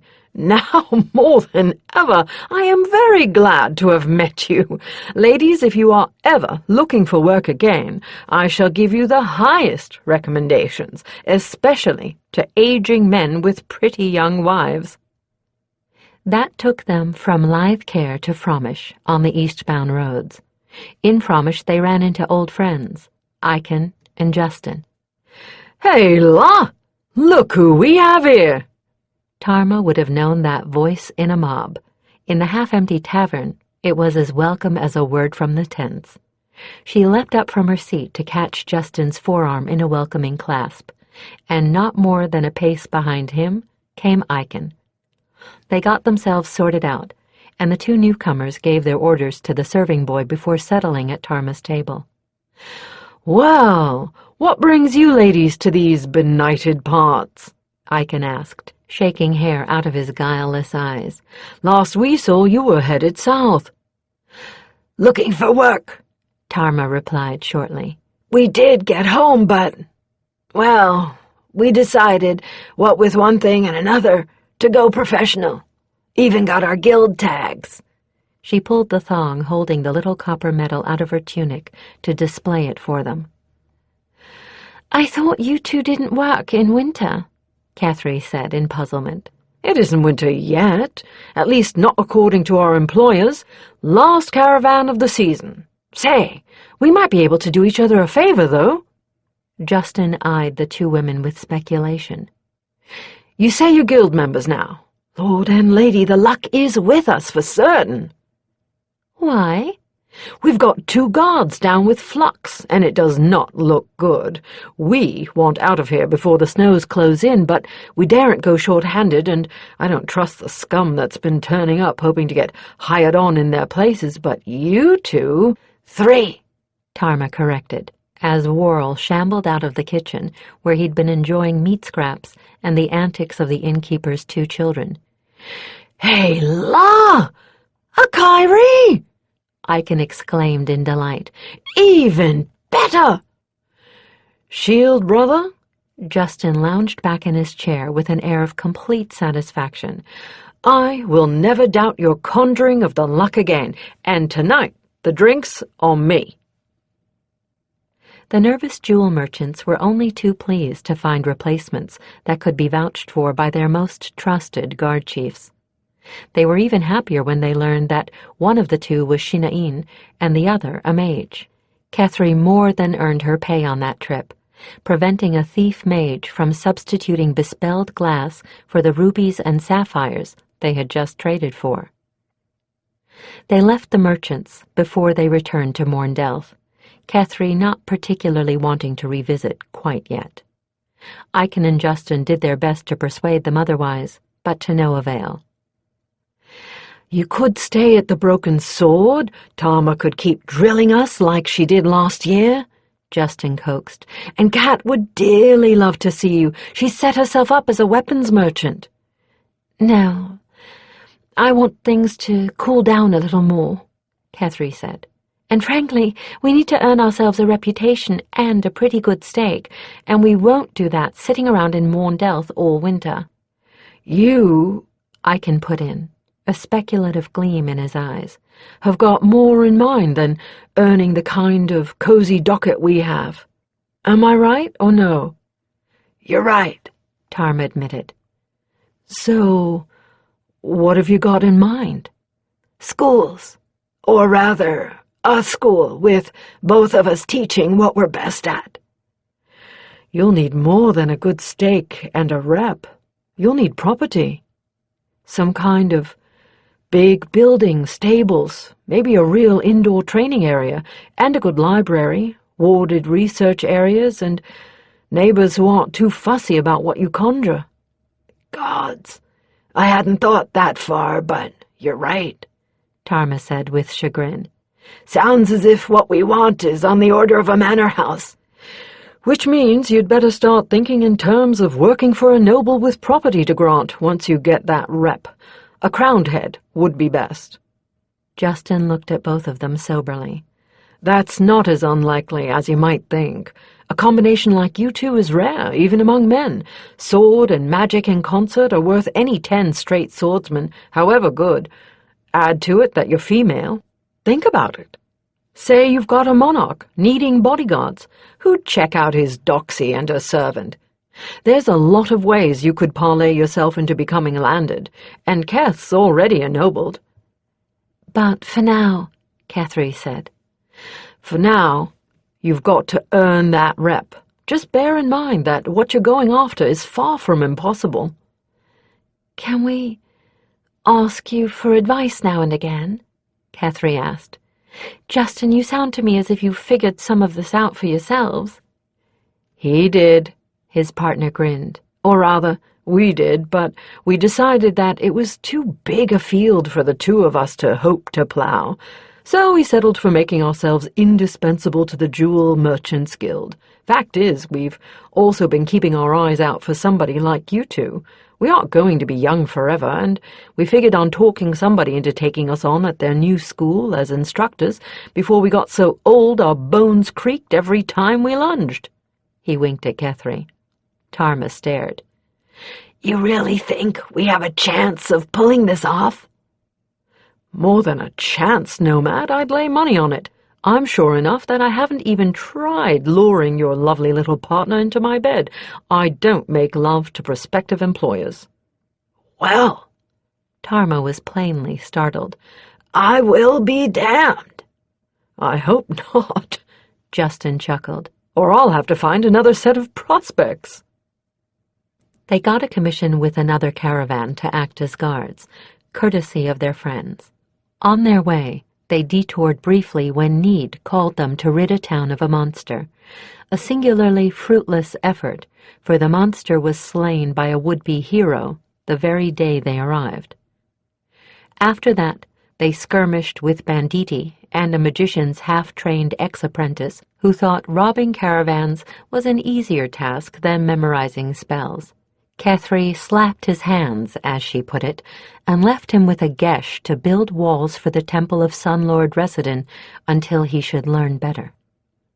When the caravan was safely gotten home, they found an elderly mage of the Blue Mountain School who wanted some physical protection as he returned to his patron, and was delighted with the bonus of having a sorceress of a different discipline to converse with. During these journeys, Tarma and Worrell were learning to integrate themselves as a fighting team. Somewhat to Tarma's amazement, her otherworldly teachers were inclined to include him whenever he chose. After her initial shock, and to some extent dismay, she had discovered that they did have a great deal in common, especially in attitudes. He was perhaps a bit more cynical than she was, but he was also older. He never would admit exactly how old he was. When Tarma persisted, he seized one of her hands in his powerful jaws and mind sent, "My years are enough, mind mate, to suffice." She never asked again. But now they had fallen on dry times. They had wound up on the estate of Viscount Hathcoll, with no one needing their particular talents and no cities nearby. The money they had earned must now be at least partially spent in provisioning them to some place where they were likelier to find work. That was the plan anyway, until need woke from her apparent slumber with a vengeance. Tarma goaded her grey Shinain warsteed into another burst of speed, urging her on with hand and voice, though not spur, never spur. That would have been an insult the battle steed would not tolerate, as if she were pursued by the jackals of darkness. It had been more than long enough since she had first become Calenadrel for her hair to have regrown. Now her long ebony braids streamed behind her. Close enough to catch one of them rode Kethri. Kethri's own mare was a scant half a length after her herd sister. Need had left Kethri almost completely alone, save for that one prod, almost from the time they'd left the Liha-Irden camp. Both of them had nearly forgotten just what bearing her could mean. They had been reminded this morning, when Need had woken Kethri almost before the sun rose, and had been driving the sorceress, and so her blood oath sister as well, in this direction all day. At first it had been a simple pull, as she had often felt before. Tarma had teased and Kethri had grumbled. Then they had packed up their camp and headed for the source. Kethri had even had time enough to summon a creature of the ethereal plane, to scout and serve as a set of clairvoyant eyes for them, but the call had grown more urgent as the hours passed, not less so, increasing to the point where by mid-afternoon it was actually causing Kethri severe mental pain that even Tarma was subject to, through the oath bond. That was when they got Worrell up onto the special carry pad they'd rigged for him behind Tarma's saddle and prepared to make some speed. They urged their horses first into a fast walk, then a trot, then as sunset neared into a full gallop. By then Kethri was near blind with mental anguish and no longer capable of even directing their ethereal ally, much less questioning it. Need would not be denied in this. Moonsong Kavala, the Hawk Brother adept they had met, had told them nothing less than the truth. Kethri was soul bonded to the sword, just as surely as Tarma was bonded to her goddess, or Worrell to Tarma. Kethri was recalling now with some misgiving that Moonsong had also said that she had not yet found the limit to which it would bind itself to her, and if this experience was any indication of the future, she wasn't sure she wanted to. All that was of any importance at the moment was that there was a woman within Need's sensing range in grave peril. Peril of her life, by the way the blade was driving Kethri, and they had no choice but to answer the call. Tarma continued to urge Hellsbane on. They were coming to a cultivated area, and surely their goal couldn't be far. Ahead of them on the road they were following loomed a walled village, part and parcel of a manor keep, a common arrangement in these parts. The gates were open, the fields around empty of workers. That was odd, very odd, It was high summer, and there should have been folk out in the fields, weeding and tending the irrigation ditches. There was no immediate sign of trouble, but as they neared the gates, it was plain just who the woman they sought was. Bound to a scaffold, high enough to be visible through the open gates, they could see a young, dark-haired woman dressed in white, almost like a sacrificial victim. The last rays of the setting sun touched her with color, touched also the heaped wood beneath the platform on which she stood, making it seem as if her pyre already blazed up. Lining the mud-plastered walls of the keep and crowding the square inside the gate were scores of folk of every class and station, all silent, all waiting.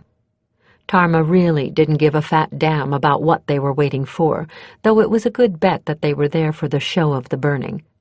She coaxed a final burst of speed out of her tired mount, sending her shooting ahead of Kethri's as they passed the gates and bringing her close in to the platform.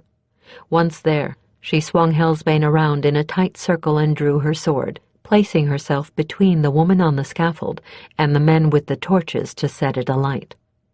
She knew she was an imposing sight, even covered with sweat and the dust of the road, hawk-faced, intimidating, ice-blue eyes glaring. Her clothing alone should tell them she was nothing to fool with. It was obviously that of a fighting mercenary. Plain brown leathers and brigandine armor. Her sword reflected the dying sunlight so that she might have been holding a living flame in her hand. She said nothing.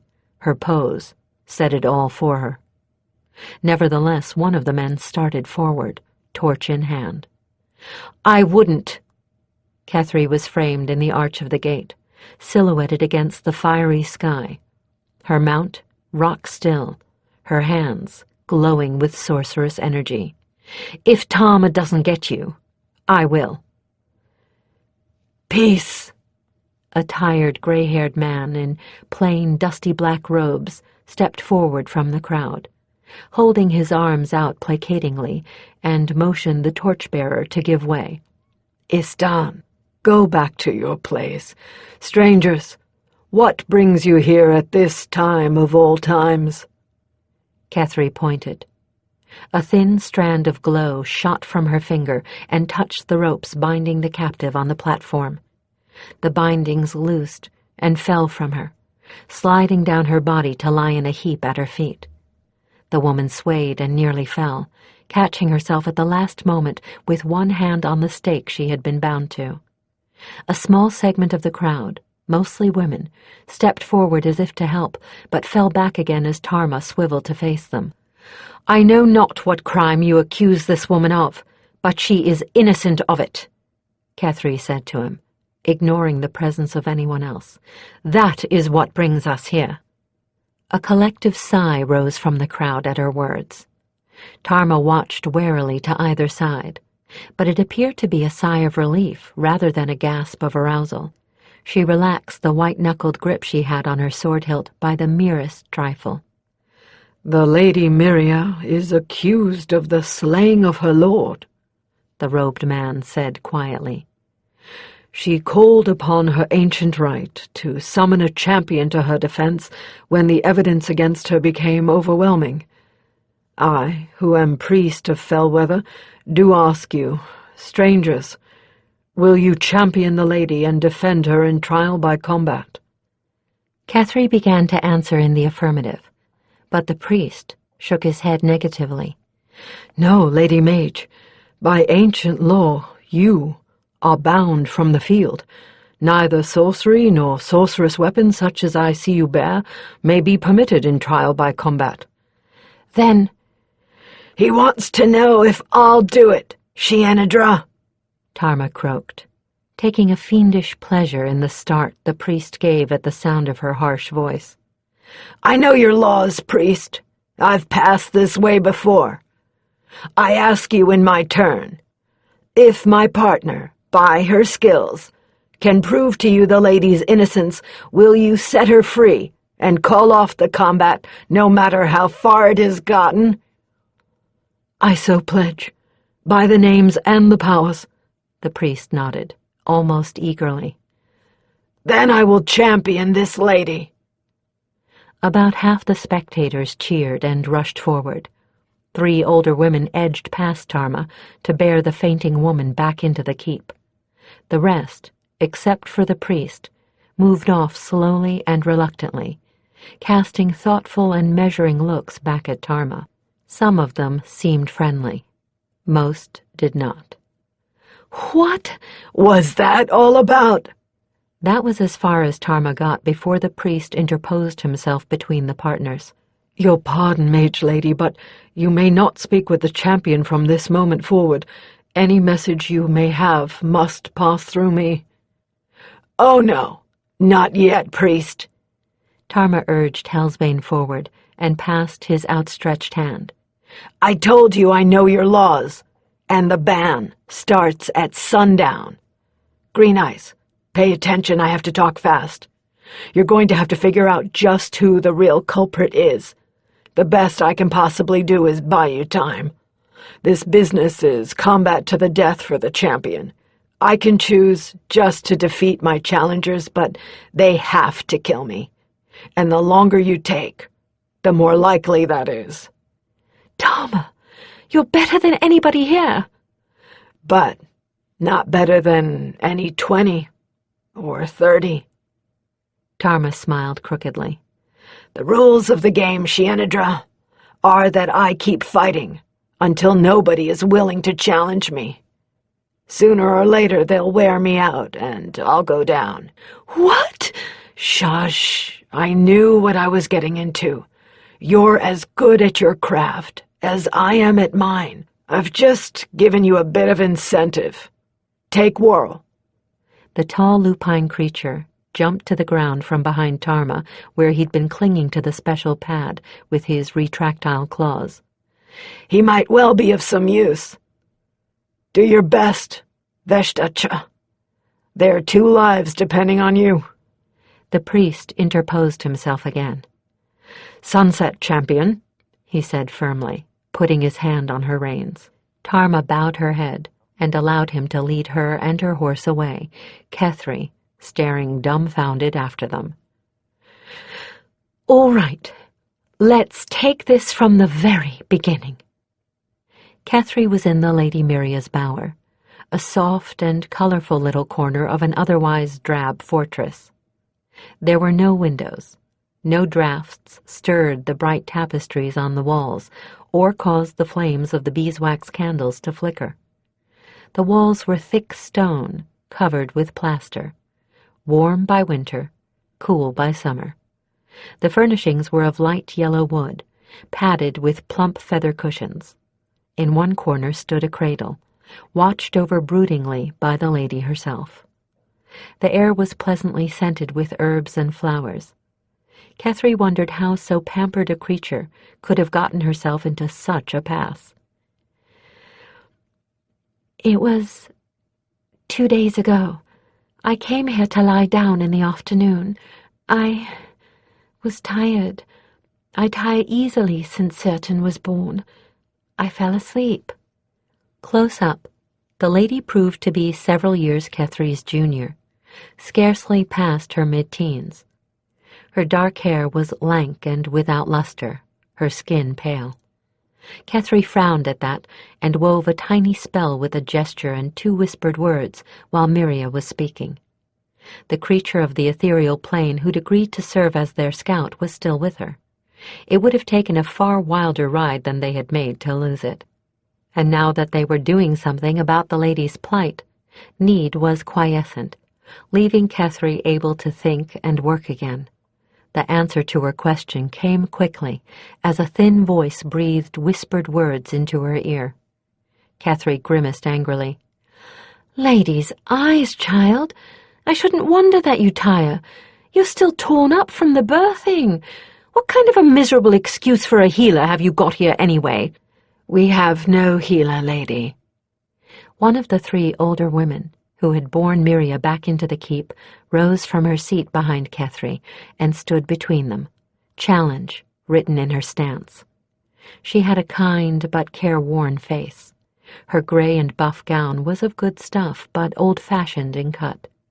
Catherine guessed that she must be Miria's companion, an older relative, perhaps. "The healer died before my dove came to childbed, and her lord did not see fit to replace him. We had no use for a healer, or so he claimed. After all, he kept no great number of men-at-arms. He warred with no one. He felt that birthing was a perfectly normal procedure, and surely didn't require the expensive services of a healer." "Now, Katrin—" "It is no more than the truth. He cared more for his horses than for you. He replaced the farrier quickly enough when he left." "His horses were of more use to him," the girl said bitterly, then bit her lip. "There, you see. That is what brought me to this pass. One too many careless remarks let fall among the wrong ears." Catherine nodded, liking the girl.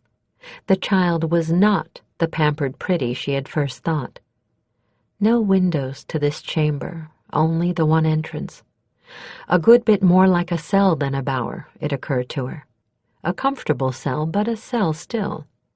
She stood, smoothed her buff-colored robe with an unconscious gesture, and unsheathed the sword that seldom left her side.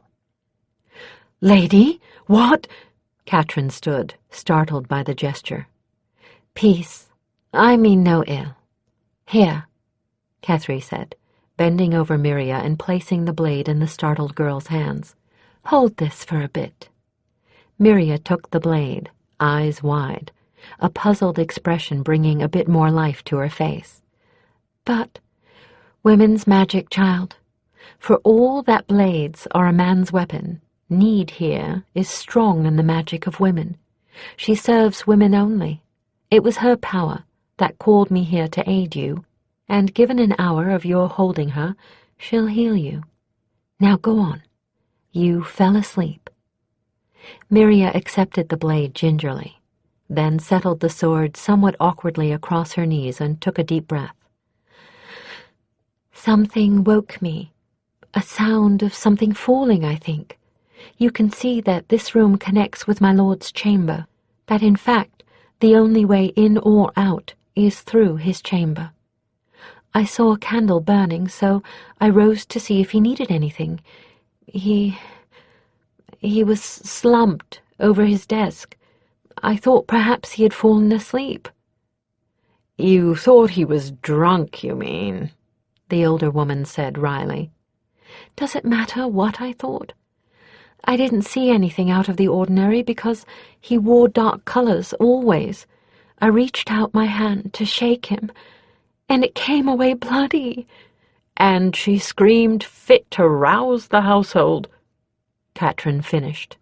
"And when we came, she had to unlock the door for us," said the second woman, silent till now. "Both doors into that chamber were locked. Hall side with the Lord's key, Seneschal's side barred from within this room, and the bloody dagger that had killed him was under her bed." "Whose was it?" "Mine, of course," Miria answered. "And before you ask, there was only one key to the hall side door. It could only be opened with the key, and the key was under his hand. It's an ensorcelled lock. Even if you made a copy of the key, the copy would never unlock the door." "Worrell." The huge beast rose from the shadows where he'd been lying and padded to Catherine's side. Miria and her women shrank away a little at the sight of him. "You can detect what I'd need a spell for.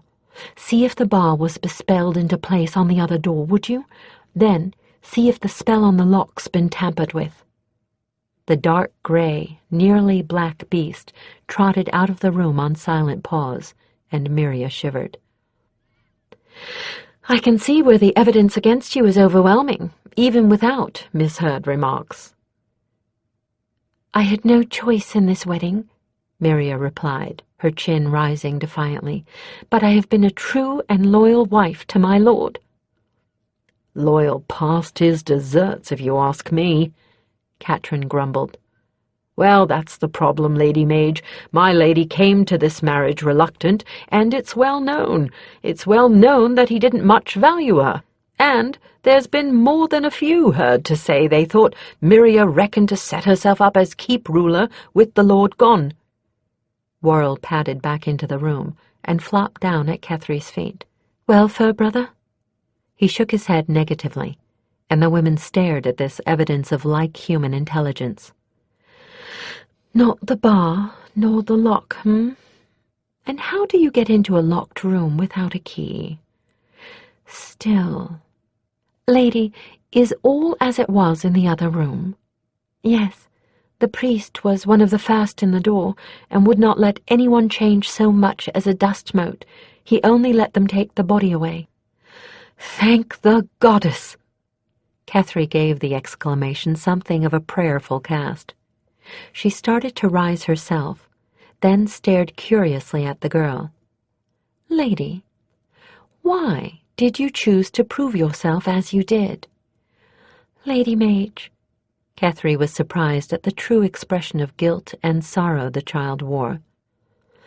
"If I had guessed strangers would be caught in this web, I never would have.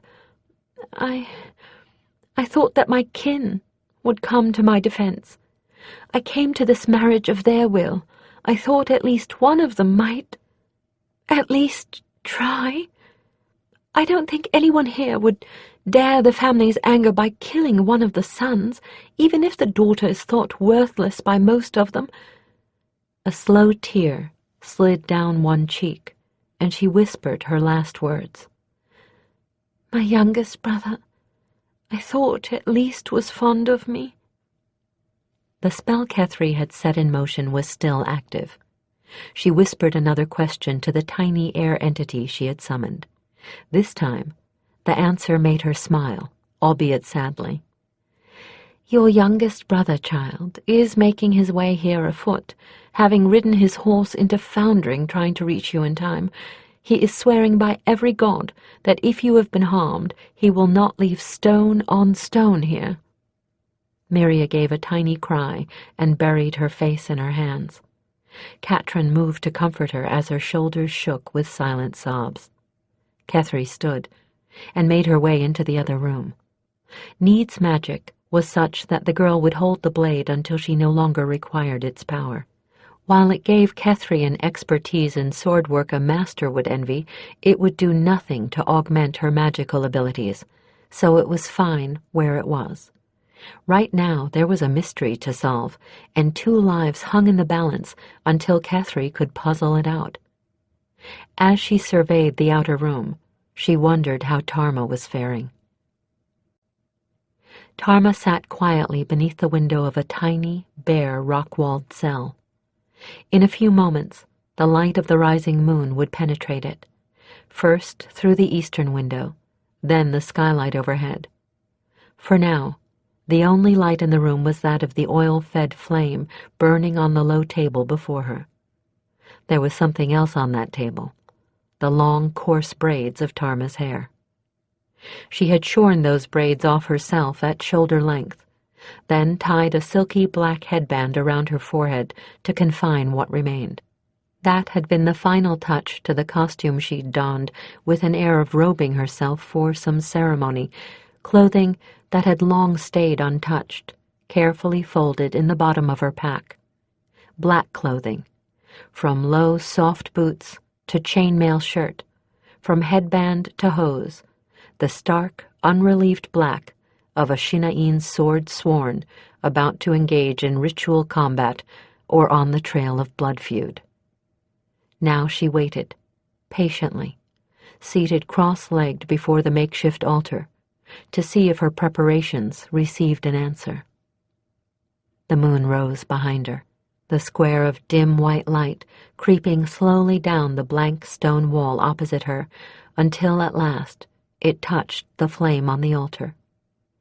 And, without warning, without fanfare, she was there, standing between Tarma and the altar place.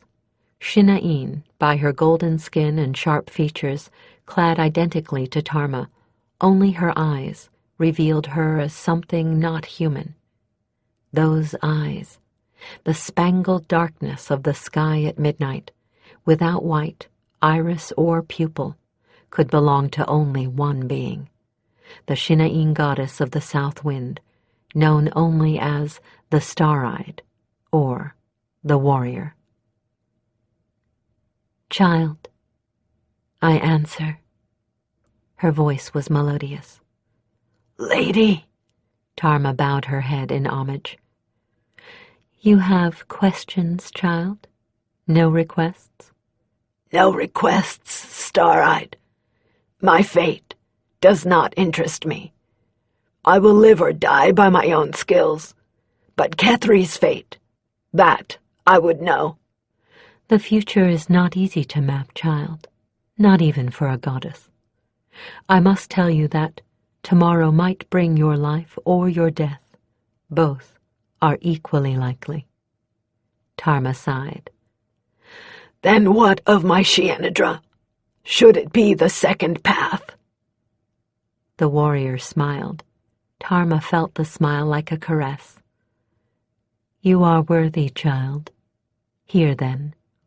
If you fall tomorrow, your Shienedra, who is perhaps a bit more pragmatic than you, will work a spell that lifts both herself and the Lady Myria to a place leagues distant from here, while Worrell releases Hellsbane and Ironheart and drives them out the gates.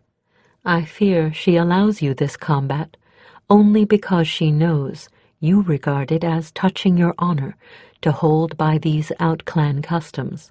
If the choice were in her hands, you would all be far from here by now. You, she, the lady and her child, and all. Well, she will abide by your choices. For the rest, when Kethri recovers from that spell, they shall go to our people, to the Liha Irden. Lady Myria will find a mate to her liking there. Then, with some orphans of other clans, they shall go forth, and Talasadrine will ride the plains again, as Kethri promised you. The blade will release her, and pass to another's hands. Tarma sighed and nodded. Then, lady, I am content, whatever my fate tomorrow. I thank you. The warrior smiled again. Then, between one heartbeat and the next, was gone. Tarma left the flame to burn itself out, lay down upon the pallet that was the room's only other furnishing, and slept. Sleep was the last thing on Kethri's mind. She surveyed the room that had been Lord Corby's. Plain stone walls, 3 entrances, no windows. One of the entrances still had the bar across the door. The other 2 led to Myria's bower and to the hall outside. Plain stone floor, no hidden entrances there. She knew the blank wall held nothing either. The other side was the courtyard of the manor. Furnishings: 1 table, 1 chair, 1 ornate bedstead against the blank wall, 1 bookcase, half-filled, 4 lamps, a few bright rugs. Her mind felt as blank as the walls. "Start at the beginning," she told herself. "Follow what happened. The girl came in here alone. The man followed her after she was asleep. Then what?" "He was found at his desk," said a voice in her mind, startling her. "He probably walked straight in and sat down. What's on the desk that he might have been doing?" Every time Worrell spoke to her mind to mind, it surprised her. She still couldn't imagine how he managed to make himself heard when she hadn't a scrap of that particular gift. Tarma seemed to accept it unquestioningly. How she'd ever gotten used to it, the sorceress couldn't imagine. Tarma, time was wasting. On the desk stood a wine-glass with a sticky residue in the bottom, an inkwell and quill, and several stacked ledgers. The top 2 looked disturbed. Kethri picked them up and began leafing through the last few pages, whispering a command to the invisible presence at her shoulder. The answer was prompt. The ink on the last 3 pages of both ledgers was fresh enough to still be giving off fumes, detectable only by a creature of the air. The figures were written no more than 2 days ago. She leafed back several pages worth, noting that the handwriting changed from time to time. "Who else kept the accounts besides your lord?" she called into the next room. "The seneschal," That was why his room has an entrance on this one, the woman Katrin replied, entering the Lord's room herself. I can't imagine why the door was barred. Lord Corby almost never left it that way. That's a lot of trust to place in a hireling. Oh, the seneschal isn't a hireling. He's Lord Corby's bastard brother. He's been the Lord's right hand since he inherited the lordship of Fellwether. The sun rose. Tarma was awake long before. If the priest was surprised to see her change of outfit, he didn't show it. He had brought a simple meal of bread and cheese and watered wine. He waited patiently while she ate and drank, then indicated she should follow him. Tarma checked all her weapons. She secured all the fastenings of her clothing. How many had died because they had forgotten to tie something tightly enough, and stepped into place behind him, as silent as his shadow. He conducted her to a small tent that had been erected in one corner of the keep's practice ground, against the keep walls. The walls of the keep formed two sides, the outer wall the third. The fourth side was open. The practice ground was of hard-packed clay and relatively free of dust. A groundskeeper was sprinkling water over the dirt to settle it. Once they were in front of the little pavilion, the priest finally spoke. The first challenger will be here within a few minutes. Between fights, you may retire here to rest for as long as it takes for the next to ready himself, or one candle mark, whichever is longer. You will be brought food at noon and again at sunset. His expression plainly said that he did not think she would be needing the latter. And there will be fresh water within the tent at all times. I will be staying with you. Now his expression was apologetic. To keep my partner from slipping me any magical aid? Tarma asked wryly. Hellfire priest, you know what I am, even if these dirt grubbers here don't. I know, Sword Sworn. This is for your protection as well. There are those here who would not hesitate to tip the hands of the gods somewhat. Tarma's eyes hardened. Priest, I'll spare who I can, but it's only fair to tell you that if I catch anyone trying an underhanded trick, I won't hesitate to kill him. I would not ask you to do otherwise. She looked at him askance. There's more going on here than meets the eye, isn't there? He shook his head, and indicated that she should take her seat in the champion's chair beside the tent flap. There was a bustling on the opposite side of the practice ground, and a dark, heavily bearded man, followed by several boys carrying arms and armor, appeared only to vanish within another, identical tent on that side. Spectators began gathering along the open side and the tops of the walls. I fear I can tell you nothing, Swordsworn.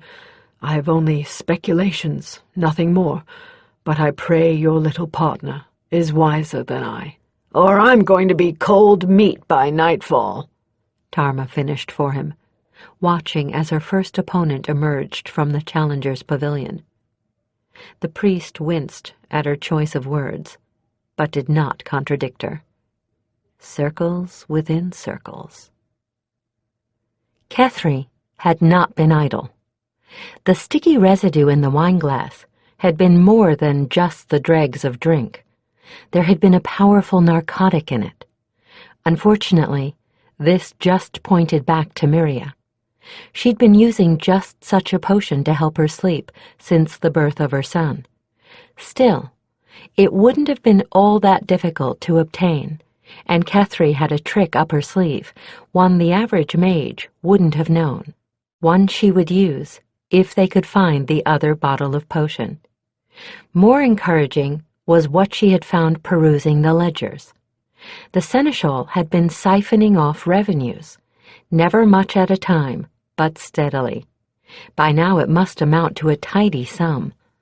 What if he suspected Lord Corby was likely to catch him at it? Or even more, what if Lady Myria was found guilty and executed? The estate would go to her infant son, and who would be the child's most likely guardian but his half-uncle, the seneschal? And children die so very easily, and from so many natural causes. Now that she had a likely suspect, Kethri decided it was time to begin investigating him. The first place she checked was the barred door, and on the bar itself she found an odd little scratch, obvious in the paint. It looked new. Her air spirit confirmed that it was. She lifted the bar after examining it even more carefully, finding no other marks on it but those worn places where it rubbed against the brackets that held it. She opened the door and began examining every inch of the door and frame, and found, near the top, a tiny piece of hemp that looked as if it might have come from a piece of twine, caught in the wood of the door itself. Further examination of the door yielded nothing, so she turned her attention to the room beyond. It looked a great deal like the Lord's room, with more books and a less ostentatious bedstead, and a wooden floor rather than one of stone. She called Worrell in and sent him sniffing about for any trace of magic. That potion required a tiny bit of magicking to have full potency, and if there were another bottle of it anywhere about, Worrell would find it. She turned her own attention to the desk. Tarma's first opponent had been good and an honest fighter. It was with a great deal of relief, especially after she'd seen an anxious-faced woman with 3 small children clinging to her skirt, watching every move he made, that she was able to disarm him and knock him flat on his rump without seriously injuring him. The second had been a mere boy. He had no business being out here at all. Tarma had the shrewd notion he'd been talked into it just so she'd have one more live body to wear her out. Instead of exerting herself in any way, she lazed about, letting him wear himself into exhaustion before giving him a little tap on the skull with the pommel of her knife that stretched him flat on his back, seeing stars. The third opponent was another creature altogether. He was slim and sleek, and Tarma smelled assassin on him as plainly as if she'd had Worrell's clever nose.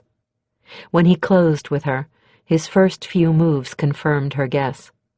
His fighting style was all feint and rush, never getting in too close. This was a real problem. If she stood her ground, she'd open herself to the poisoned dart or whatever other tricks he had secreted on his person. If she let him drive her all over the bloody practice ground, he'd wear her down. Either way, she lost. Of course, she might be able to outfox him. So far, she'd played an entirely defensive game, both with him and her first 2 opponents. If she took the offense, when he least expected it, she might be able to catch him off his guard. She let him begin to drive her, and saw at once that he was trying to work her around so that the sun was in her eyes. She snarled inwardly, let him think he was having his way, then turned the tables on him. She came at him in a 2-handed pattern dance, one that took her back to her days on the plains and her first instructor. An old man she'd never dreamed could have moved as fast as he did. She hadn't learned that pattern then. Hadn't learned it until the old man and her clan were 2 years dead, and she'd been Kethri's partner for more than a year. She'd learned it from one of her Kal-Enedral, a woman who'd died 100 years before Tarma had ever been born. It took her opponent off balance. He backpedaled furiously to get out of the way of the shining circles of steel, great and lesser, that were her sword and dagger. And when he stopped running, he found himself facing into the sun. Tarma saw him make a slight movement with his left hand. When he came in with his sword in an over and undercut, she paid his sword hand only scant attention. It was the other she was watching for. Under the cover of his overt attack, he made a strike for her upper arm with his gloved left.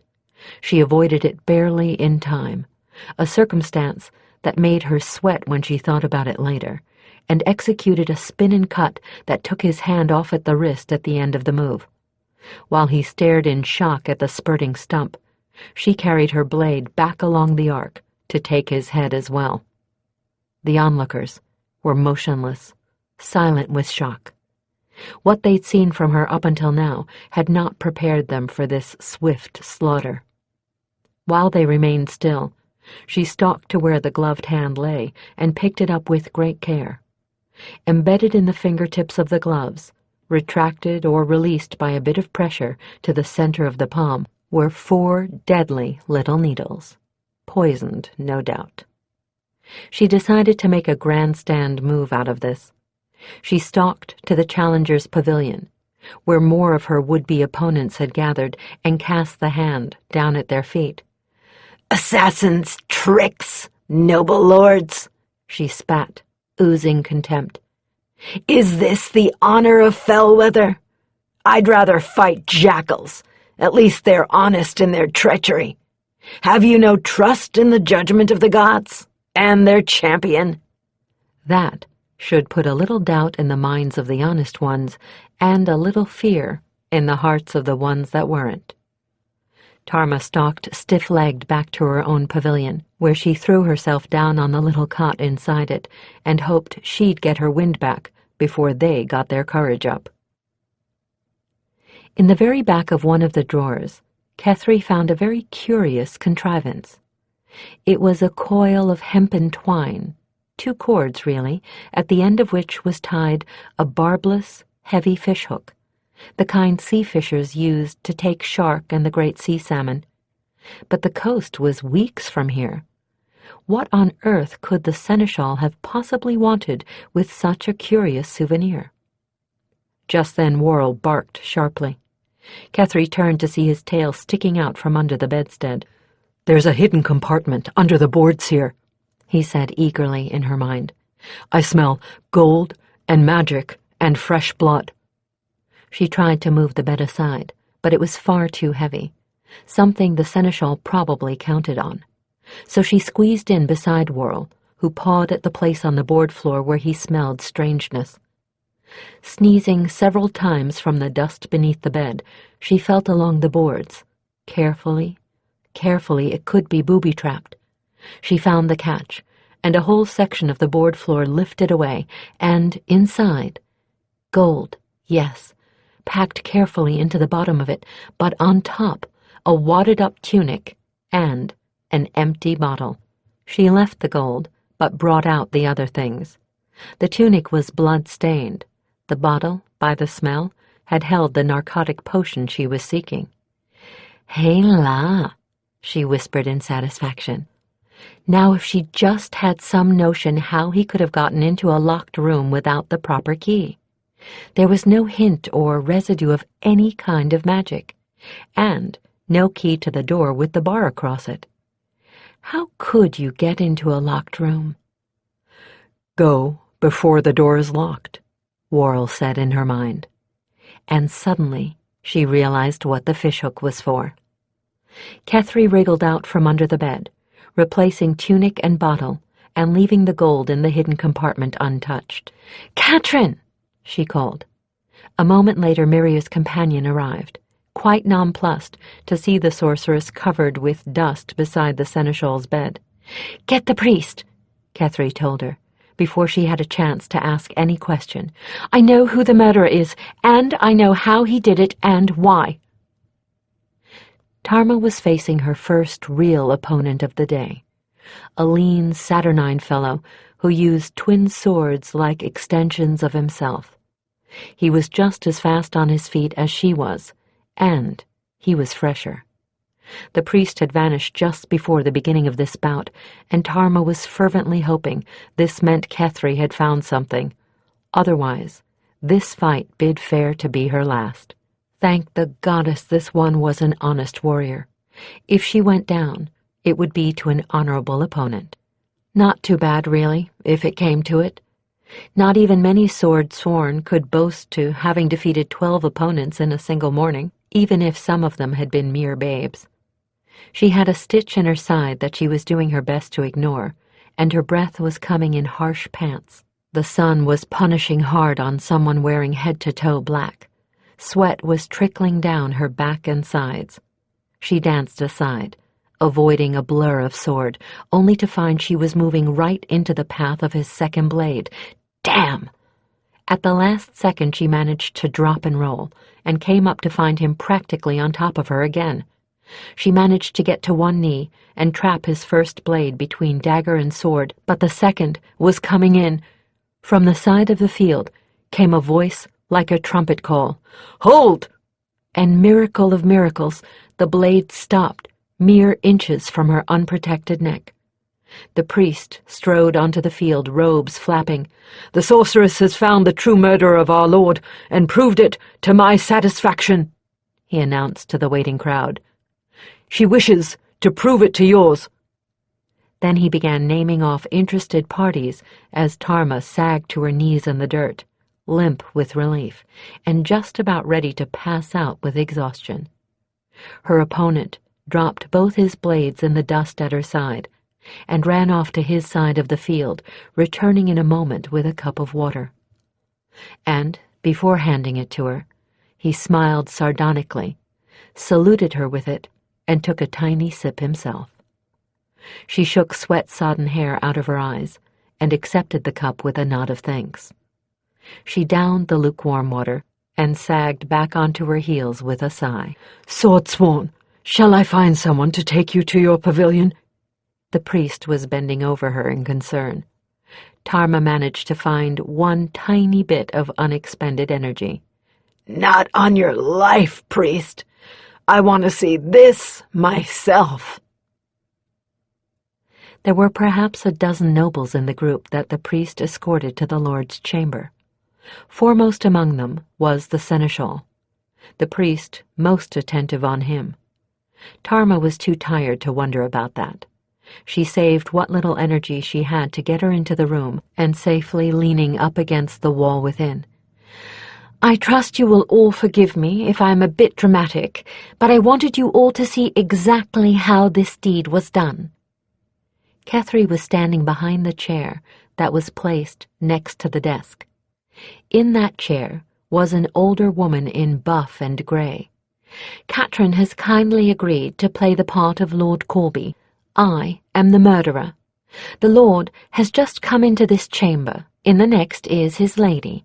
She has taken a potion to relieve pain, and the accustomed sound of his footstep is not likely to awaken her." She held up a wineglass. "Some of that same potion was mixed in with the wine that was in this glass, but it did not come from the batch Lady Miria was using. Here is Miria's bottle." She placed the wineglass on the desk, and Miria brought a bottle to stand beside it. "Here," she produced a second bottle, "is the bottle I found. The priest knows where and can vouch for the fact that until he came, no hand but the owner's and mine touched it." The priest nodded. Tarma noticed with a preternatural sensitivity that made it seem as if her every nerve was on alert that the seneschal was beginning to sweat. "The spell I am going to cast now, as your priest can vouch since he is no mean student of magic himself, will cause the wine glass and the bottle that contained the potion that was poured into it to glow." Kethri dusted something over the glass and the two bottles. As they watched, the residue in the glass and the fraction of potion in Kethri's bottle began to glow with an odd greenish light. "Is this a true casting, priest?" Tarma heard one of the nobles ask in an undertone. He nodded. "As true as ever I've seen." "Huh," the man replied, frowning with thoughts he kept to himself. "Now, Lord Corby has just come in. He's working on the ledgers. I give him a glass of wine." Kethri handed the glass to Katrin. "He is grateful. He thinks nothing of the courtesy. I am an old and trusted friend. He drinks it. I leave the room. Presently, he is asleep." Katrin allowed her head to sag down on her arms. "I take the key from beneath his hand and quietly lock the door to the hall. I replace the key. I know he will not stir, not even cry out because of the strength of the potion. I take Lady Miria's dagger, which I obtained earlier. I stab him." Kethri mimed the murder. Katrin did not move, though Tarma could see she was smiling sardonically. "I take the dagger and plant it beneath Lady Miria's bed, and I know that because of the potion she has been taking, and which I recommended, since we have no healer, she will not wake either." Kethri went into Miria's chamber and returned empty-handed. "I've been careless. Got some blood on my tunic. I've never killed a man before, and I didn't know that the wound would spurt. No matter. I will hide it where I plan to hide the bottle. By the way, the priest has that bloody tunic, and he knows that his hands alone removed it from its hiding place, just like the bottle. Now comes the important part." She took an enormous fishhook on a double length of twine out of her belt pouch. "The priest knows where I found this. Rest assured that it was not in Miria's possession. Now, on top of this door, caught on a rough place in the wood, is another scrap of hemp. I am going to get it now. Then I shall cast another spell, and if that bit of hemp came from this twine, it shall return to the place it came from." She went to the door and jerked loose a bit of fiber, taking it back to the desk. Once again, she dusted something over the twine on the hook and the scrap. This time she also chanted as well. A golden glow drifted down from her hands to touch first the twine, then the scrap. And the bit of fiber shot across to the twine like an arrow loosed from a bow. "Now you will see the key to entering a locked room, now that I have proved that this was the mechanism by which the trick was accomplished." She went over to the door to the seneschal's chamber. She wedged the hook under the bar on the door and lowered the bar so that it was only held in place by the hook. The hook was kept where it was by the length of twine going over the door itself. The other length of twine Kethri threaded under the door. Then she closed the door. The second piece of twine jerked, the hook came free, and the bar thudded into place.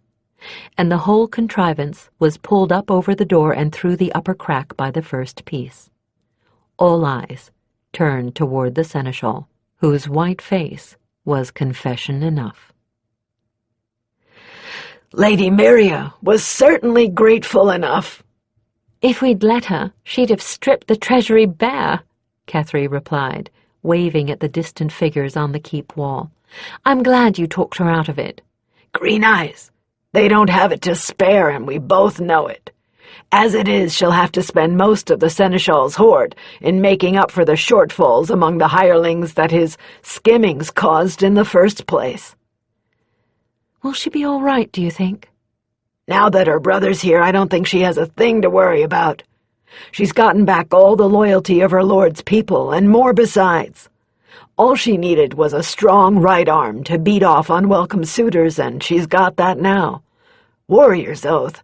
I'm glad that young monster wasn't one of the challengers. I'd never have lasted past the first round." "Tama."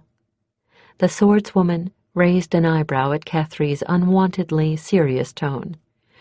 "If you did all that because you think you owe me—" "I did all that because we're she-Enedrin," she replied, a slight smile warming her otherwise forbidding expression. "No other reason is needed." "But—" "No buts, Green Eyes." Tarma looked back at the waving motes on the wall. "Hell, we've just accomplished something we really needed to do. This little job is going to give us a real boost on our reputation. Besides, you know I'd do whatever I needed to do to keep you safe."